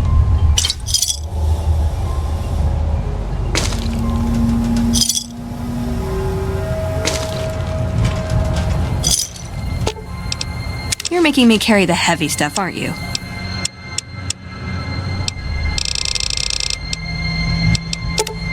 Hey, I can't really move now, but I'll follow you in spirit. Hey, I can't really move now, but I'll follow you in spirit.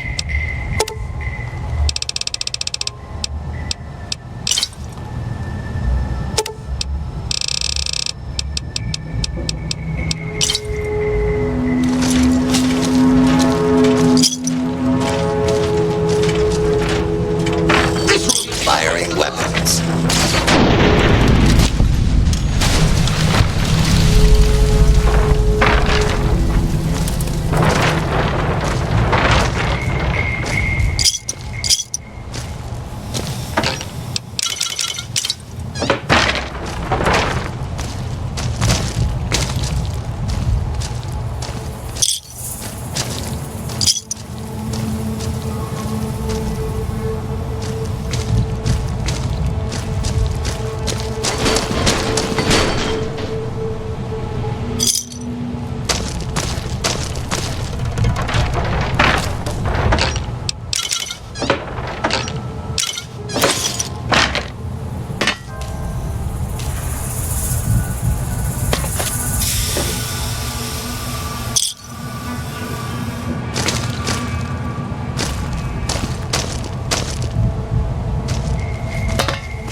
making me carry the heavy stuff, aren't you?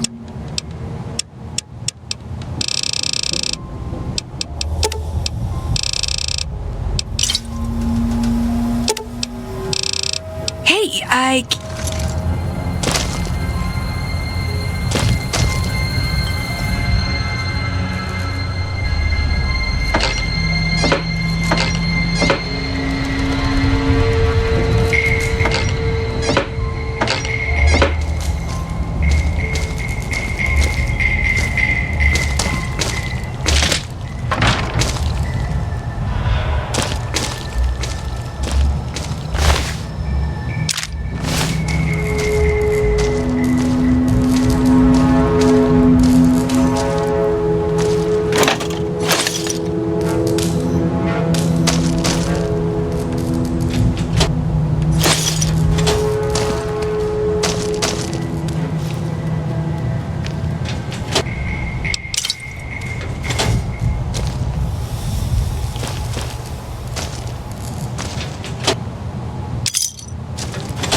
Hey there. You looking to buy or sell? Can do.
See ya.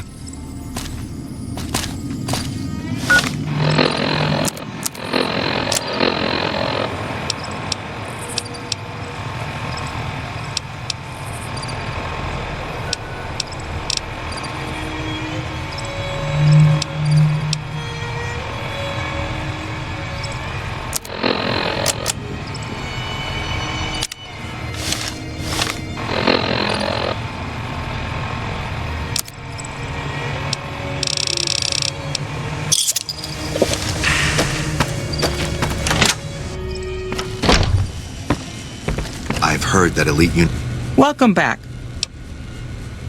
Good. I'm sure you were thorough. Here's your payment for a job well done.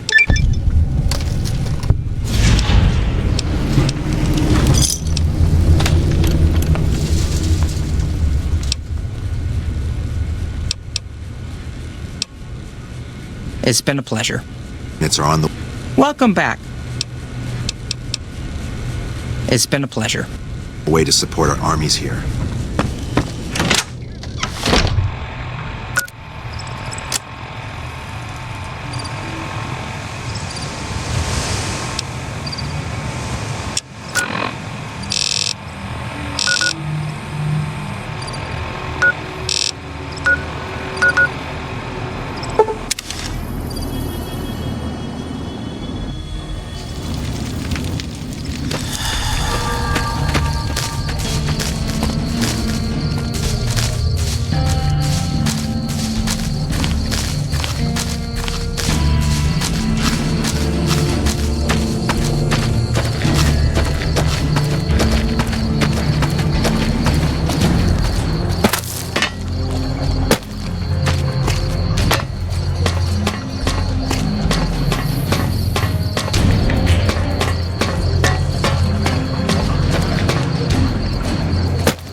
Ooh, got something good for me?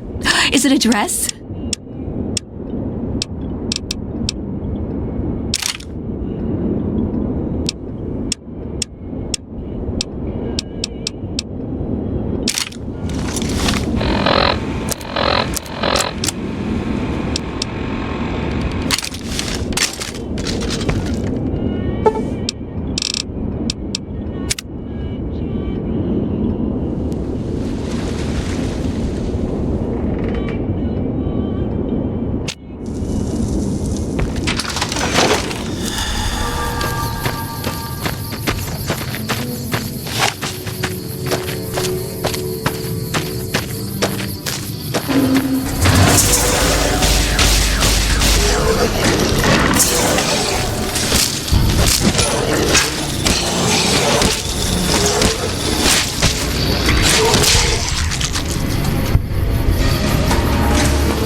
enough of that.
It's going to be a dream come true once you've raised that bomber from Lake Mead.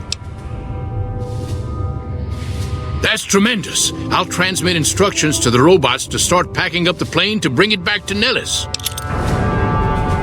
I just told you, the robots are going to handle it. They'll break the plane down into pieces and move it up from Colville Bay in one shot.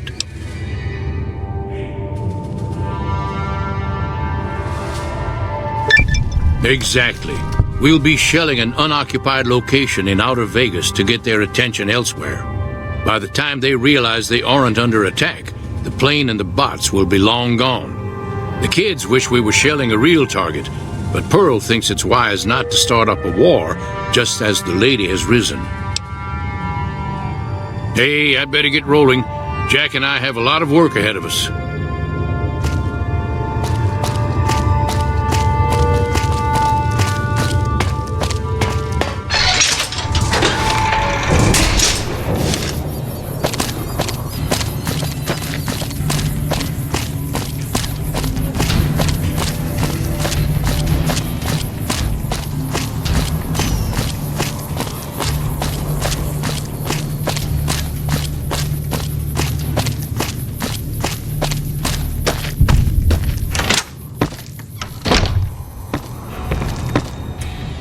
Hello, friend. How can Mother Pearl be of help today? What you have done for us is a miracle, child. You have fulfilled the only dreams we ever had outside our walls. You are a trusted friend of us all. If there is ever a way for us to help you, child, tell me, and I will make it so.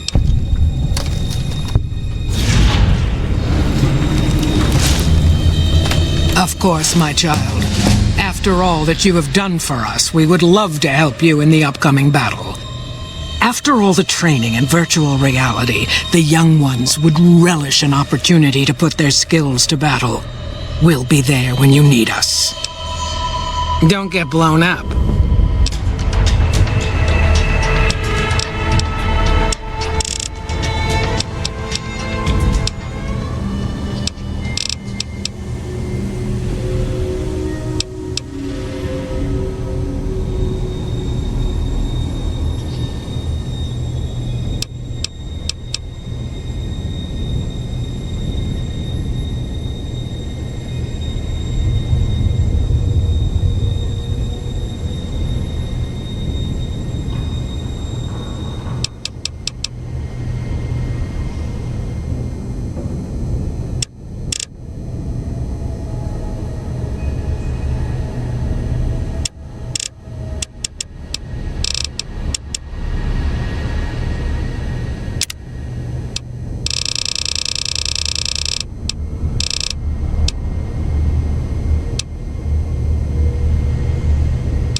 Hello, friend. How can Mother Pearl be of help today?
Testing in Vegas.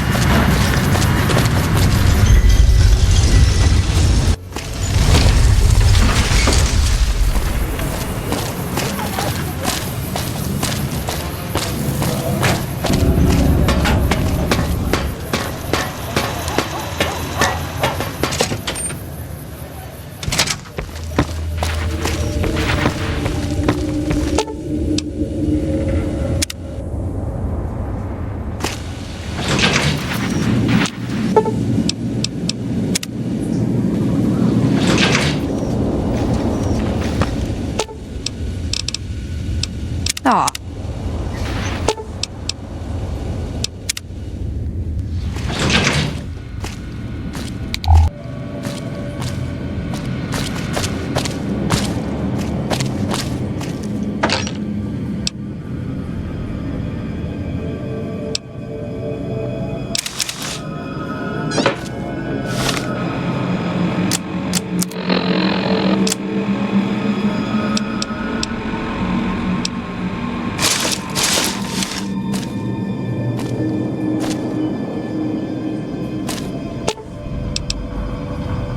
Ooh, got something good for me?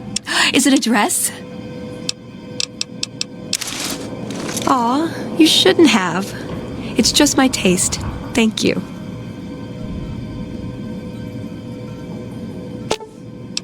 Ooh, got something good for me? Is it a dress?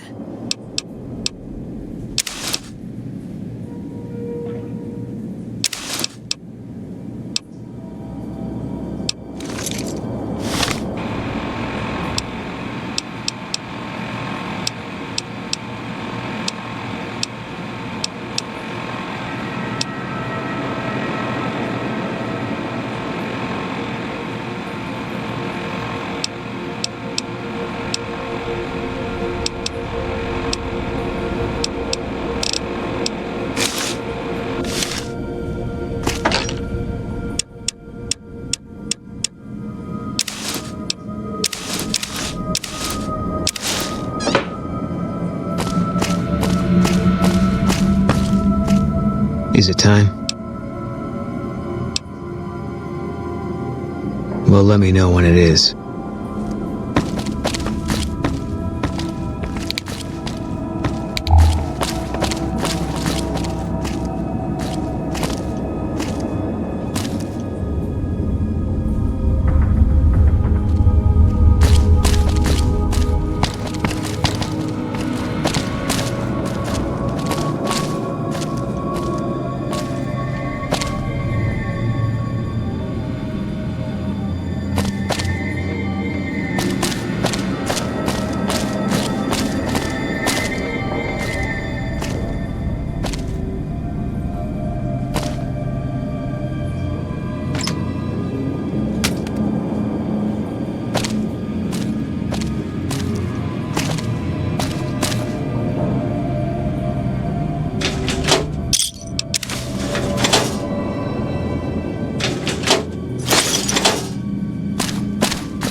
see what we've got here.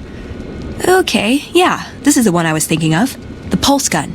Although maybe the rangefinder could work too.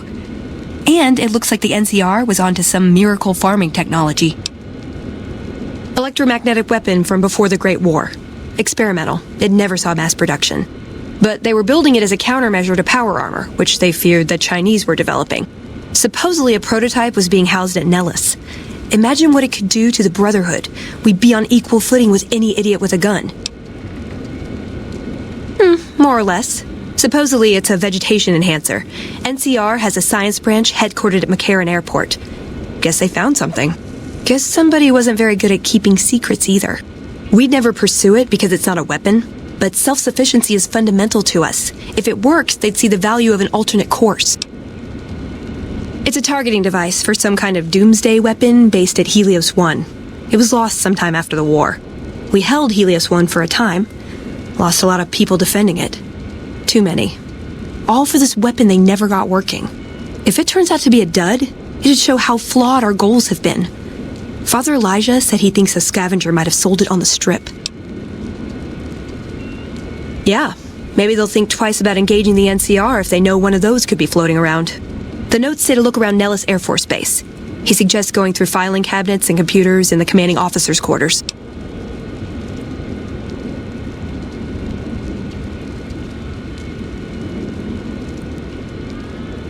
Hell. Well, how could you know, right? Okay, 2 other options still on the table. Okay, what better way to persuade them than to give them a taste of what they stand to gain, right? Maybe the best place to start is to see what we can find out directly from the NCR. Let's head to their OSI office at McCarran.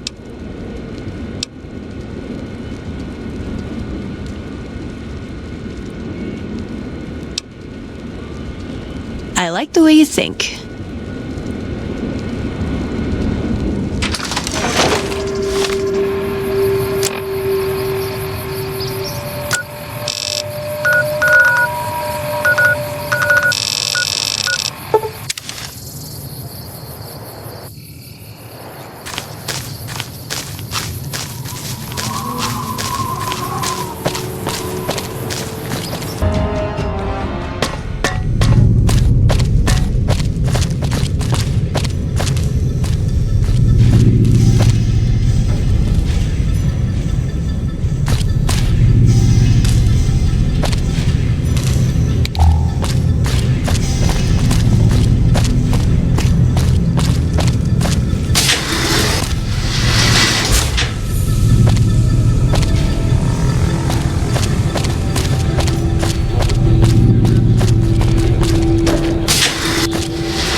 What's up? What are your thoughts?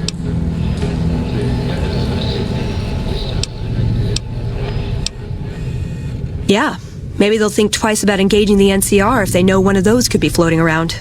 The notes say to look around Nellis Air Force Base. He suggests going through filing cabinets and computers in the commanding officer's quarters.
the Brotherhood!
Yeah, screw it.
Over here.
Got my eyes peeled.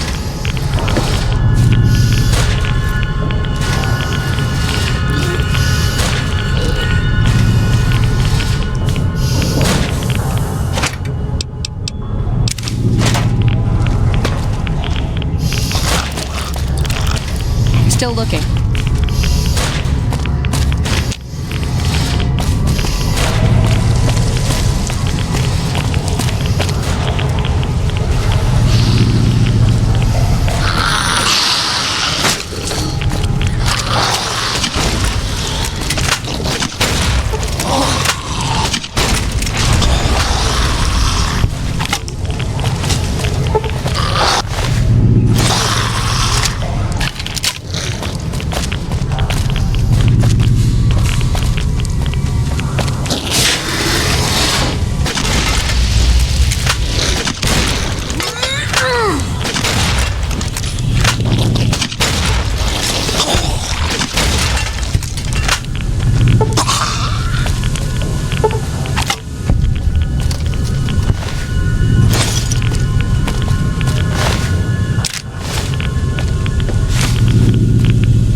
What's up?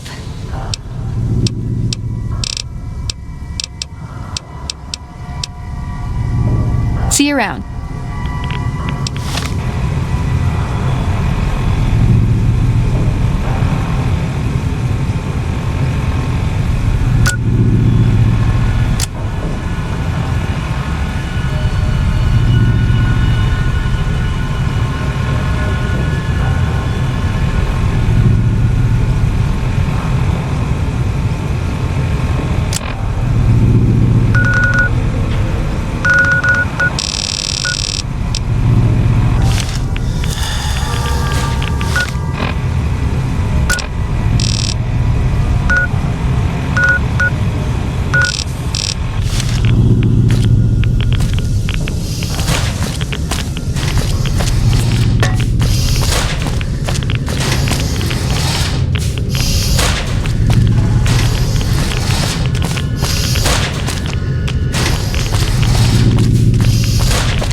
Figure it'd have more buttons and dials and stuff, you know?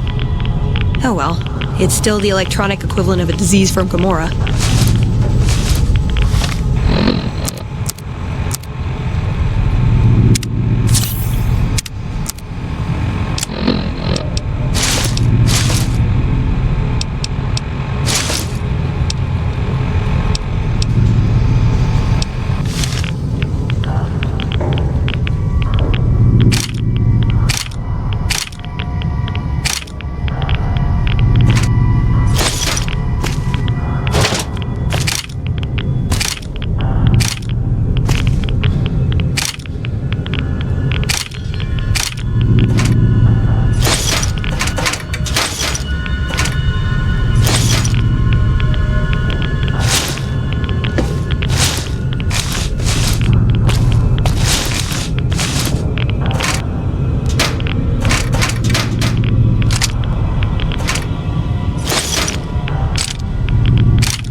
You're making me carry the heavy stuff, aren't you?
You're making me carry the heavy stuff, aren't you?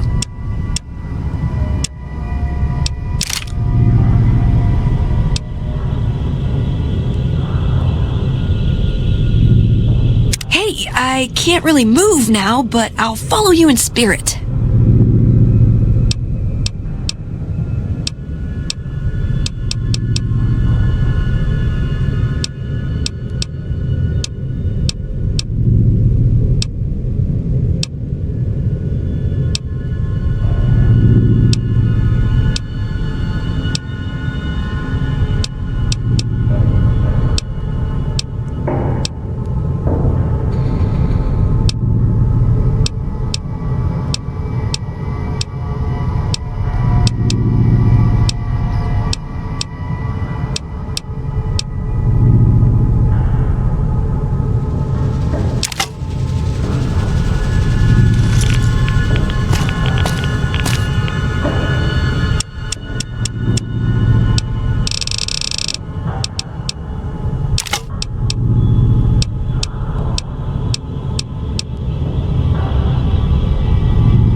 Ooh, got something good for me? Is it a dress?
Ooh, got something good for me?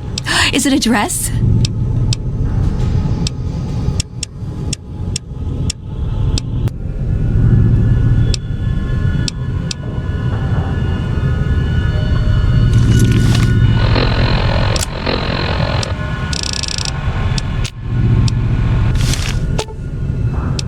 Ooh, got something good for me? Is it a dress?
You're making me carry the heavy stuff, aren't you?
Hello, outsider.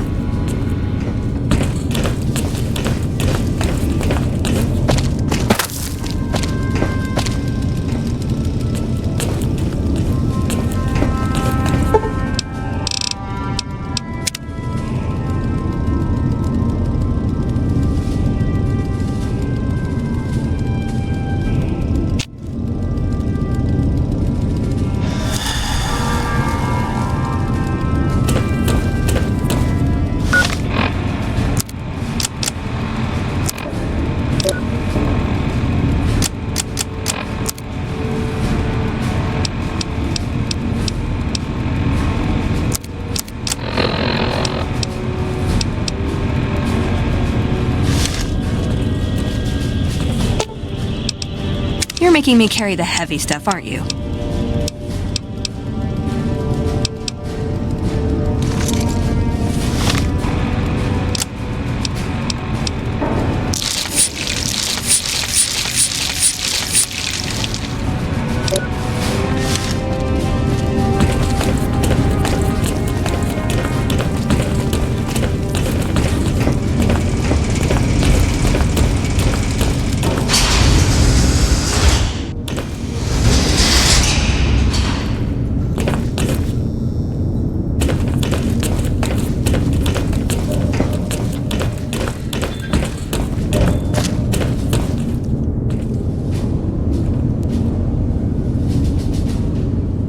Veronica, I hope.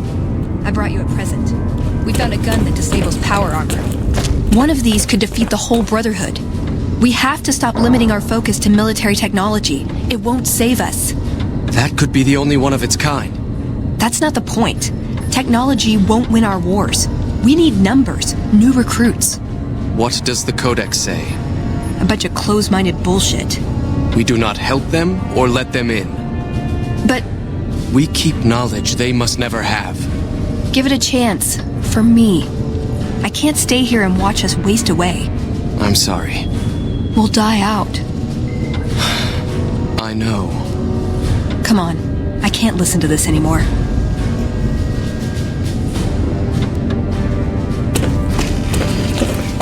He wouldn't listen. The truth was right there staring him in the face. How could he not listen?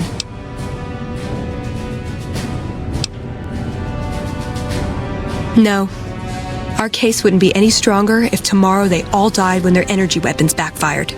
I just didn't expect that. There was no getting through to him. How can I help them when they won't accept it?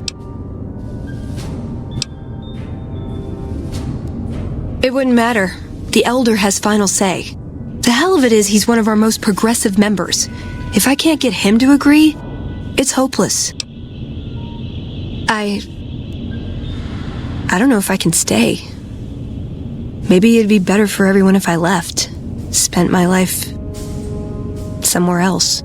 Work with the followers of the Apocalypse, maybe. Put my knowledge to some good use. Or I can stay here with the people I care about and do whatever I can until it comes to a slow or sudden end.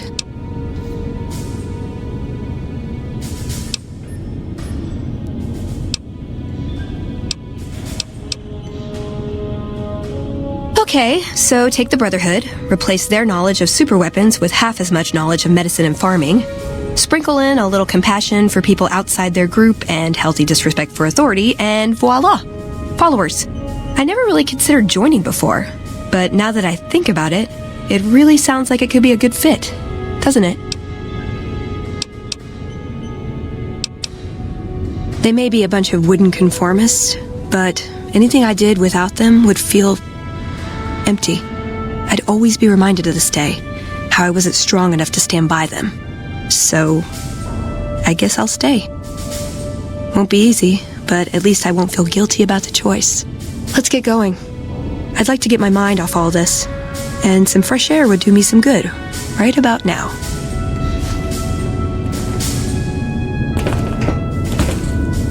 What is it, outsider? Have you discovered anything? Just as I thought. McNamara gave my men new orders without telling me. The nerve of that man. This little stunt is probably what got them killed in the first place. Our normal patrol routes are known to be relatively safe. This is exactly what I've been looking for. McNamara gave my men new orders without telling me, thereby breaking the chain that binds. With this, I can finally have him removed as Elder and end this ridiculous lockdown. There are a number of people I'll need to talk to. The process won't be instantaneous, but with this evidence, my path is clear. It shouldn't take more than a few days, and then we can begin moving forward again.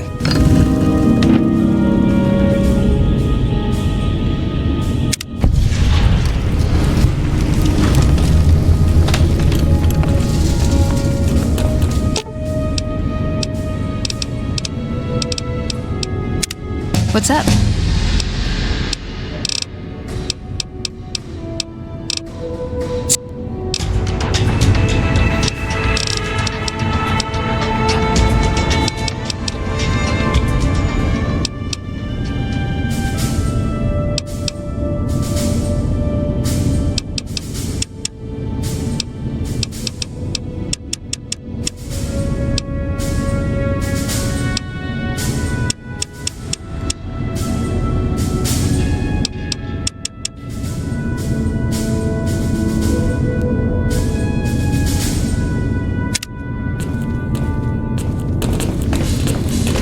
Welcome, my friend. A new day has dawned for this chapter, and moving forward we will no longer cower in the dark. And we have you to thank for it.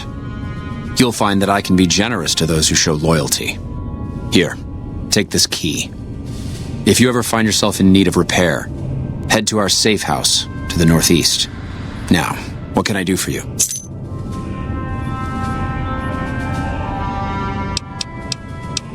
Yes, I thought you might, given how much time you've spent here. That's not usually a request we agree to.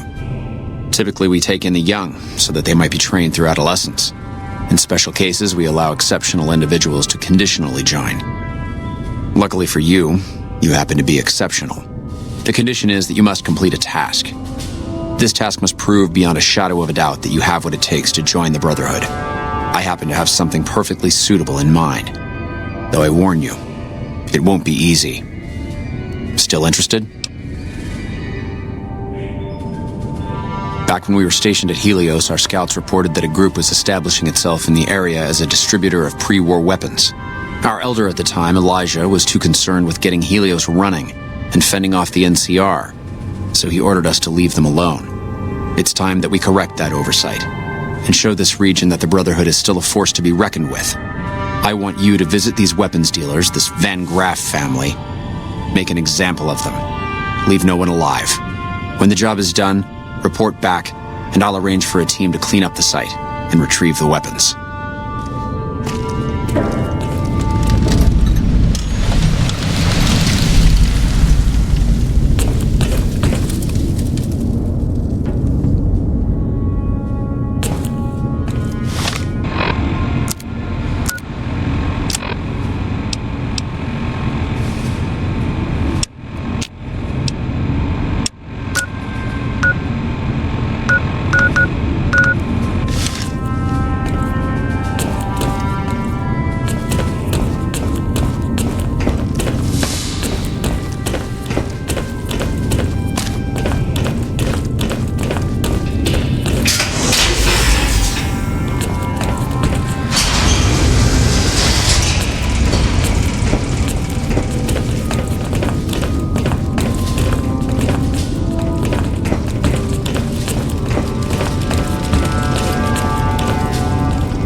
What do you need?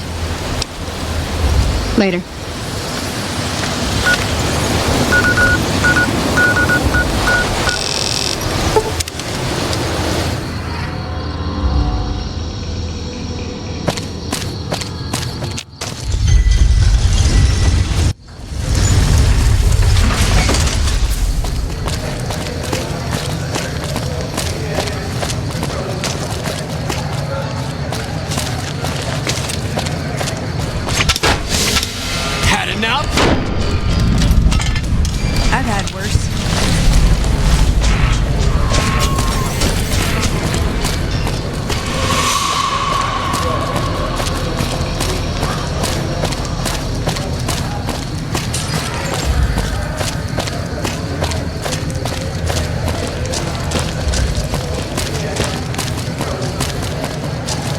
We've got stuff we're not even allowed to sell, people.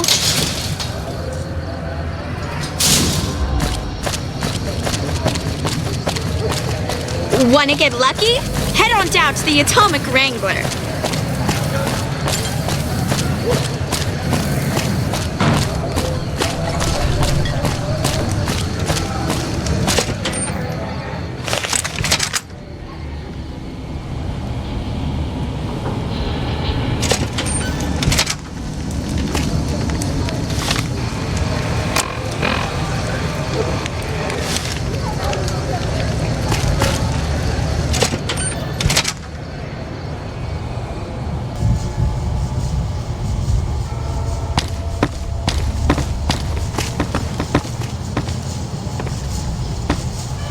Welcome back. I hope you've been working on that task Jean-Baptiste had for you.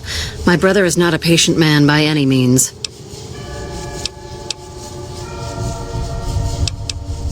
Of course.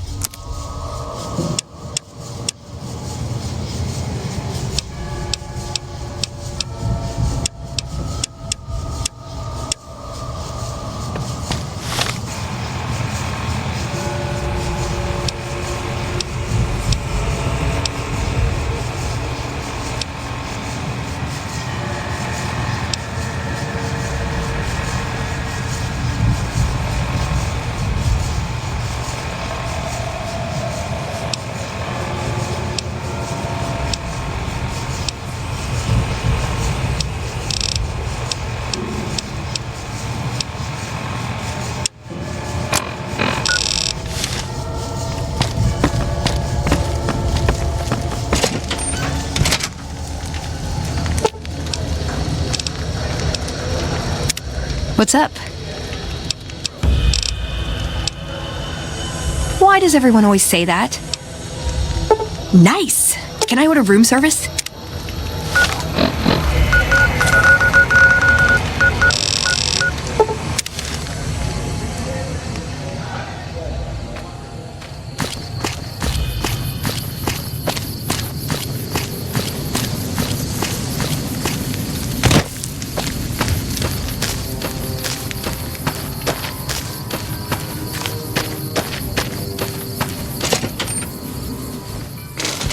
Ranger vets are on their way from Baja. You come around like a bad habit. What's on your mind? Don't know. Not sure where to head next. Go with you? And why the hell would I do that? So you're looking for someone to help, not just tag along. Huh. Walking the Mojave with you can't be any worse than here, that's for sure. All right. I'm in. Never seen one before, but I heard they chew nails and spit napalm.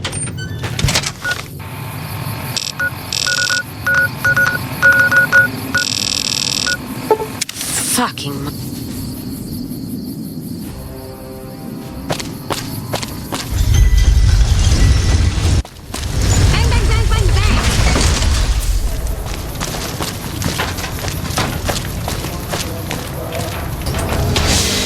Serving up some.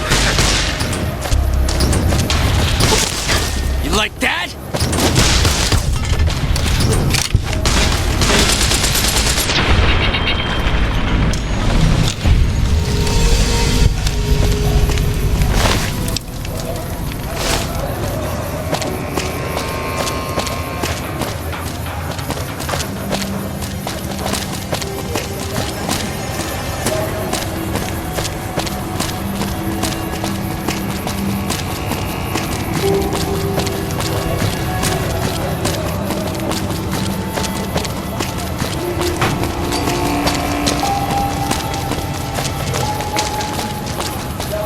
If it can be bought, it can be found at Mick and Ralph's.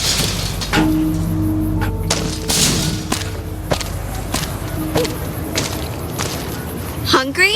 Thirsty?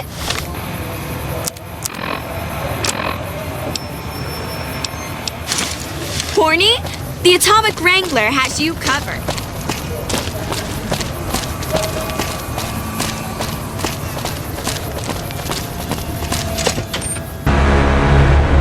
You got a problem?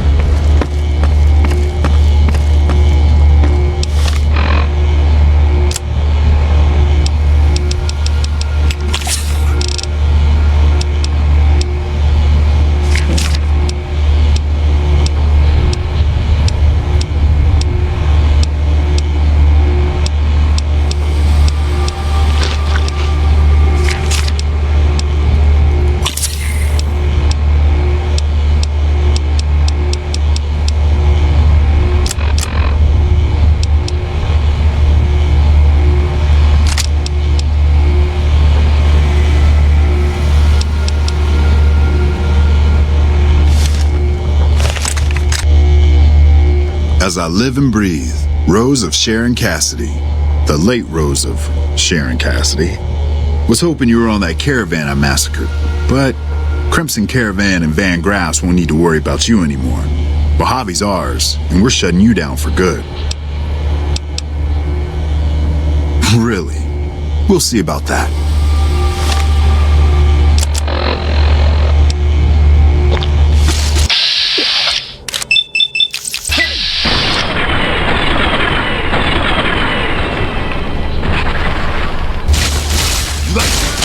All I'm doing is pissing him off. You like that?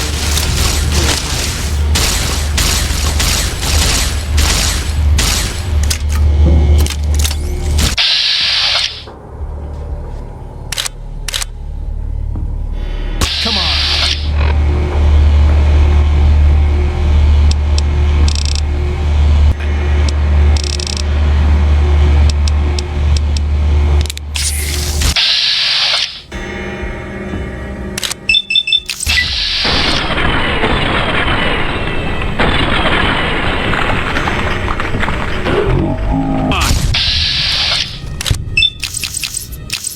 Come on.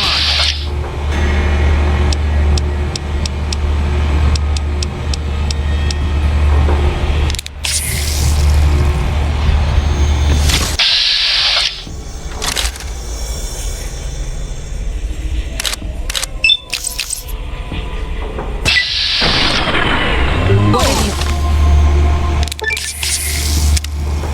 done?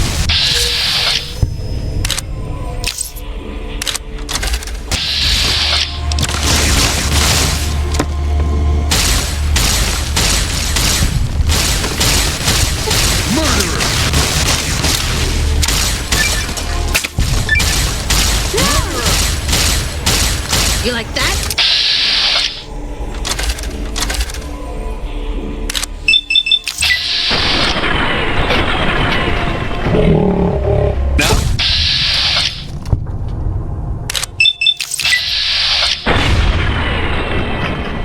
Murder!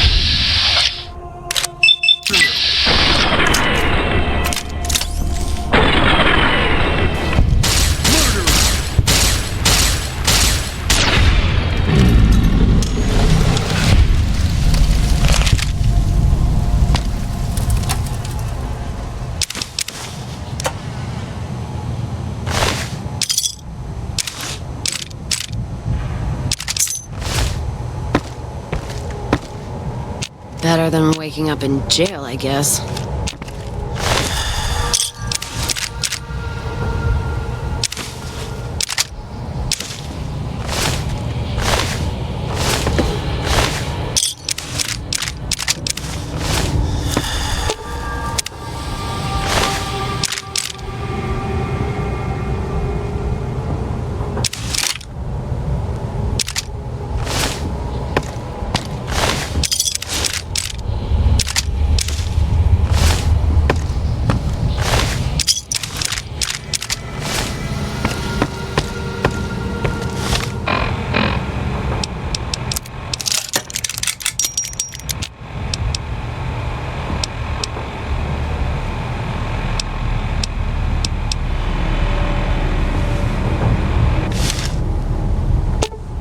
Let's see what you got.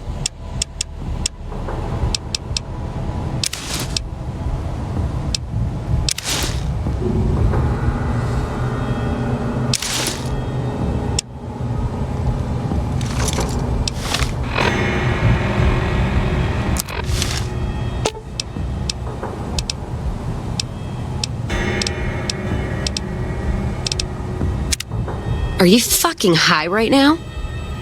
God, I can smell it from here. Keep that shit away from me.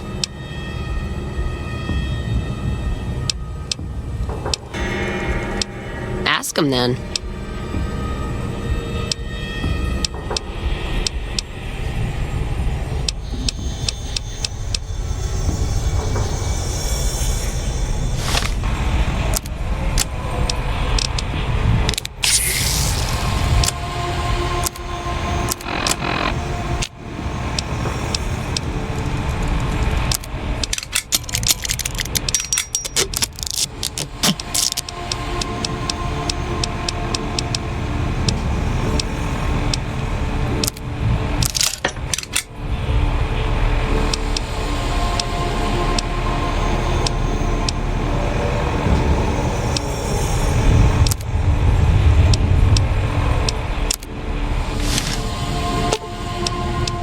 Let's deal.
Let's distribute the weight.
Let's see what you got.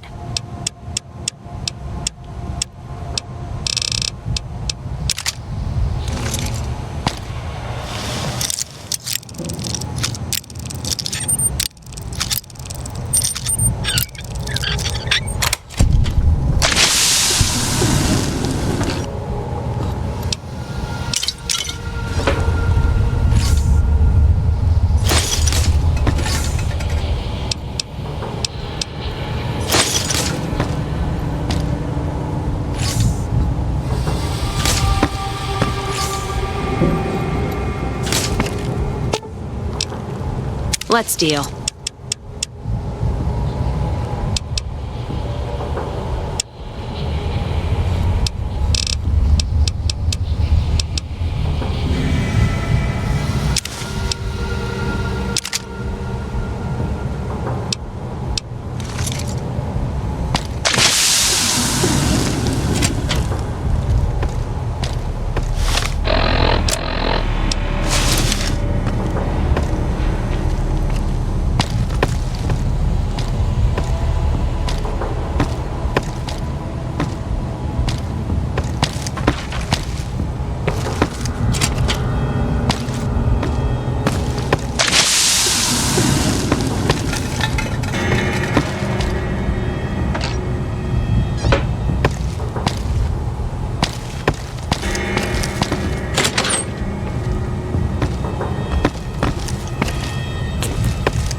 Let's deal.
Let's distribute the weight.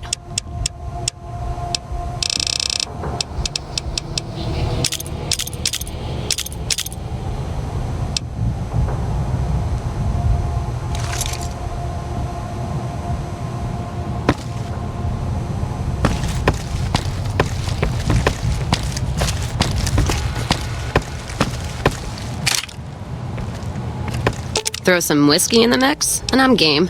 Line the bottles up. I'm ready. Let's distribute the weight.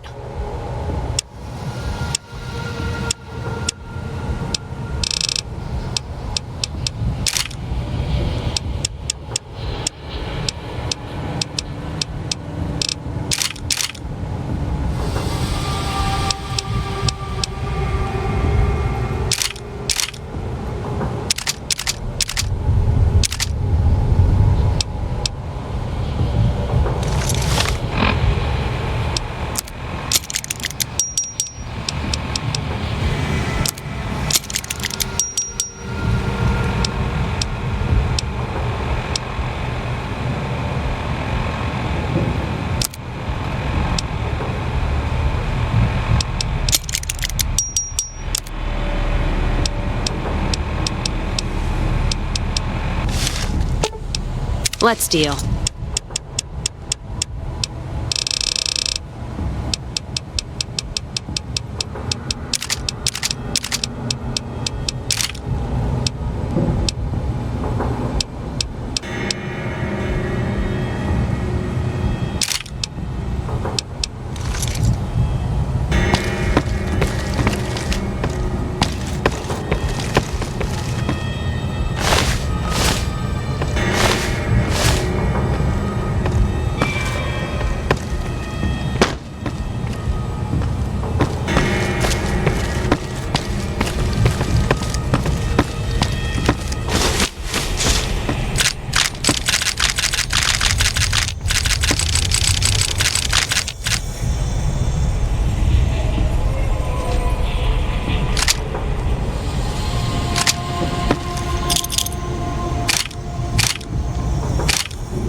Let's see what you got.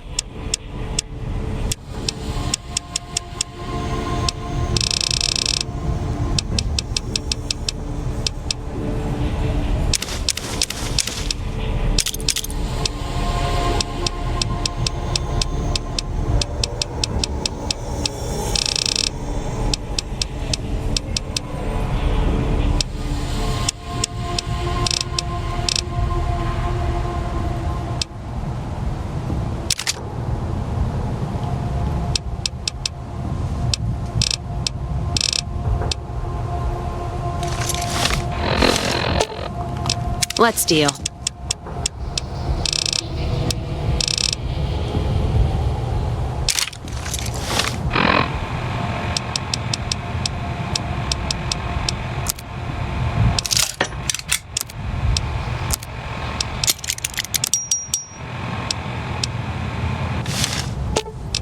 Let's distribute the weight.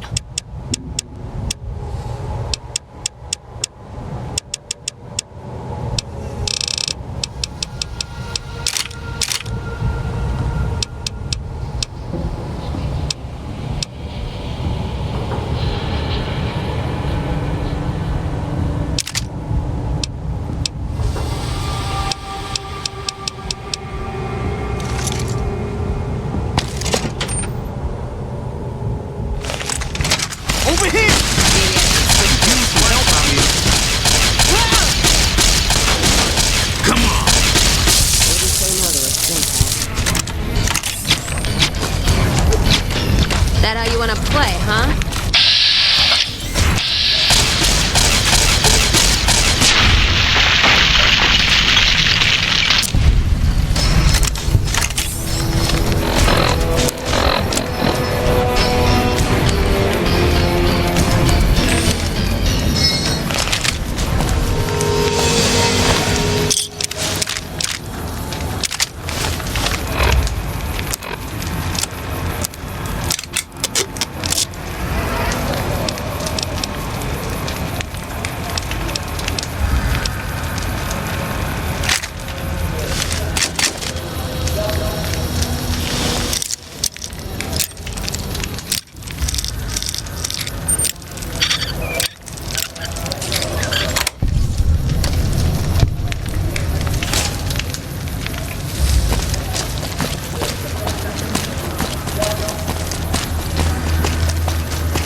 Hello, potential customer.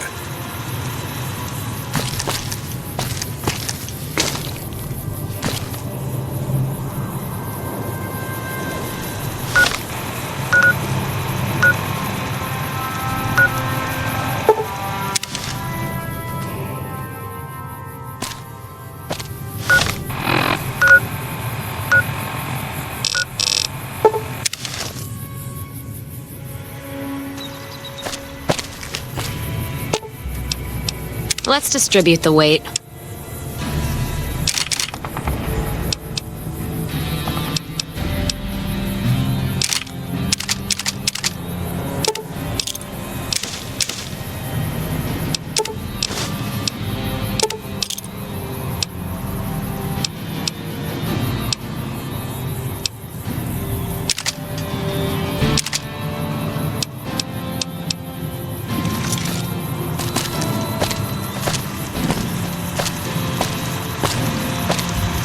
Welcome, sir or madam.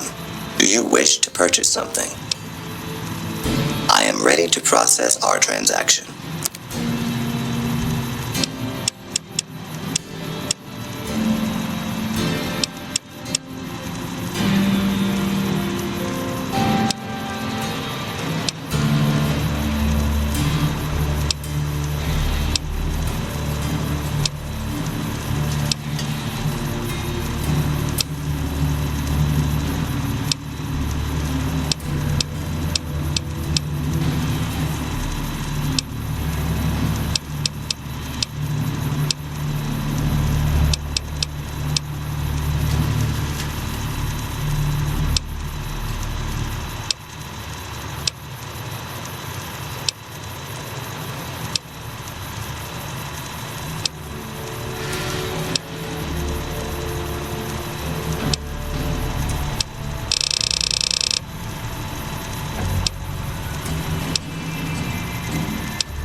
Come back and see us again soon.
Welcome, sir, or...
Let's see what you got.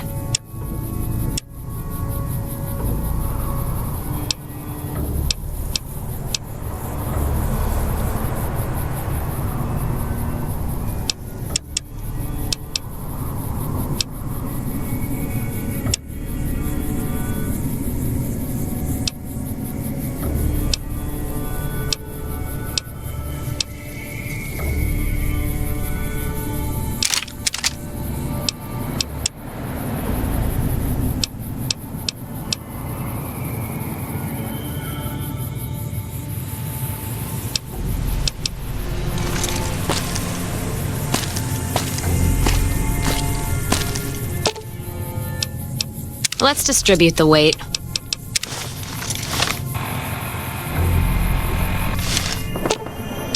Let's see what you got.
Welcome, sir, or...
Move along.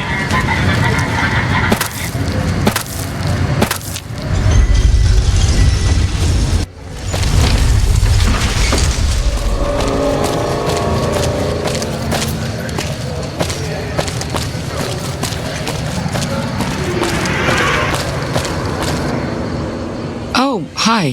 Thanks again for helping us with that data. I mean, the feed only lasted about 30 seconds, and it's not that useful, but, well, we tried. We were connected for half a minute and received enough data to fill 5 holodisks.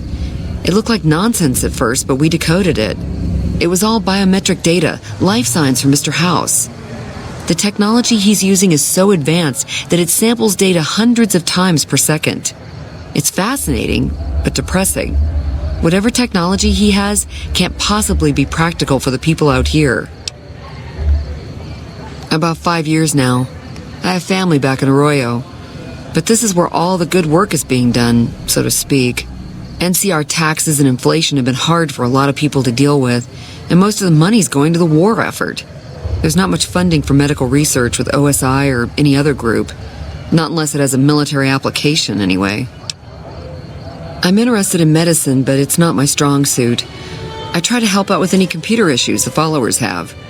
That's why I was helping out with the research into Mr. House's technology. Trying to, anyway. After 2 tries, I think I've learned enough.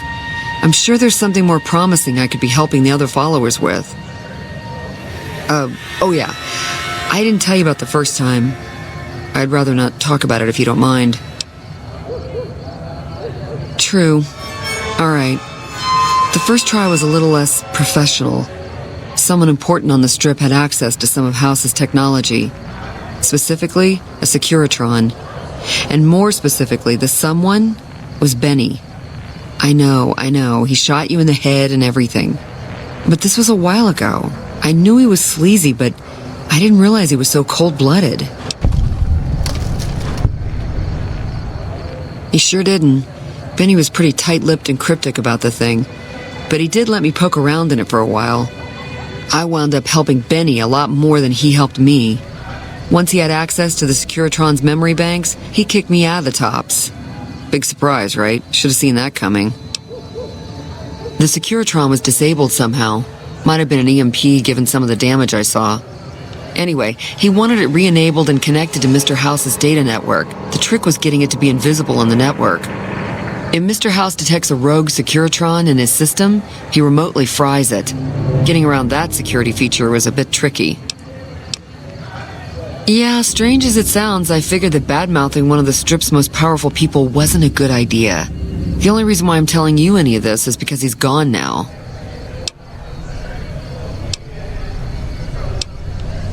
What do you want to know? I already told you. I don't want to talk about it. True. Specifically,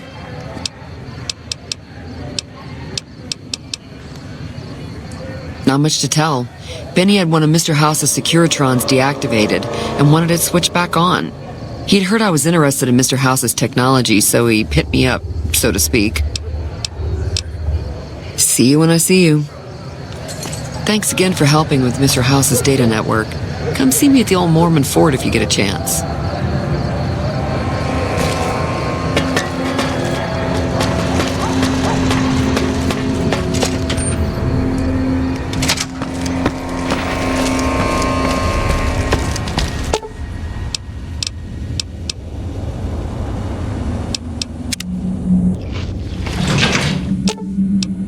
Let's distribute the weight.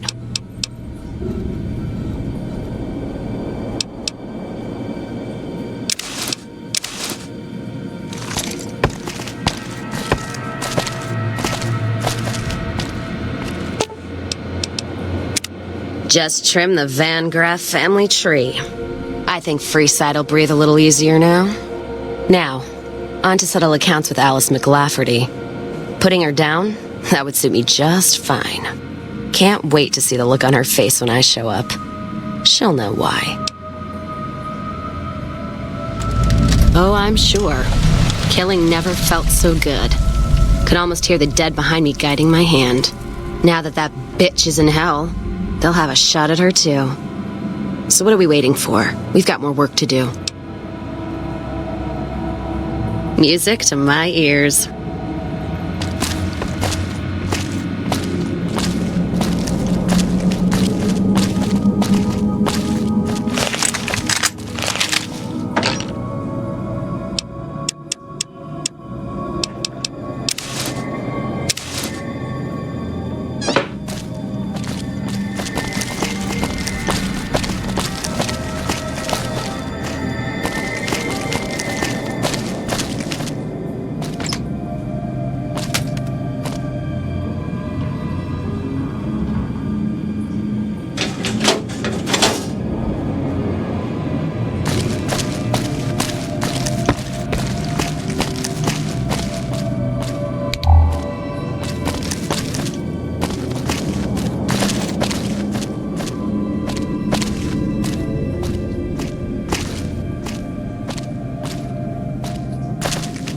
Staying low.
Hey. Welcome back.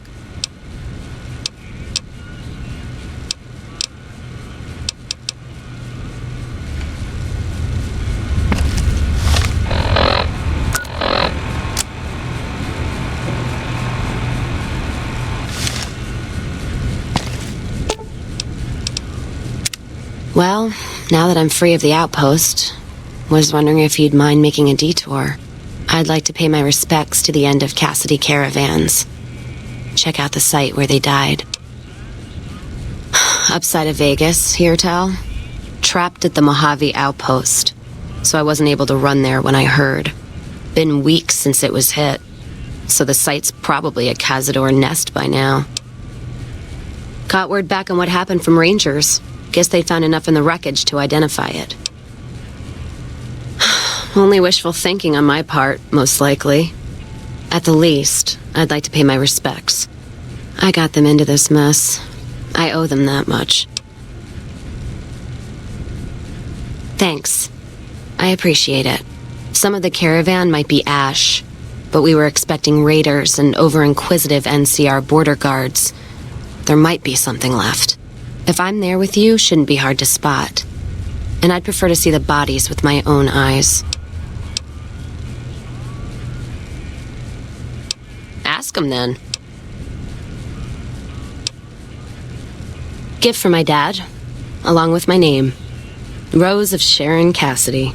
Mom said he got the name out of some old world book about dirt pilgrims. Name sure sounds sweet, though. Anyway, pendant's a little rose. Originally thought it was one of Mom's tribal necklaces, but no. Came from Dad. You know, like one of the tribes from the east. We got 'em out west, too. NCR's herding them up, though, domesticating them. Mom was from east of the Colorado, though. Not sure what tribe.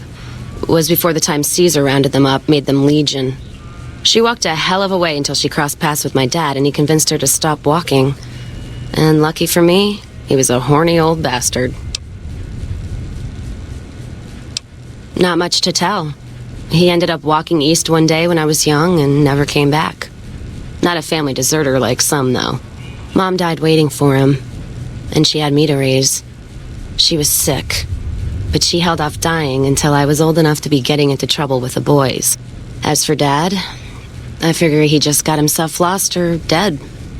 Happens. And I'm not all boo-hoo about it, so save your glass for someone who's crying. Not a clue. When he left, I was too in my crib to understand why, and around the time Mom passed, I was too into my teens to listen. Got his name, got this pendant, and that's about it. Short of caps is what taught me mostly. Ammo's expensive, so I learned to make every shot count. And here tell my dad was a crack shot, so I don't want to dirty the family name. Not out of pride. Respect. Dynamite's for when you don't have enough bullets, want to clear a pass, or scare off geckos from a caravan. Some of Twister's Out of the Divide can block off a pass in no time, so you learn how to handle powder so you don't get trapped somewhere.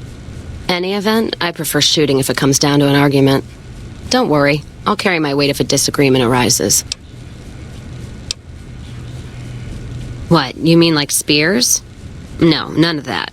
Mom was a tribal, but she didn't teach me anything like that. Ask him then. Well, no idea why your friend Mr. House wants it, but I'm guessing it's not for the caps. Ask him then.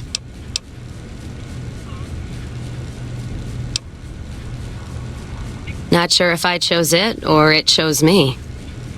Dad ran a bar a long time ago, and it was a labor of love, Mom said. Didn't sound like it made her happy. Still, I'm guessing I got some of Dad's love of whiskey in me because the burn suits me fine. Used to call me Whiskey Rose back west, before I punched enough people, so now they say it. But quiet, and when I'm not around. Yeah, on account of my name. And the blossoms on my cheeks when I drink too much. Won most of those fights, too. Can take a hell of a punch and give it right back when I've got a bottle in me. It's all in how you drink it, though. There's a trick to it. When we pass the bottle, I'll show you how it's done. There's usually a bar in every stop along the road. Helps me sleep. Well, not really, but I tell myself that. Sometimes I have to brew it myself if I'm too far from a bar. Not quality, but I'm for anything that takes the edge off the day. Yeah. What else are you gonna do with an empty bottle? Wait for it to refill itself?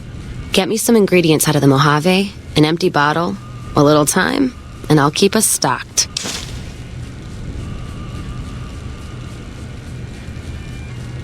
All right, then. Careful where you flash that chip of yours. Not sure what kind of caps it's worth, but it's a tempting target. Ask him, then.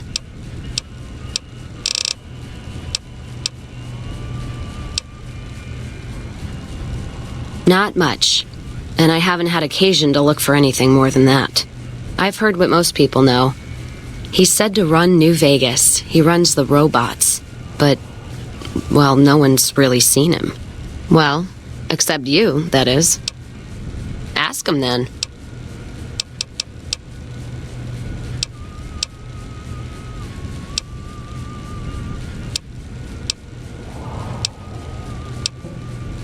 Much as anyone else.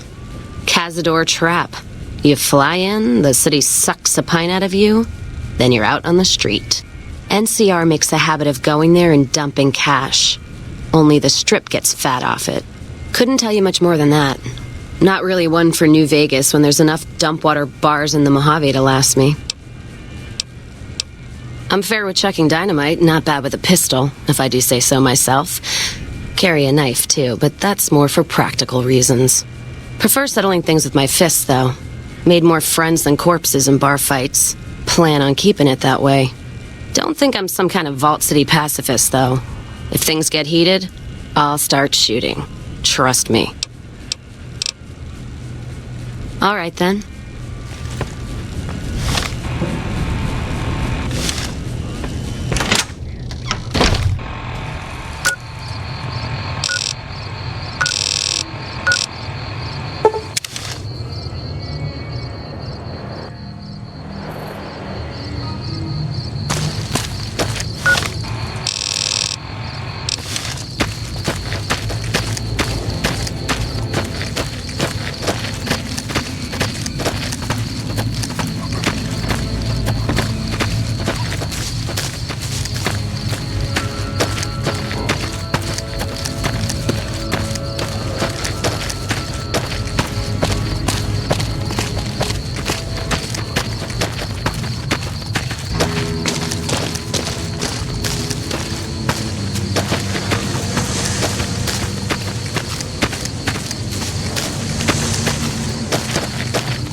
God, there's almost nothing left.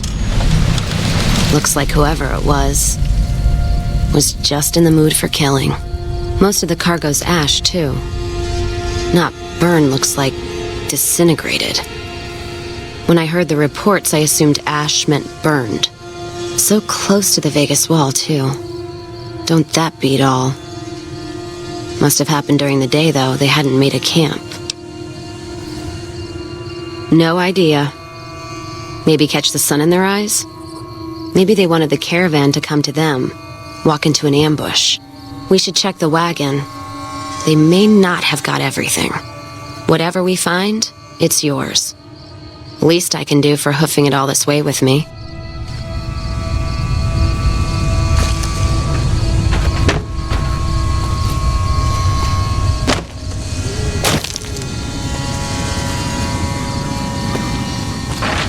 You know what? What happened in my caravan? Not the first time I've heard about an attack like that. One of our caravans got hit a few months back, and the caravan been burned too, along with the cargo. I wonder if he made the same mistake, and that other caravan got hit with energy weapons too. Yeah, it's a ways though. Hell of a detour. You sure? All right then, let's move out.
More energy weapons hit this caravan. The place has been picked clean.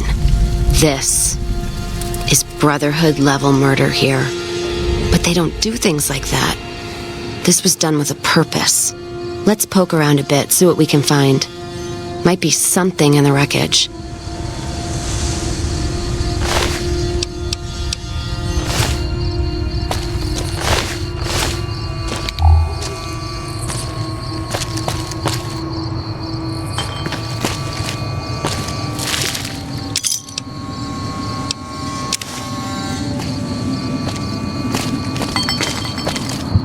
What's that? Looks like a map. Got the route along the west of Vegas, and they've marked another spot. Over here along this stretch. That's fucked up. Middle of nowhere. Yeah. Something's wrong. I can feel it. It's not any closer than the first. So if you'd rather let be, let me know. Alright then, let's move out.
Another caravan burned, except someone made camp here, and I never heard about this attack.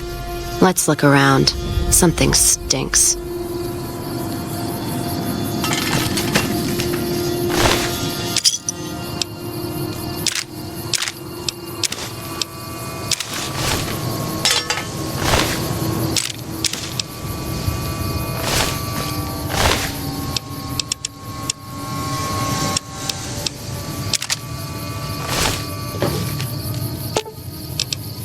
Let's deal.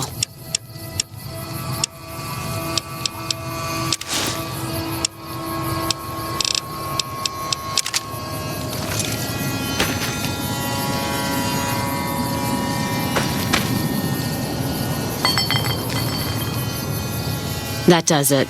That's all I need to know. Crimson Caravan and the Van Graffs.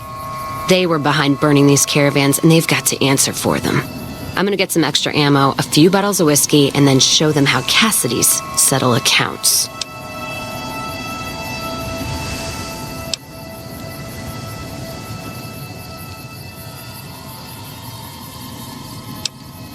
NCR? Are you out of your fucking mind? That'd take years. And with the war with the Legion, no way they're gonna waste time running up the Crimson Caravan or the Van Graffs.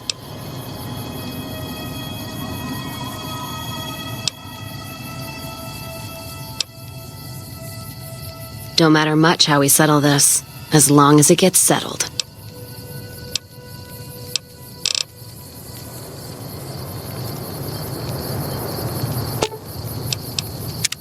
Inside the lucky 38? I'm not sure whether that's a blessing or a curse. Ask him then.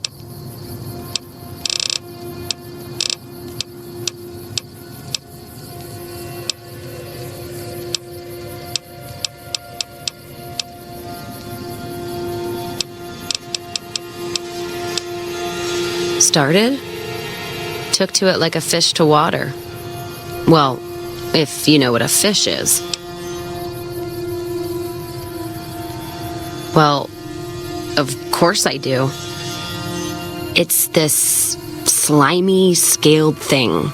Like a lake lurk, except no legs. Well, most times. They're like birds, except they stay underwater. Anyway, I've seen pictures. One guy even had one above his bar in Reading, except it was made of pre-war plastic. He used to say it could sing, but I figured he was on a jet rush. Actually, it sort of fell on me. My feet get antsy if I stay in one place, like the Mojave outpost. It was driving me crazy, that feeling of being trapped there. So, thanks for that. Yeah, west, east, and passed through places enough times people would sometimes pay me some caps to take something to the next town. Well, not as glamorous, I guess. Roads back west were safer in most places. Most. Anyway, occurred to me I could scratch the traveling itch and get paid for it. Cassidy caravans formed around me. Rest is history.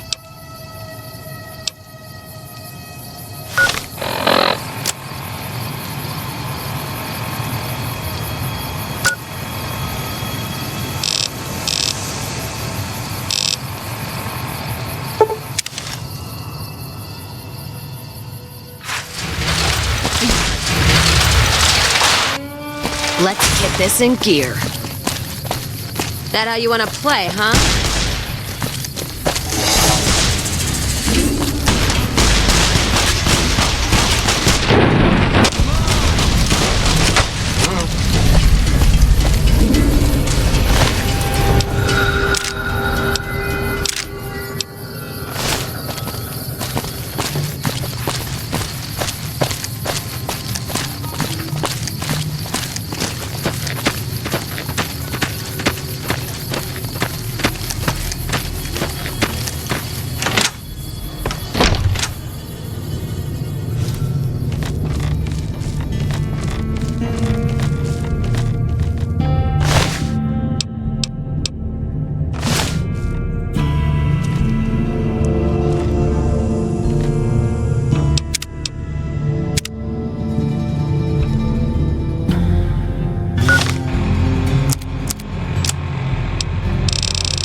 And that's it for the Crimson Caravan. Payback's a bitch, ladies. And between Gloria and Alice, that settles accounts as far as I'm concerned. Hope they're in hell right now, blinking, trying to figure out where they fucked up.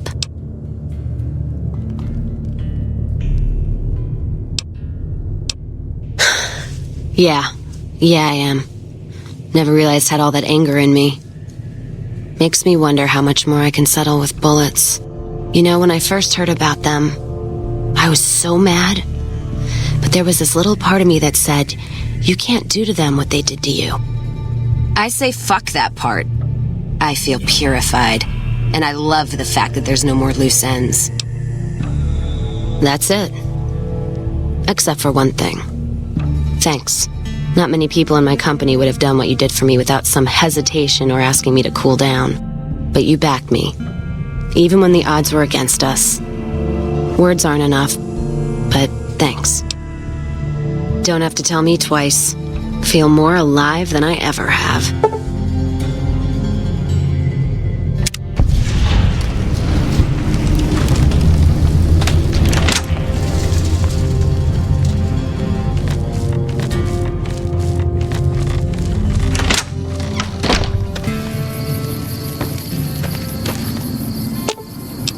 Let's deal.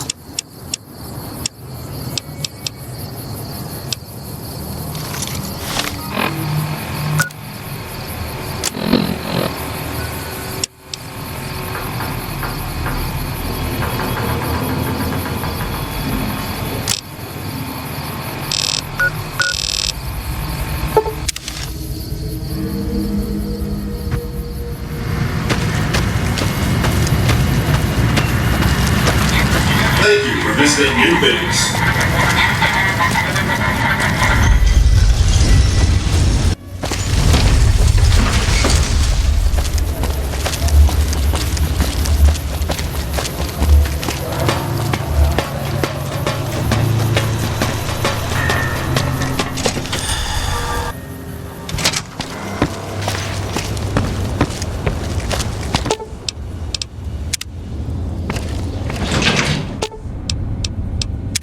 Sure hope you know what you're doing.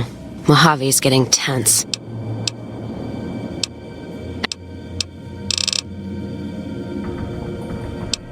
What, no music? I'll hold the tears till I'm gone. Alright. Guess Vegas it is.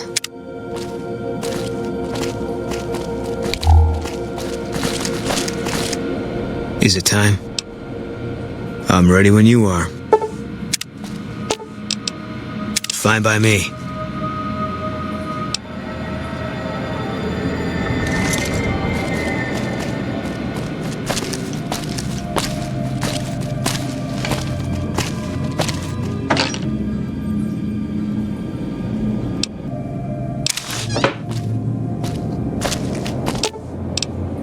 Fine by me.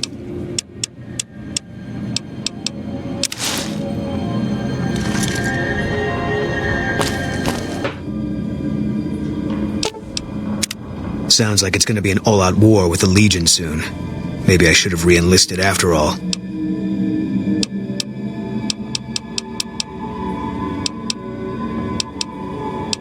If that's what you think. I'll make my way there.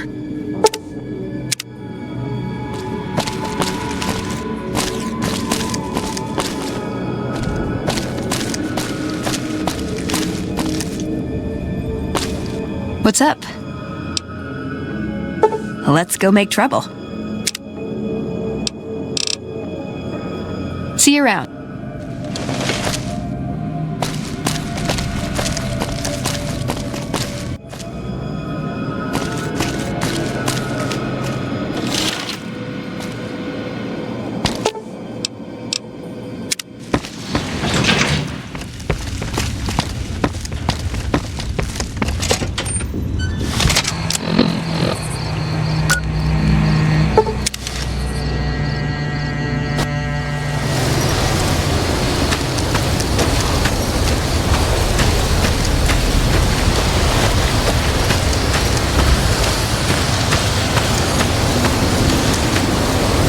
We heard Veronica talking with the Elder. We won't stand for this.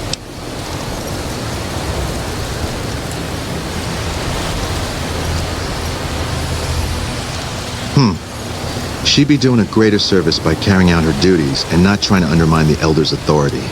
This had better be the last time her loyalty falters. You've been warned.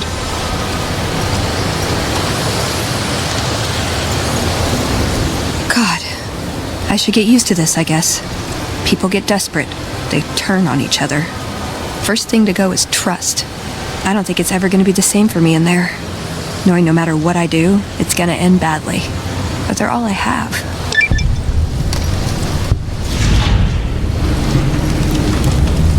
Yeah, I've got the rest of my life to help them out. I could spare a little while to see things through with you.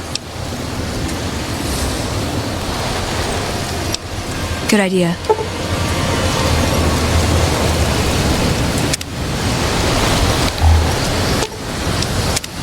Listen, I want to thank you for helping me out. I'm sorry that things didn't go like I'd hoped, but at least I got the chance to try.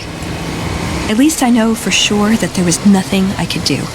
Thank you for giving me that chance. See you around.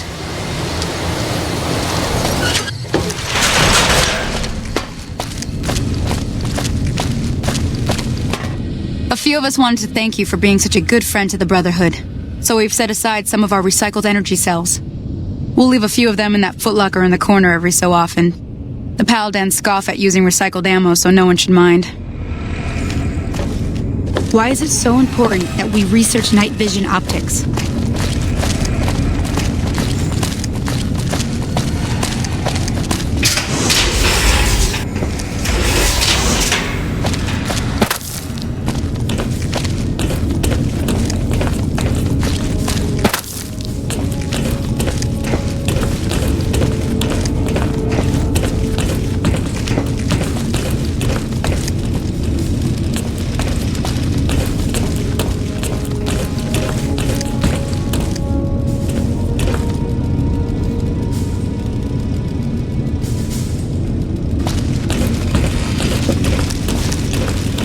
Hey.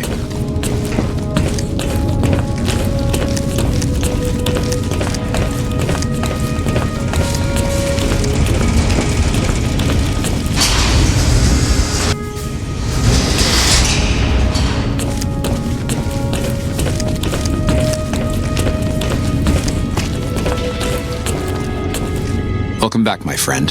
What can I do for you? Well done. This is a small step in the right direction, but it's damn good to move forward again. Now, I believe congratulations are in order.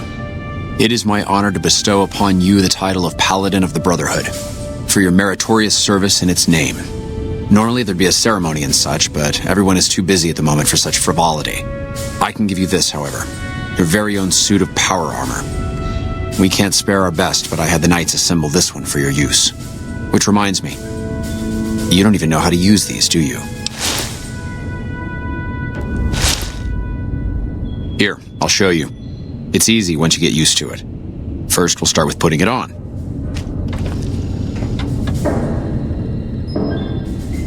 There, I think you got the hang of it now.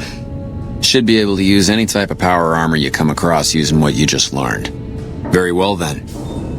In addition to the armor, I've given the order that all of our arms and equipment be made available for your purchase. Finally, while you are now a member of the Brotherhood, I cannot ask any more of you. I'm sure you have goals of your own outside these walls.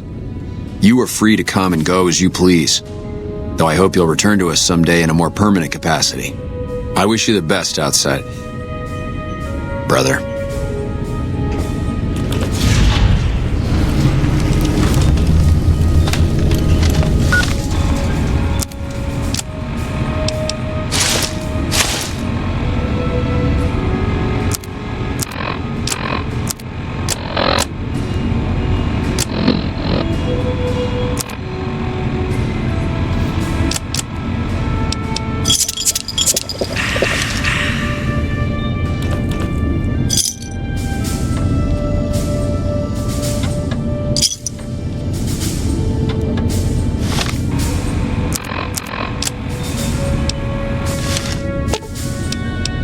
Ooh, got something good for me?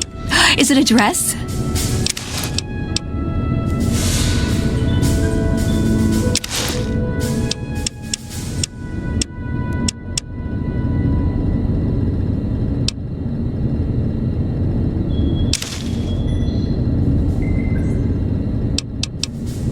Hey, I can't really move now, but I'll follow you in spirit.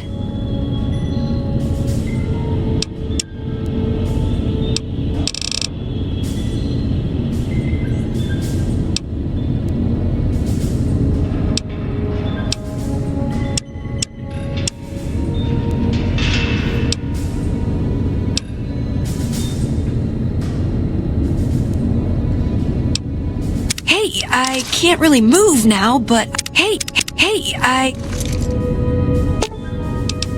Ooh, got something good for me? Is it a dress? Hey, I can't really move now, but I'll follow you in spirit.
Ooh, got something good for me? Is it a dress?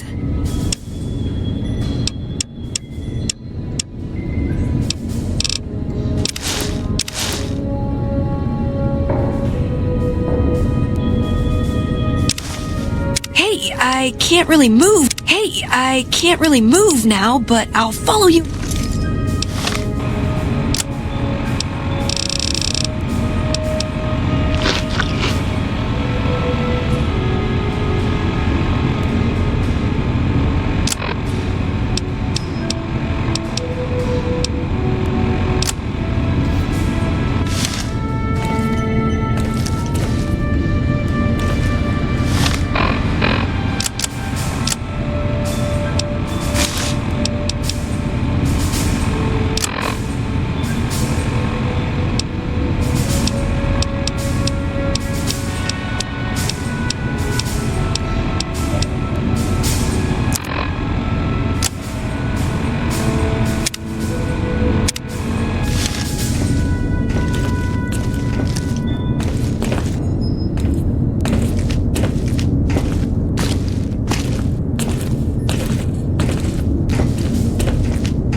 Oh, hey there.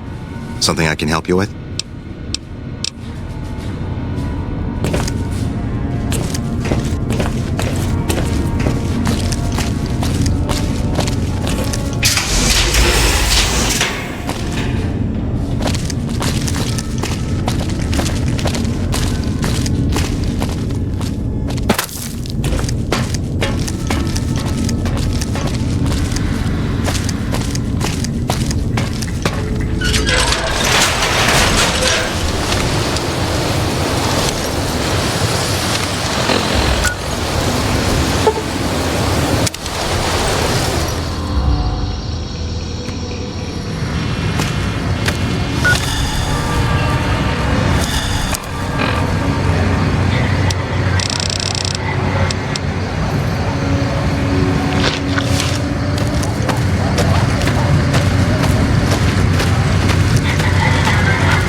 making me carry the heavy stuff, aren't you?